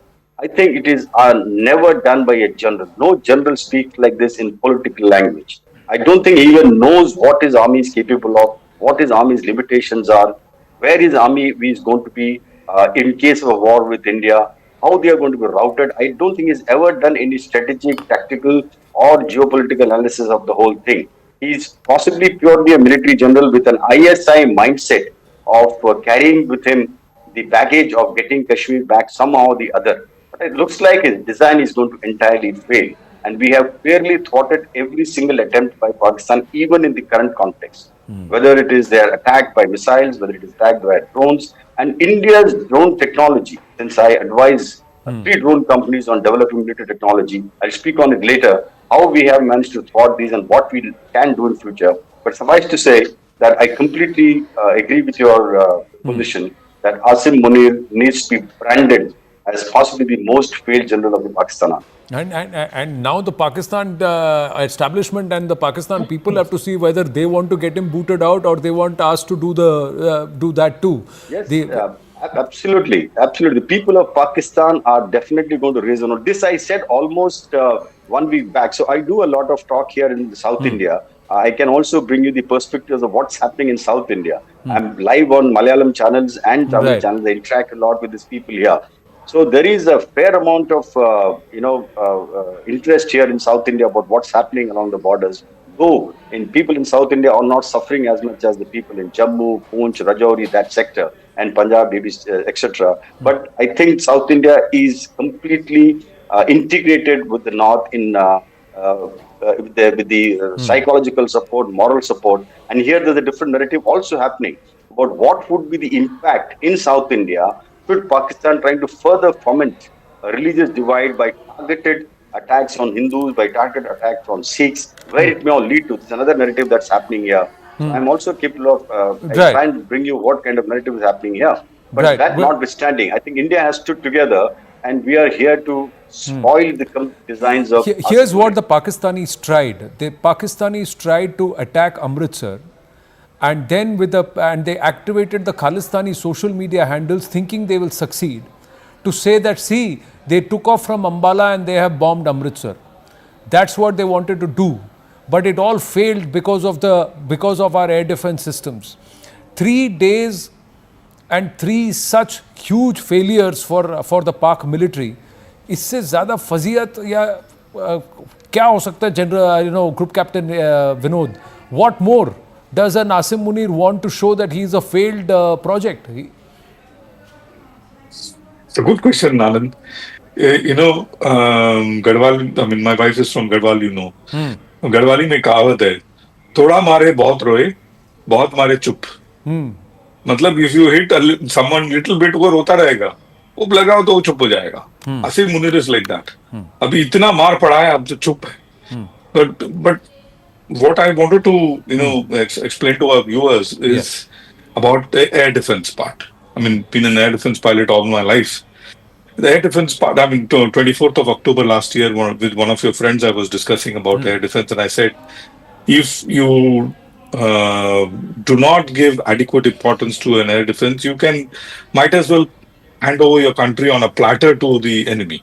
So that's what I said and explained it to them. And so I'll take Well, 2 Captain, minutes, Anand. we've just got an update. Just need to bring you up to speed because it's a live and developing situation. There's an air warning that's been issued. It's been received from the Air Force Station of a possible attack. Sirens are being sounded and all are advised to remain indoors and away from balconies. Tejinder Sodi joins us, and this is in Chandigarh. Tejinder, when did this happen, Tejinder? Just a few moments ago, the Deputy Commissioner of Chandigarh has issued this alert. He's saying that an air warning has been received from the Air Force Station of a possible attack. So, across the entire Chandigarh, sirens are being sounded. It's been more than 15 minutes now that the sirens are going on in Chandigarh. So the administration has advised people to remain indoors and away from the balconies. This is the advisory which the Deputy Commissioner of Chandigarh has issued to the people. The sources are saying that there is a possibility of a drone attack in Chandigarh. So the precautions are being put into place, and the air defense mechanism has already been activated in and around the entire area to ensure that any possibility of a drone or any projectile attack from the Pakistan side is thwarted, as India did last night when Pakistan tried to attack the civilian airport in Jammu and other military locations. All those projectiles that were fired from the Pakistan side were destroyed by our air defense mechanism. So right now a similar kind of alert has been sounded in Chandigarh, where the Deputy Commissioner is saying that he has received this warning from the Air Force Station. Yes. Right. So Chandigarh air sirens have gone out, and there is a Deputy Commissioner saying that there could be an air raid, a possible air raid, not necessarily aircraft. It could be projectiles, long distance, or even swarms, drone swarms that come in. So two gentlemen here who are working on drone technology. Lieutenant Colonel Atul Hodkar, your thoughts before I go circle back to Major General Indrabalan and Group Captain Vinod. This current posture by the Pak military, is it suicidal for them? Are they hurtling down a path of no return for them? Jai Hind, Anand. Jai Hind. We need to be very, very careful in coming days. See, you got to understand the Pakistani army has a general heading which the army doesn't like, has a political prime minister which the Pakistani people didn't elect, and Pakistan has a population which no one cares for. It's into a leadership vacuum and a divided home. People, political parties, and army, they all divided. If you look into the army also, the army is also divided. I'm not sure that how many generals are currently ready to support Munir's, this adventure. And if you look into, Pakistan itself, all the 4 provinces are fighting against the central forces, and you have the BLA, you have the TTP, you have the Taliban on one side, you have the Sindh unrest which is currently going on, and Punjab is not ready to take this on. I don't know whether Maryam Nawaz has ever spoken to Munir and asked him to back off, because there is no one appears to be in control of Pakistan. And I really dread at this stage, because when you have a madman with no control heading a particular country with nukes in hand, we need to be very, very careful.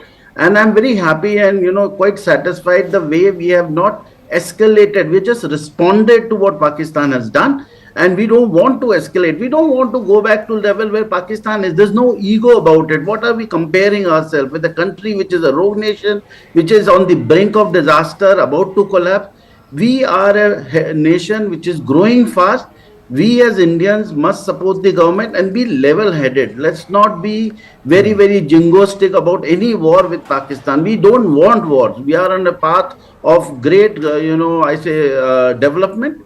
And it's time that we people out here on the television sets and intellectuals in the country calm the nerves of our people. And let's not say that we need blood for blood or that kind of thing, We need to be very, very balanced, Anand. No, we need to be balanced. We are very, very balanced. But the nation that is imbalanced, sir, if there is a mosquito that is irritating you, you do something about the mosquito. You don't say let it continue to irritate. Yeah, yeah, Anand, take all Nobody is portraying precautions. the mosquito as an elephant. A mosquito is a mosquito, but that mosquito Anand, can take all also spread precautions. disease. So that's why the Yes. mosquito needs to be eliminated. So I take a one step ahead that, and I say that, see, what India has done has very calculated moves have been taken. It has taken the international community into, it has informed the international community. It is taking all possible actions, both from all three places, whether it's ground, air, or the sea. We will, and this is one of the finest moment to put this particular enemy and irritant down onto earth and divide it. Fact is that whatever action we take has to be very measured, calculated, Yeah. and it has to be taken to its logical conclusion.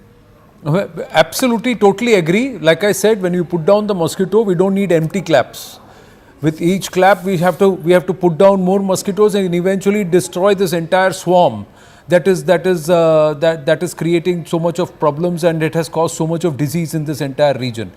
We just have more news, and then we'll go back to General Indra Balan and also Captain Vinod, Group Captain Vinod. Media reports claim Pakistan government saying we urge the international partners to support de-escalation amid escalating war and collapse of stock market. Siddhant Mishra is with us. Siddhant, Pakistan is desperate. They say और पैसा दे दो, loan दे दो, हमारा band बच गया है, and somebody intervene.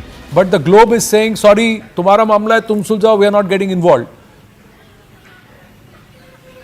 Well, that's right, Anand. In fact, the traditional, partners and allies of Pakistan, in fact, those who have been supporting Pakistan from a very, very long time have also parted their ways this time around. And in fact, they all have issued strong statement in favor of India, whether it's Qatar, whether it's Saudi Arabia, whether in fact the other countries in the West Asia. Perhaps, they have understood, and this time around, Pakistan has been fully exposed by India. In fact, the other day, Foreign Secretary Vikram Misri briefed foreign envoys. In fact, Indian ambassadors to UK and US are perhaps speaking to media networks there, perhaps exposing Pakistan and how Pakistan has been involved in terror attacks in India. And this is the reason that there is a global consensus, Anand, now against Pak-sponsored terrorism. And this is the reason that none of these countries are backing Pakistan at this point in time. In fact, Deputy Saudi Foreign Minister was in India yesterday, and in fact he met EMS Jaishankar, and chatter is that he also called on Prime Minister Modi. So it says that which side these countries have chosen, and it is all because they have understood the disinformation and lies that Pakistan has been peddling from last so many years. These countries have also understood the global significance of India in geopolitics. Right. This is the reason that these countries are now fully backing, and they're not listening to the call that Pakistan is giving for de-escalation, etc. Right. How did we develop the technology to neutralize these drones? What are the kind of capabilities that we have with respect to loitering munitions and also defense systems? We'll talk to General Indra Balan, Group Captain MJ Vinod, and Lieutenant Colonel Holkar after a very short break. Stay with us.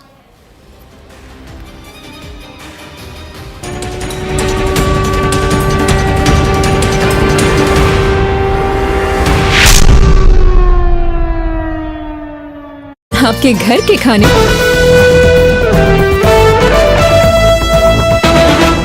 General has unleashed. See, firstly, and also, since you understand and you are both of you well read in military history, has any other Pakistan general has had such reversals and such a poor tenure other than the 1971 episode? So, see, is he one of Pakistan's most failed generals? See, Pakistan and its military has had a very unique characteristic. Asim Munir should not have been the army chief. He should have retired.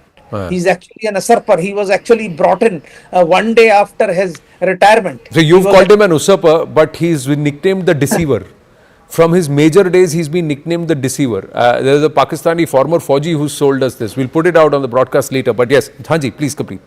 So he has actually been brought in by politicians for meeting their own specific requirements. His mindset was clearly revealed when he talked about two-nation theory, when he talked about religion, when he talked about faith. So this chap, he's not even from Pakistan Military Academy. So it's not that many people in Pakistan's army itself like him. But at the moment he is in power, and the civilian government in Pakistan is totally dependent on him. In fact, he is responsible for ensuring that Shahbaz Sharif is in power. The fake elections, the fraud elections which they actually inflicted on the people of Pakistan were conducted under his watch, and he has continued to patronized terrorism, which was very clearly evident with the presence of large scale army personnel at the funeral of these jihadi terrorists, and the way he has been acting since taking over.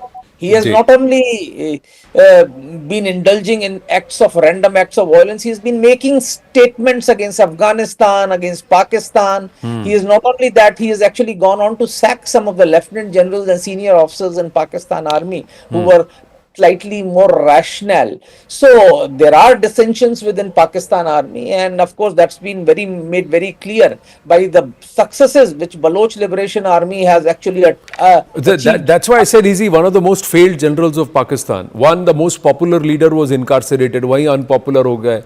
फिर he didn't deserve to be army chief. He became army chief. He usurped somebody's position. Third, the Baloch have bajawed them. The Pakistani military. The Jafar Express is the biggest embarrassment. उससे पहले November last year also they had this entire, when they took over an entire city for 3 days. Then the Afghans, they are upset with him. The Sindhi, the Cholistan project has rendered him very, very unpopular again. That's his pet project, and he's accused of perhaps even siphoning of billions from that, making money of it. And now currently with what he's inflicted upon Pakistan. So, and 3 nights of reversals. एक तो आपने कहा हम तैयार है, आ जाओ, कोशिश करो, हमने 9 जगह ठोक दिया उनको, सारे टेरर इंफ्रास्ट्रक्चर ध्वस्त कर दिए. देन बोला हम आएंगे, जवाबी कार्रवाई करेंगे, सब फेल हो गए. फिर हमने उनके एडीएसएस को we've demolished in Pindi, in Lahore, in Karachi, in Sialkot. Then last night they tried again. And nothing has worked there. Nothing has worked. And we've countered there, and there is a huge amount of pummeling. We are waiting for the official briefing, but we are given to understand Pakistan has suffered huge reversals last night in the retaliation from Bharat based on the equal measure retaliation. उन्होंने 15 location choose किए हैं, हमने भी 15 location में उनको काफी मारा है. They are not coming out and saying it, but we will claim, and perhaps there will be a briefing today for more details on what's happened last night. But right now, some more news coming through before we go back to General Kocher. We are learning from defense sources. At least 45 drones were taken down by the Army Air Defense itself. And this is between Ladakh to Bhuj. So military infrastructure in Leh was also targeted last night by Pakistan. No success from the length and breadth of such a long area, geographical space they've tried to cover. Akash joining us with more. Yes, Akash. Anand, first of all, it is largely peaceful in the morning hours, so no need to panic. It is for the general public.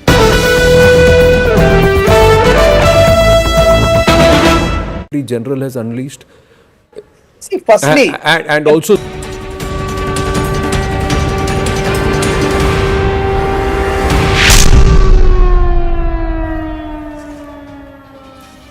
A short while ago, morning, I'm just having a snack while we took a break. Finished. Let's go. We're live and rolling, viewers, so bear with me. Indian air defense systems remain vigilant. We've got this update. Last night, IAF used CUAS, Pechora, Summer and AD guns.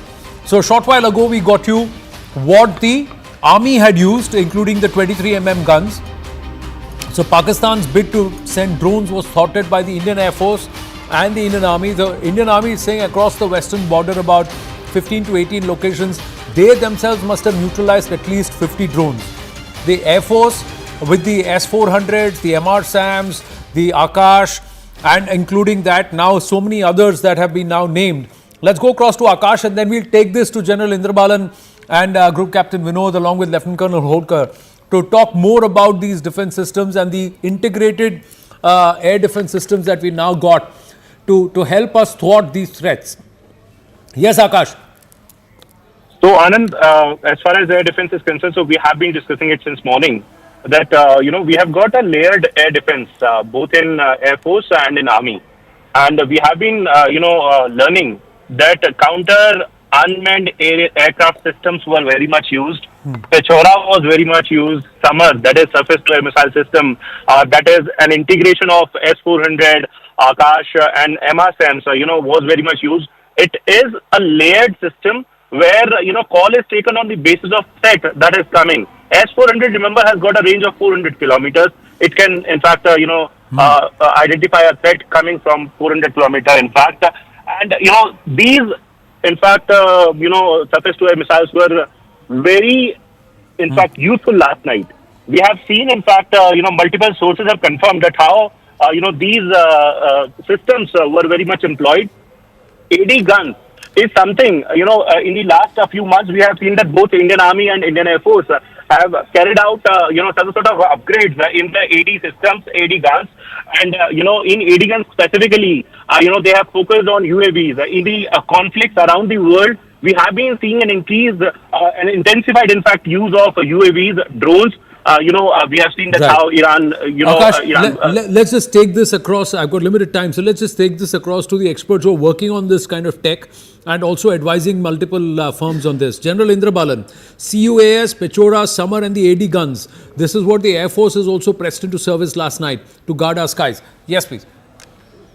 Yeah, so I will leave the air defense exposed to talk on the air defense. Suffice to say that we have an integrated air systems which range from short range to medium range to long range to ballistics and all that. The S-400 is the most recent addition with 3 units in place. What I'm going to talk about is how we are going to counter the drone and how India is going to have an edge on the drone warfare, which is what it seems is going to be in the offing if this sub-conventional military arsenal standoff attack continues for a longer time. So drones are here to stay. We've seen what happened in Ukraine war. The drones have been effectively used by both sides, more by Ukraine. India's drone industry is from nascent. It has upgraded itself to a large extent. India has mail drones manufacturing capability, hail drones manufacturing capability, swarm drones manufacturing capability. Plus, also India is manufacturing counter drone systems. So here, what it seems has been used is kinetic counter drone capability, both by using air defense weapon, which is something very fantastic. Directly hitting the drones using air defense guns is like shooting a crow which is flying and we're trying to bring it down, or some system that we're using air guns, which is with high-tech drones being flown. So this is something very new, and India has very, very successfully done. I think compliments to the air defense people to have used a conventional system to bring down drones. But that part, our industry is working on developing different types of counter drones, whether it is called a spoof technology, whether it is called navigational spoofing, communication spoofing, or magnetic spoofing.